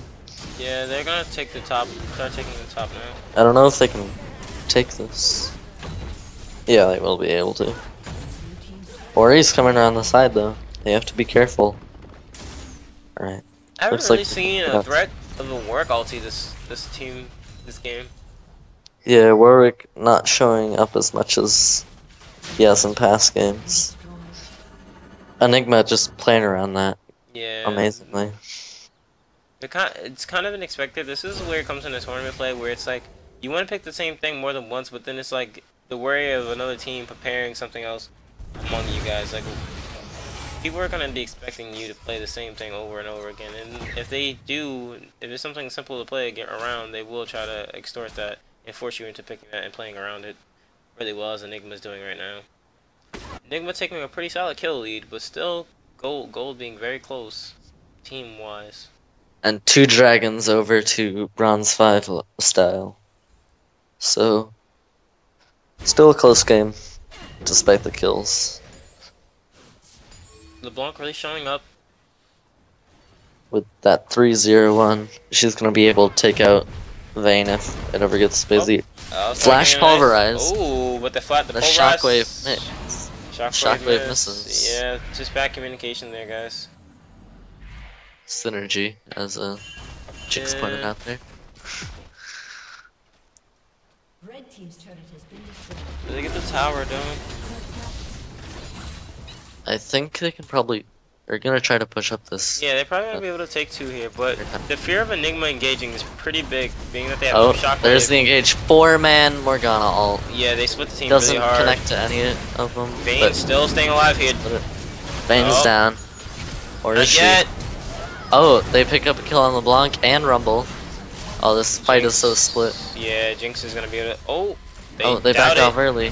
Jinx is able to secure it with the Rocket's rocket, but Riven is Oh, on but top Riven- of Jinx right now. They have to run away. Riven's gonna be able to kill him. Alright, can Warwick get this? This is such a bloody fight so far. Yeah, it's really split team fight there.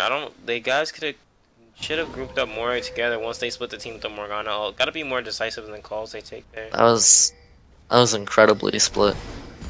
Yeah. Once they split the team, like, okay, it was Enigma eSports' job to split the team with the Morgana ult. I completely understand that. But once they split the team with the Morgana ult, they have to group in one central area and play off of the fact that they're split. Group your 5 people until they're 3 people because they split, and play the group game against them. You have numbers, use it.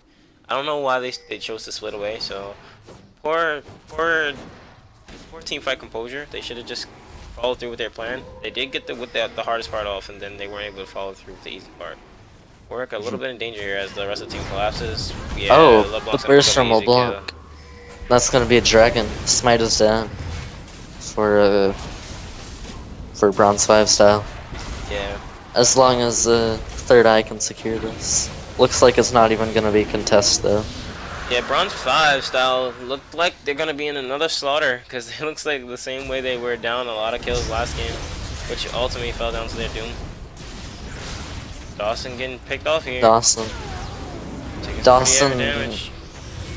not doing what he needs to be doing in this game. Yeah, Dawson 1 and 4, man. So they use the power comes from. Riven focusing top. They're trying to get in the tower, gold in their team's pocket to start coming back, but they will trade it for bot tier 1. And Jinx will probably try to extend this to another tower. Just getting some vision up so they feel like they're safe. Worksite's gonna just back. Someone's gonna try to go deal with the Riven. Oriana getting caught out there, but getting a 3-man shockwave. Work is coming up very soon, so we're gonna see Warwick try to get an ult off for someone here. Looking for someone he wants to. Rek'Sai actually ulting back bottom. Riven actually getting into a really good 1v1 against LeBlanc and taking her down. Warwick is chasing in Morgana. Clean up Morgana. And it's a clean up kill on Morgana. Manages to kite, but all it does is give the kill to a more priority target. eSports trying to hold on to their lead here, but it's kind of throwing it away and evening out the goal a little bit. It's, in fact, exactly even now. Yeah, they just overstayed a little bit too much. Riven, meanwhile, still top lane, creating a really big split push problem for them. Yeah. And then Rumble, they're gonna have to give up the bot lane. Half health. Send half health Rumble to go deal with them. Yeah, Warwick still has ulti, so if Rek'Sai does come, they might be. Rumble's aiming to chase this Riven, but it's not able to do anything really major detrimental to his team. Rek'Sai is trying to find Vayne or someone else that can pick off. They're pinging like crazy. Jinx trying to close in. Riven trying to reunite with her team to possibly set up something for her team here. Pushed by her, is kind of pink warded, so no more fire here. But everyone's just gonna back off. Cool, calm, relaxed. So we're gonna be a group recall here for bronze 5 style. Kefka is just gonna clear some of the jungle camps along the Rocky. Just trying to pick up that extra gold, finish some items. Very interesting pickup with Warwick going for random ones instead of any magic resist versus the Rumble and the LeBlanc. That's like kind of really far ahead. So it's kind of showing you how adaptive he really is, and him kind of like not really being able to change his build based on the situational needs of the game. Binding misses there. Riven's gonna be able to pick up the Scuttler easy. Oh, that was pretty close with the Prey Seeker there. Yeah. The LeBlanc is attempting the 1v1. LeBlanc? It's a is it the 1v1? Main tumbles. Alright. Main gets cleaned up. Rumble 1v1ing against a Riven. That's that Riven snowball I was talking about. Oh, nice Zonias. But that's still gonna die because Riven's gonna have stun up soon. And that's a death. No reason to ult there. Yeah.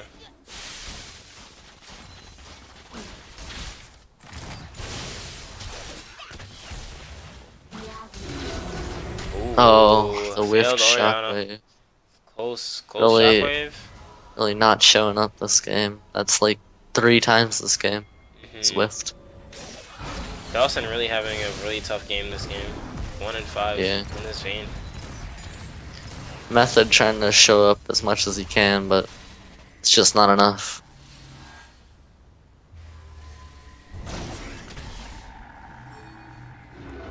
We're gonna see them try to siege up this tower, but we do have Riven somewhat lurking through their jungle, but they really do have vision of this Riven, so they're probably gonna go back and try to stop this Riven from doing anything.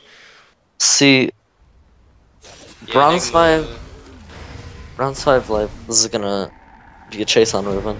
Yeah, this is gonna be a pretty easy kill on Riven. Oh! Wait, Pulverize that's not onto Jinx. Jinx just get caught out there is pretty down. hard. LeBlanc trying to pick off Riven.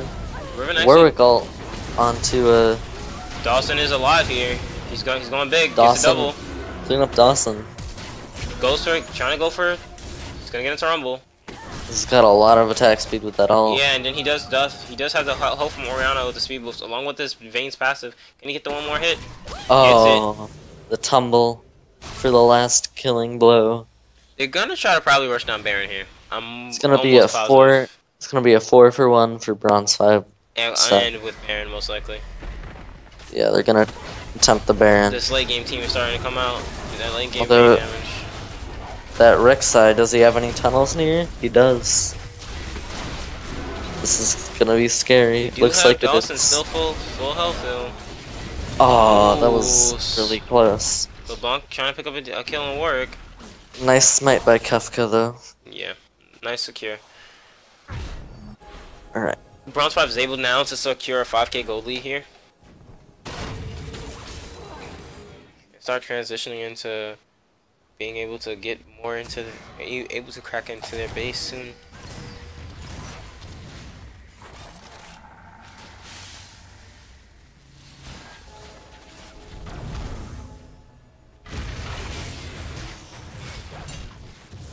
Yeah, we're gonna try to do an MVP thing if we can at the end of the tournament. Well, we probably won't consider an MVP until we get into like the final games. But we kind of have been taking mental notes of what's been really strong and what teams have been playing what.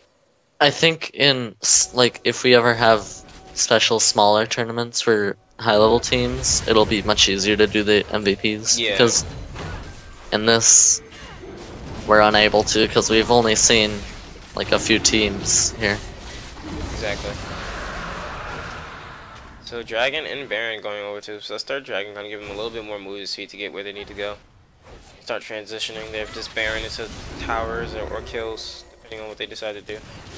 But they do have a lot of wave clear here inside, but we do see the Talisman of Ascension come down, but another tower going over to the side of Bronze 5 style. Now they don't really have any waves building up besides the wave that they're currently pushing in mid. So they want to kind of get these side lanes going. With the continuous CS from Bronze 5 and their ability to continuously take down turrets, they've amassed themselves a 4k gold lead. Yeah, they're able to like just slowly scale because they know what they're doing as individual players. They're just kind of try to figure out the teamwork kinks that are working out now. Riven is gonna not having the most solid teamwork, but they're still trying to pull it out as based on their individual mechanics. Riven will be falling off a little bit here, so they have to watch for that. Yeah. And they gotta rely on the Vayne and the Alistar Ori combo. That's how they're gonna win this game if they do.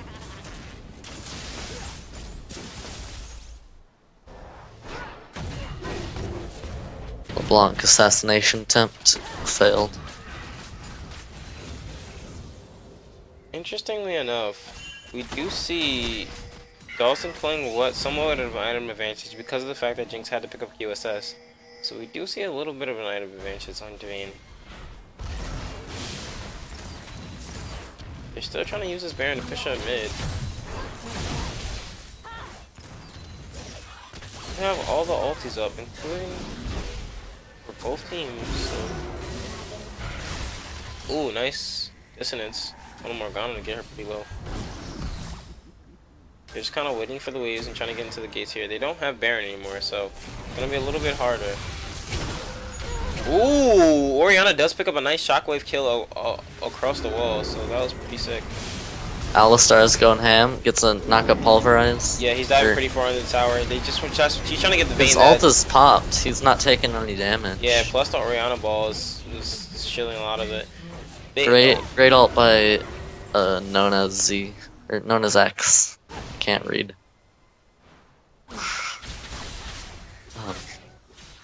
Okay, is that little purple ghost thing? That's Devour, yeah, that's the right? blue part of Devour. It basically All pretty right. much has a ghost wolf that follows around you until you fully stack it. it's really poor that Work wasn't able to stack it as fast as he wanted to, so he's still not on the upgraded Devourer yet. I think he's just about there, but not there yet, so I want to check and see how many stacks he has. He has 29. He's about 1 stack off or so. 33 minutes into the game. That's less than a camp per minute. 6K gold lead though for Bronze 5 style. You see Vayne starting to split somewhat bot. They're kind of really spread out here. They want to grip up together so they don't avoid any throws. They can avoid any throws. Yeah. Vayne is becoming that powerhouse that everyone's afraid of. Yeah, Dixon, like you said, once Dixon gets going, it's hard to stop him. That one team fight he picked up the triple the double is pretty strong.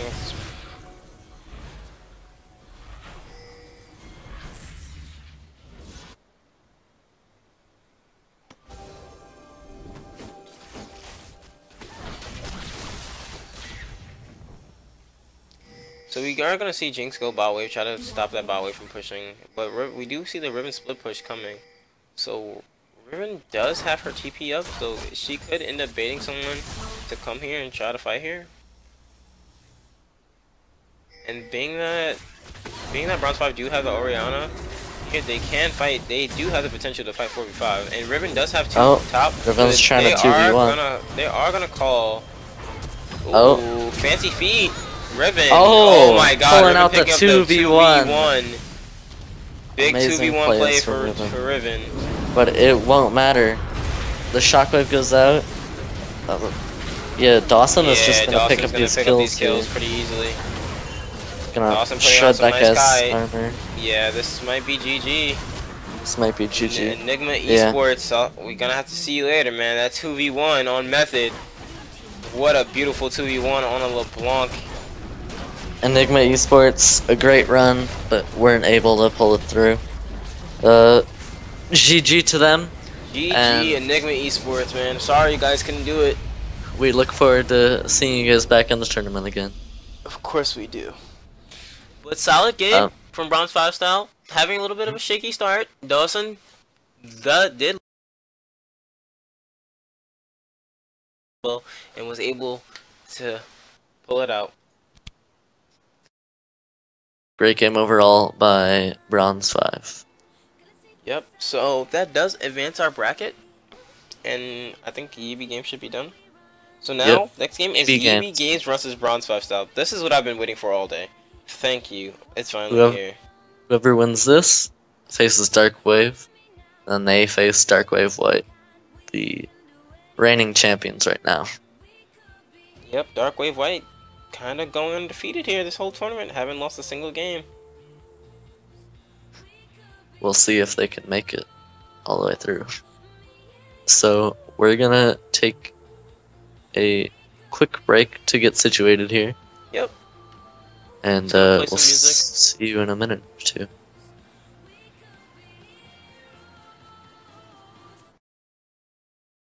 Yep, streams.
Hello.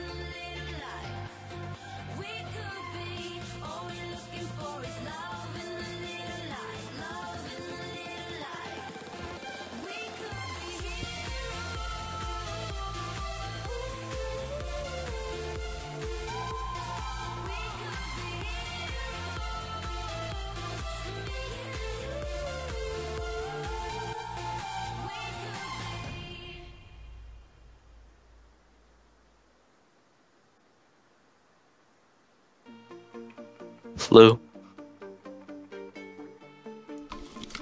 Yeah, what's up, man? Hey. Yeah, okay. Alright, so next up is EEBEEgames versus Bronze 5 Style.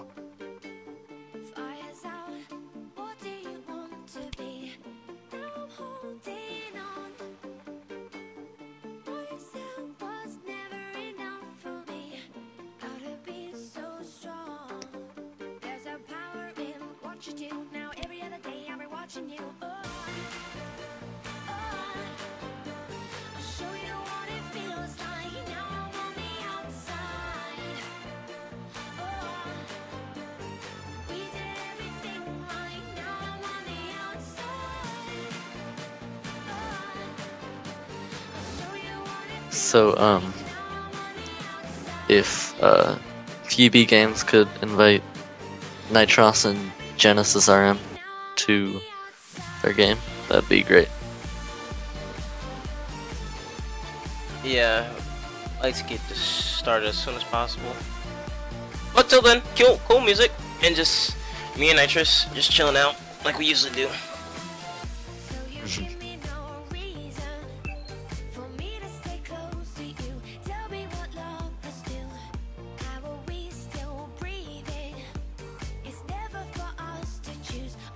EEBEEgames is actually the #1 seed in this tournament, which is pretty interesting.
Did I actually just get an invite? Yep.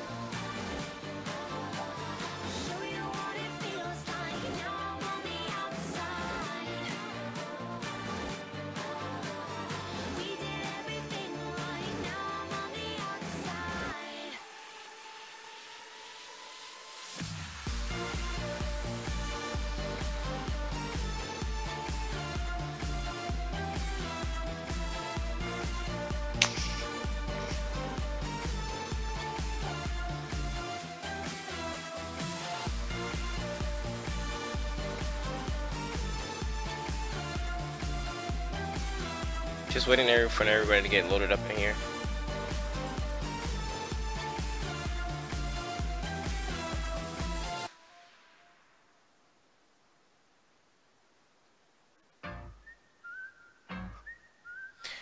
Makes me wonder, who did EEBEEgames actually? Did EEBEEgames actually lost to Dark Wave, and that was their first loss? So we'll see how EEBEEgames is able to do if they get the rematch. They did get the bye the first round, so they've only played 3 games so far.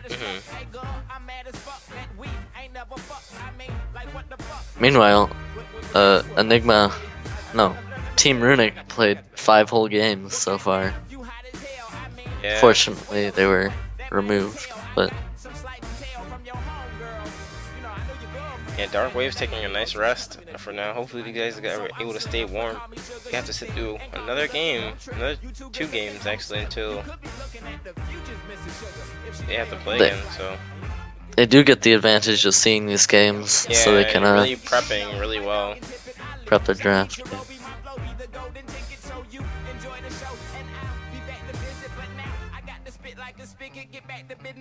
By the way, guys, just shout out to Colin being nitrous, and his good job he's been doing today. It's a long haul stream from him. Really appreciate all the good work he's done.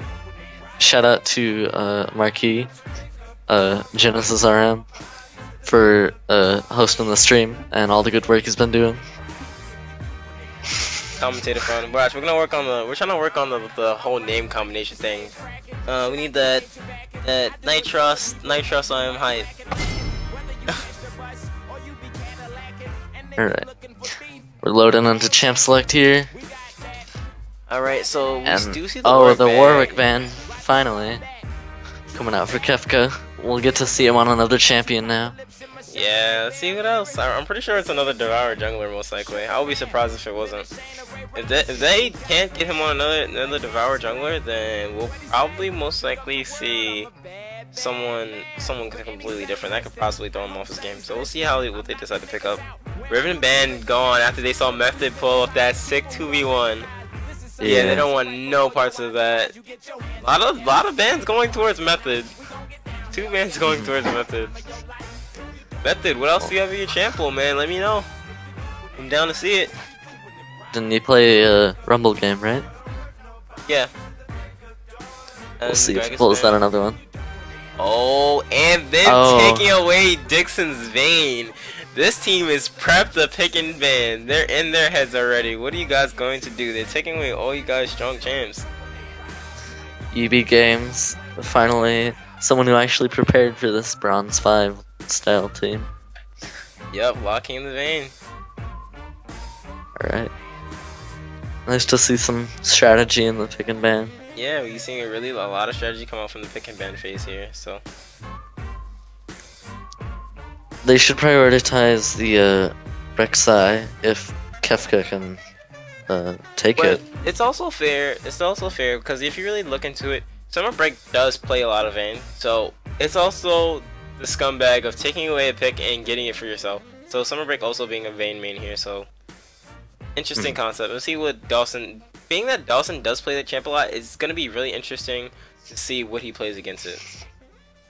They are taking that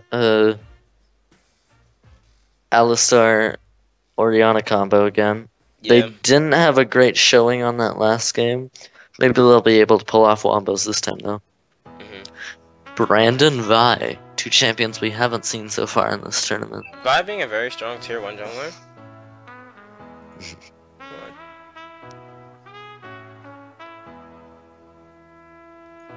I wonder if that brand is going to be locked in. He's a great answer to the tank meta actually because of his passive. Does a percentage magic damage. So that can burn tanks down if they have to or they have to build magic resist. So it is going to be the brand lock-in along with the Vi. See how this works. I wonder if this is going to be a warrior or a Cinderhulk or even Devourer Vi. Shaco Jungle. Shaco Jungle Hover. I doubt that's gonna be the lock-in, but we'll see. With the Shaco, he has to gank early and snowball early, or else he's gonna be useless. Ah, Rammus. Rammus. Alright, it is gonna be the Rammus. Vayne, what are you gonna do about that? Looks like they're saving their 80. Interesting team comp we got coming down. Honestly, if Dixon can play Sivir, I want to see Sivir here. That is a scary ass team combo right there.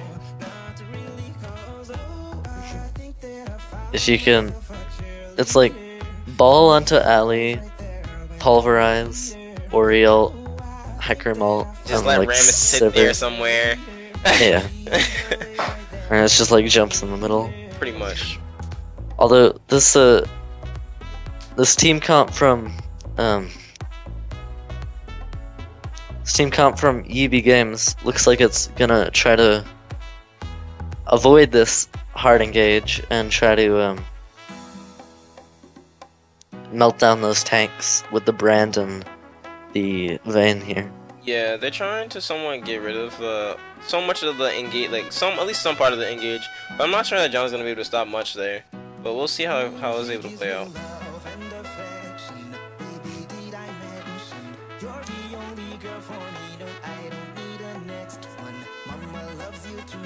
Tristana.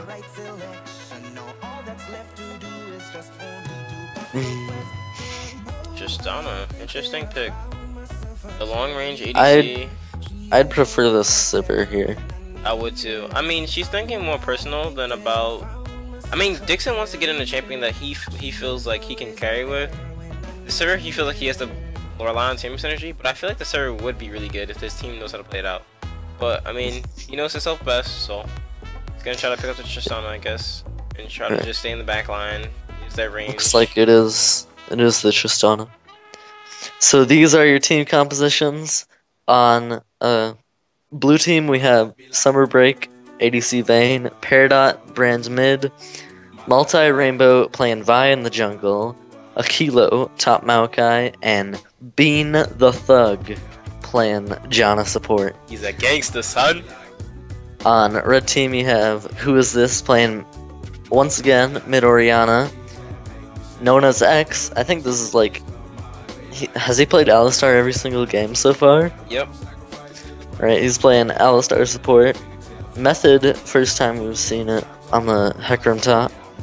Krefka, forced off his Warwick fan favorite onto Rammus.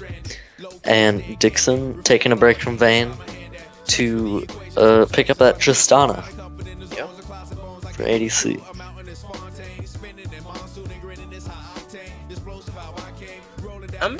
I don't know, man. I'm really surprised they did not decide to pick up the Sivir. That shows how much confidence Dixon has in his team. I don't know. That Sivir would have been amazingly good. Like, that combo would have been insane. I don't think they would have been able to deal with it. Just tell Alistar to pick up a Righteous Glory. Sivir, it's just like, come on. Yeah. But you can just see that, I don't know, I don't think Bronze 5 style really practiced all that much coming into this tournament. You can see a little bit of their communication with the Ori and Alistar combo sometimes. Sometimes they get it, sometimes they don't. It's just a matter of how well they can communicate it right at point. But the practice is a little bit, you can tell it's a little bit not there all the way there. Opposed to a lot of the other teams such as Darkwave really coming together, really able to compose themselves, they able to pull themselves back into games from when they're behind. So we have to see how this really plays out. Most of the times you can see that Bronze 5 style is used to playing these team comps that just scale into late game. They're able to carry late game. Once again, they're playing a pretty late game team comp with the Ori. Tristana's gonna scale pretty hard. Hecarim's gonna be a problem. Rammus is just always a problem because of the fact that you have to attack him, but he does so much damage when you do, and sometimes he can just sit on top of your team and just taunt and affect certain teammates. So, I mean, just a really good scaling comp. Yeah. It looks like he's only played 6 solo queue games on Sivir, so not that experienced with Sivir, unfortunately. But Yeah. I still think, I mean, Sivir's a pretty easy AD carry to learn, so at least in my experience, I really think that that would have been a great pick here. I'm kind of disappointed, but Yeah, a little disappointed, but I mean, maybe they can make it work. yep. I mean, we have seen Dixon pretty much carrying his team throughout this whole tournament. Method also playing on some nice plays. Their top lane and their ADC can really say they're their strongest lanes. Orianna's just kind of playing safe. I don't know what she's really capable of. We've seen her off of Ziggs one time and then she didn't do so well. So we'll see how they decide to play this out. Got some rivalry in the Twitch chat here. Yeah, Datna really wants to see the Bronze 5 style win. Yet we have a IC hashtag YBG win.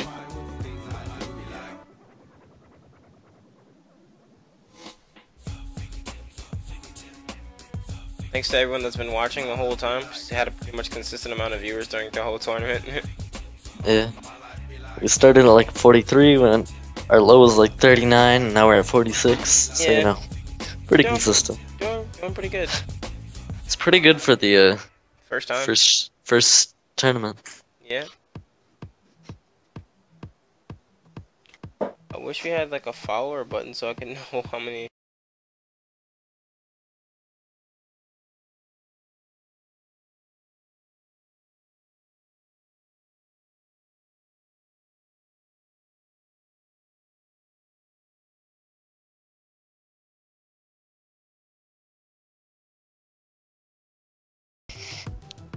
Ten followers.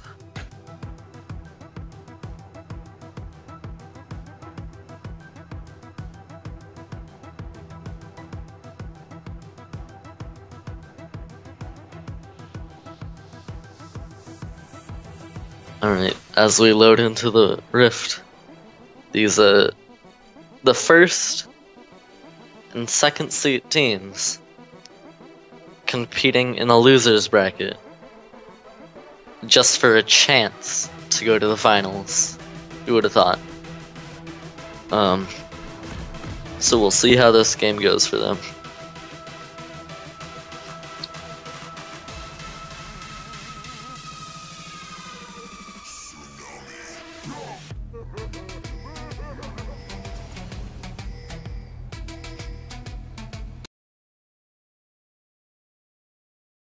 Guys, Genesis had some personal stuff to do during this game, so you get to be treated to a Nitros solo cast. Alright, we have an invade going in. Who is this spotted out? Nice whirlwind from Being the Thug. Flash W from Aquilo, and that's gonna be first blood. Going over to Peridot there. Nice invade. The jungle is warded up there though, but this is the first seed team. They gotta be careful when they're doing stuff like that.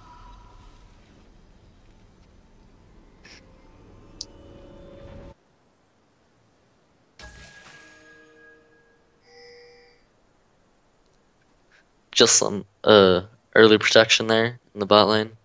River. Looks like it's gonna be just a standard leash on Krugs and leash on Crump here.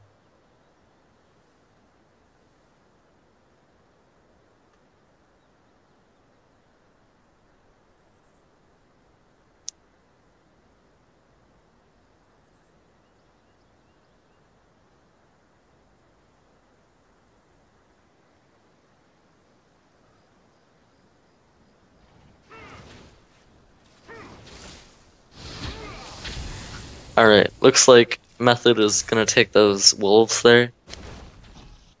And the blue buff's gonna go over to Kefka right away. Sorry about the camera, I'll just try to use the default camera. So it matches up. Trade's going out in the mid lane from Peridot, really punishing Who Is This more than other mid laners he's faced. The sustain coming out from Nona's X there. I'm curious to see how well Summer Break can play this Vayne pick. They're going in a little aggressive there. Can they get the kill? No. But that's gonna be Dixon going very low. He's gonna have to pop his health pots and get some heals from Nona's X. If he's caught by another tornado, he's gonna be gone. Just amazing harass here from Summer Break.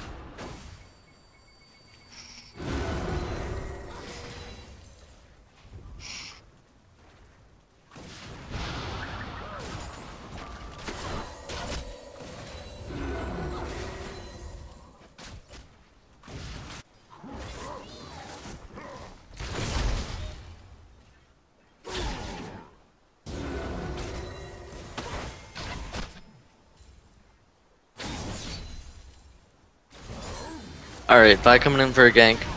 Gonna get the knockover on Hecarim, and he's gonna go down to the red buff tick. That kill goes over to multi-rainbow. For second blood. Summer Break gonna take a few tower shots there. A lot of harass going down from a Peridot here in the mid lane. Nice combos there on brand.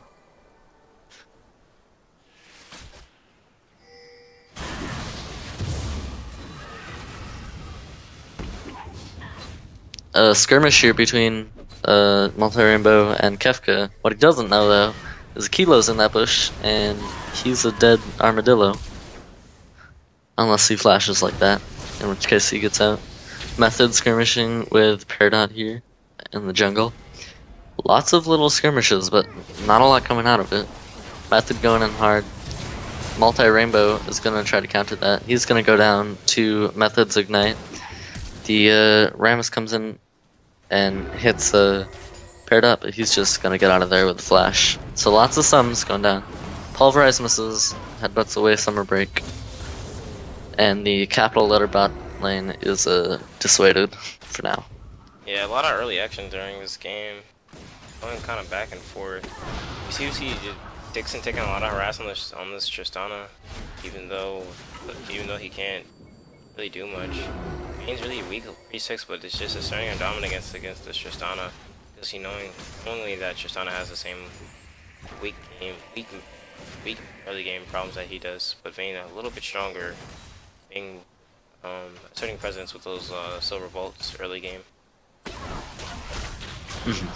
Ooh, solid play from Summer Break there on that, on the Q into to proc the second one. He gets auto, and then he pinned it with the third one to get the extra damage off the train as well.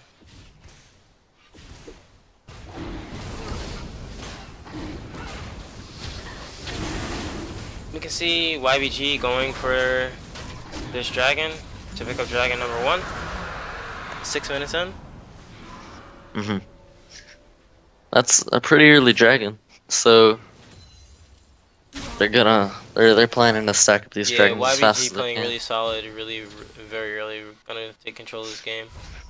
We even see Dixon actually being pressured out of a little bit of farm down there.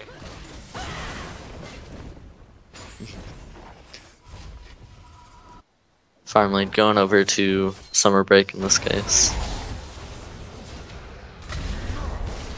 Method having a little bit of a trade with Kyo.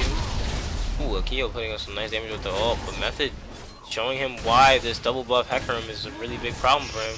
But Kyo's trying to remain alive, trying to kite through the minions. I think this could be anyone's here. Depends who gets the first move. Beautiful. And Well played. Kilo's gonna go down.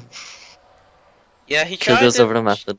he kind of tried to make sure he couldn't get that auto off. So when Hecarim like went in for the fear, he made sure that Malcolm couldn't get an auto off anywhere in between. So that auto damage really helped him out a lot. So pretty solid.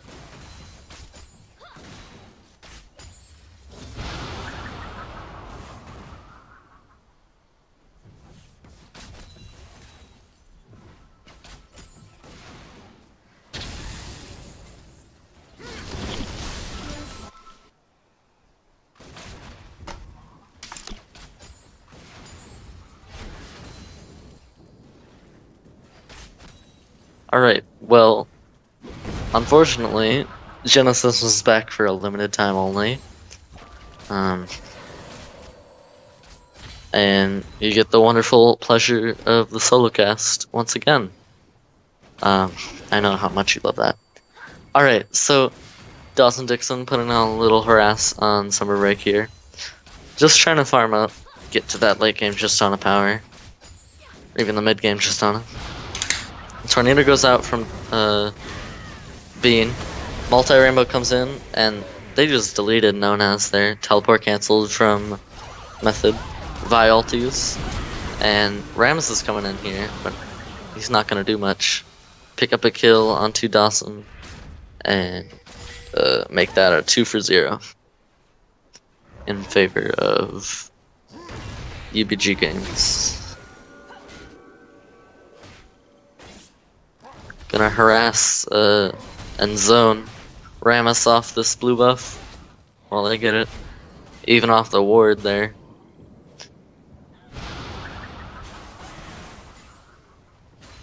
Alistar's gonna come in and try to do something about it though.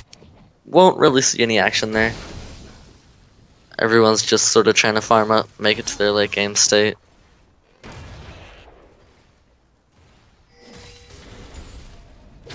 Aggression here from Method in the top lane. Won't be able to get much off, but wins the trade.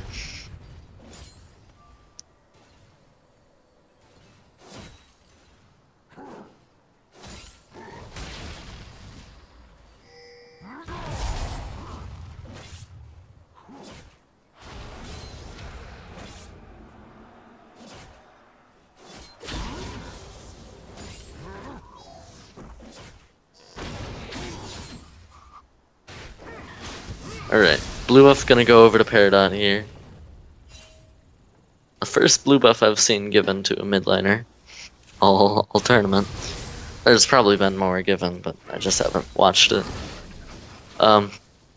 Trade's going out from Peridot here. He's gonna be able to spam those spells, get those combos off with that blue buff.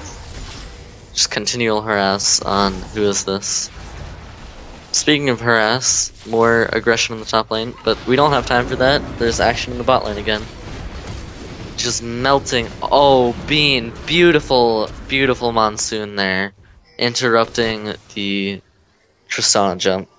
Action all over the map. Multi-rainbow goes in. Gets some damage off on Method. Oh, she gets feared into the tower range. Kefka's gonna pick that one up. Can he get the taunt on Maokai though? He does. Miscommunication from Method. He didn't go in on that. So much action all around the map.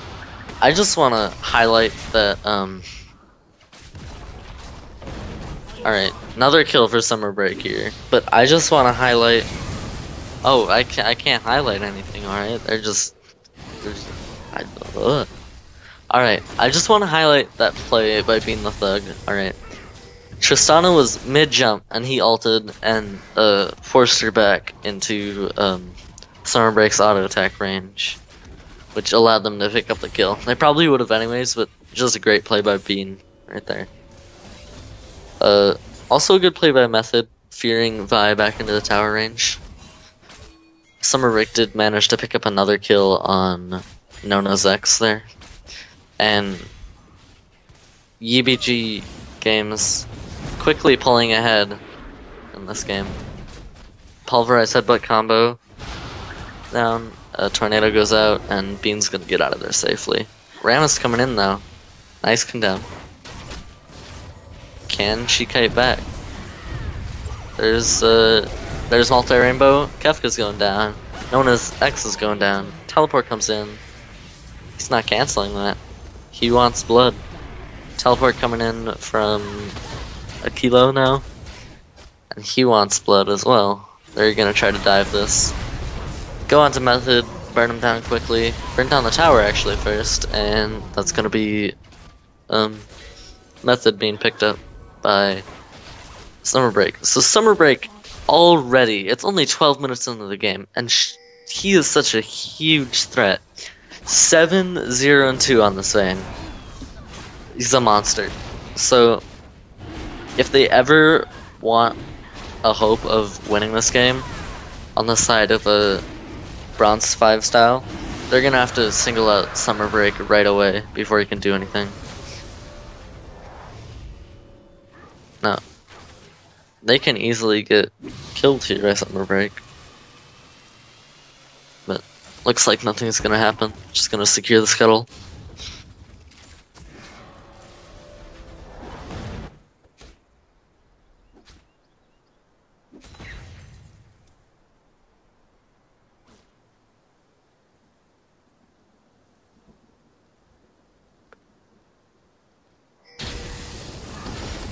Alright. Everyone went back to farming.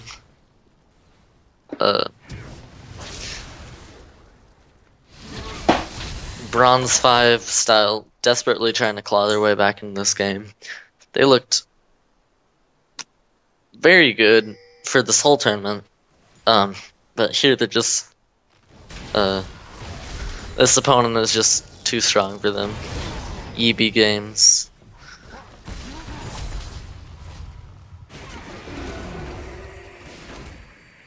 So we're seeing this is gonna be given over to Kefka. They're gonna move to the blue buff. He's solo pushing mid lane tower. You can't be doing that.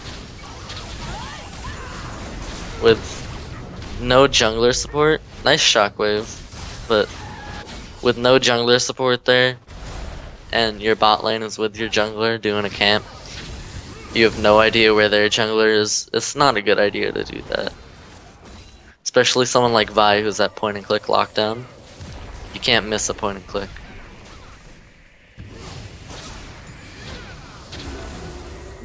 Gigantic chunkage on Peridot's brand here. That the way brand works is if you've landed an ability on an enemy already, it applies something called Blaze, which does percentage health damage, but it also combos with your other abilities. And the combo on the W, which is the big AoE,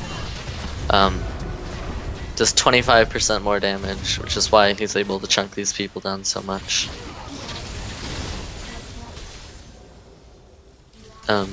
Method's gonna take that top lane turret there. No one's really there to stop him, but they're taking control of this red buff, and Kefka's caught out. Nice monsoon. Few missed skills, but he's gonna go down to the Janna W. Method got the turret, and he's trying to get out. Missed flash Q by multi-rainbow, but it won't really matter. Kill's gonna go over to summer break. 8-0-2 on this fan. Who is this? Is surprisingly still ahead in CS in this mid lane matchup though.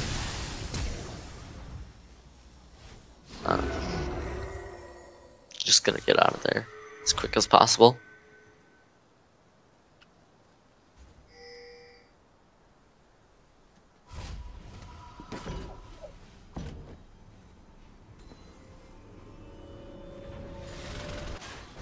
Gonna pick up the blue buff for Peridot here.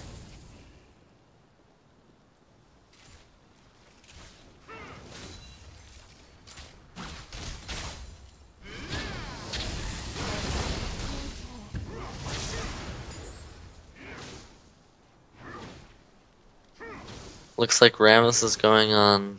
He's trying to get a gank on Maokai in the top lane. Hecarim's on his way in. And will he get the taunt though? Look, the ult goes out from Hecarim. Taunt goes out from Rammus. Ult goes out from Maokai. Not a lot they can do, but Peridot's coming in. Ult goes down from Peridot. He's just sort of kiting him around here. Bean's in here. Knock up. Just for the assist. Peridot's in danger. Ult from Vi comes out. W from Brand finishing off Hecarim. Nona's X goes deep for the kill on Peridot. He doesn't have enough damage though. Stun might come out here from Peridot. Looks like he's just gonna give it over to multi-rainbow though. Cleaning wards in the jungle, being the thug, as usual. So much action in this game. 17-4 at 17 minutes. Look, that's the sign of defeat. When you recall. Alright, just take the farm. He lets them go.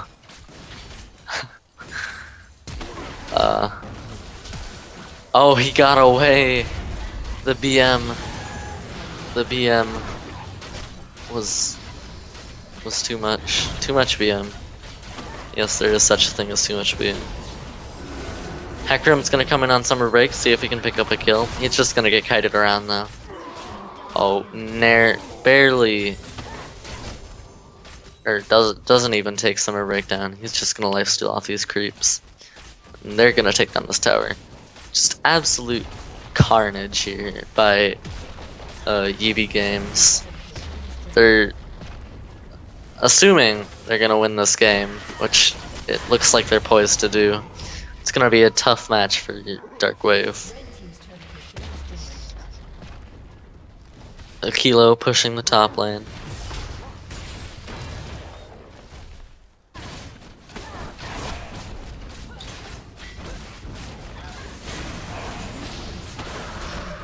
are gonna take their third dragon of the game at 19 minutes. That's pretty early.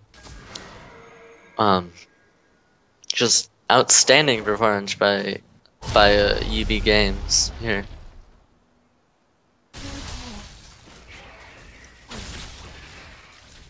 And if we look who actually took YEEBEEgames out, it was Dark Wave. So we'll have a rematch of that if they win this game.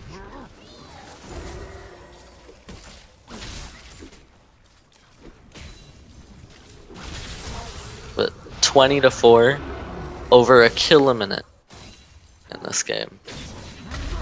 That just shows you how much control. Like, Method, why is he even out here? They have so much control of the map. There's no ward coverage there. Such an easy pickoff.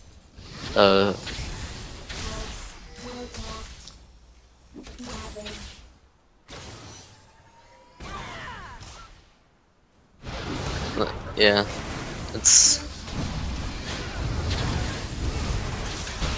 that just saddens me, I guess. Because Bronze 5, yeah, there's the surrender vote coming out. It's just, Alright. Well, GG to Bronze 5. Thanks for participating.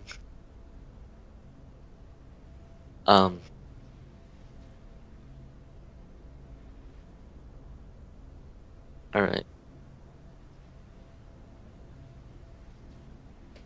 So, next up is our Dark Wave versus YEEBEEgames game. Although we have a slight problem.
Alright guys,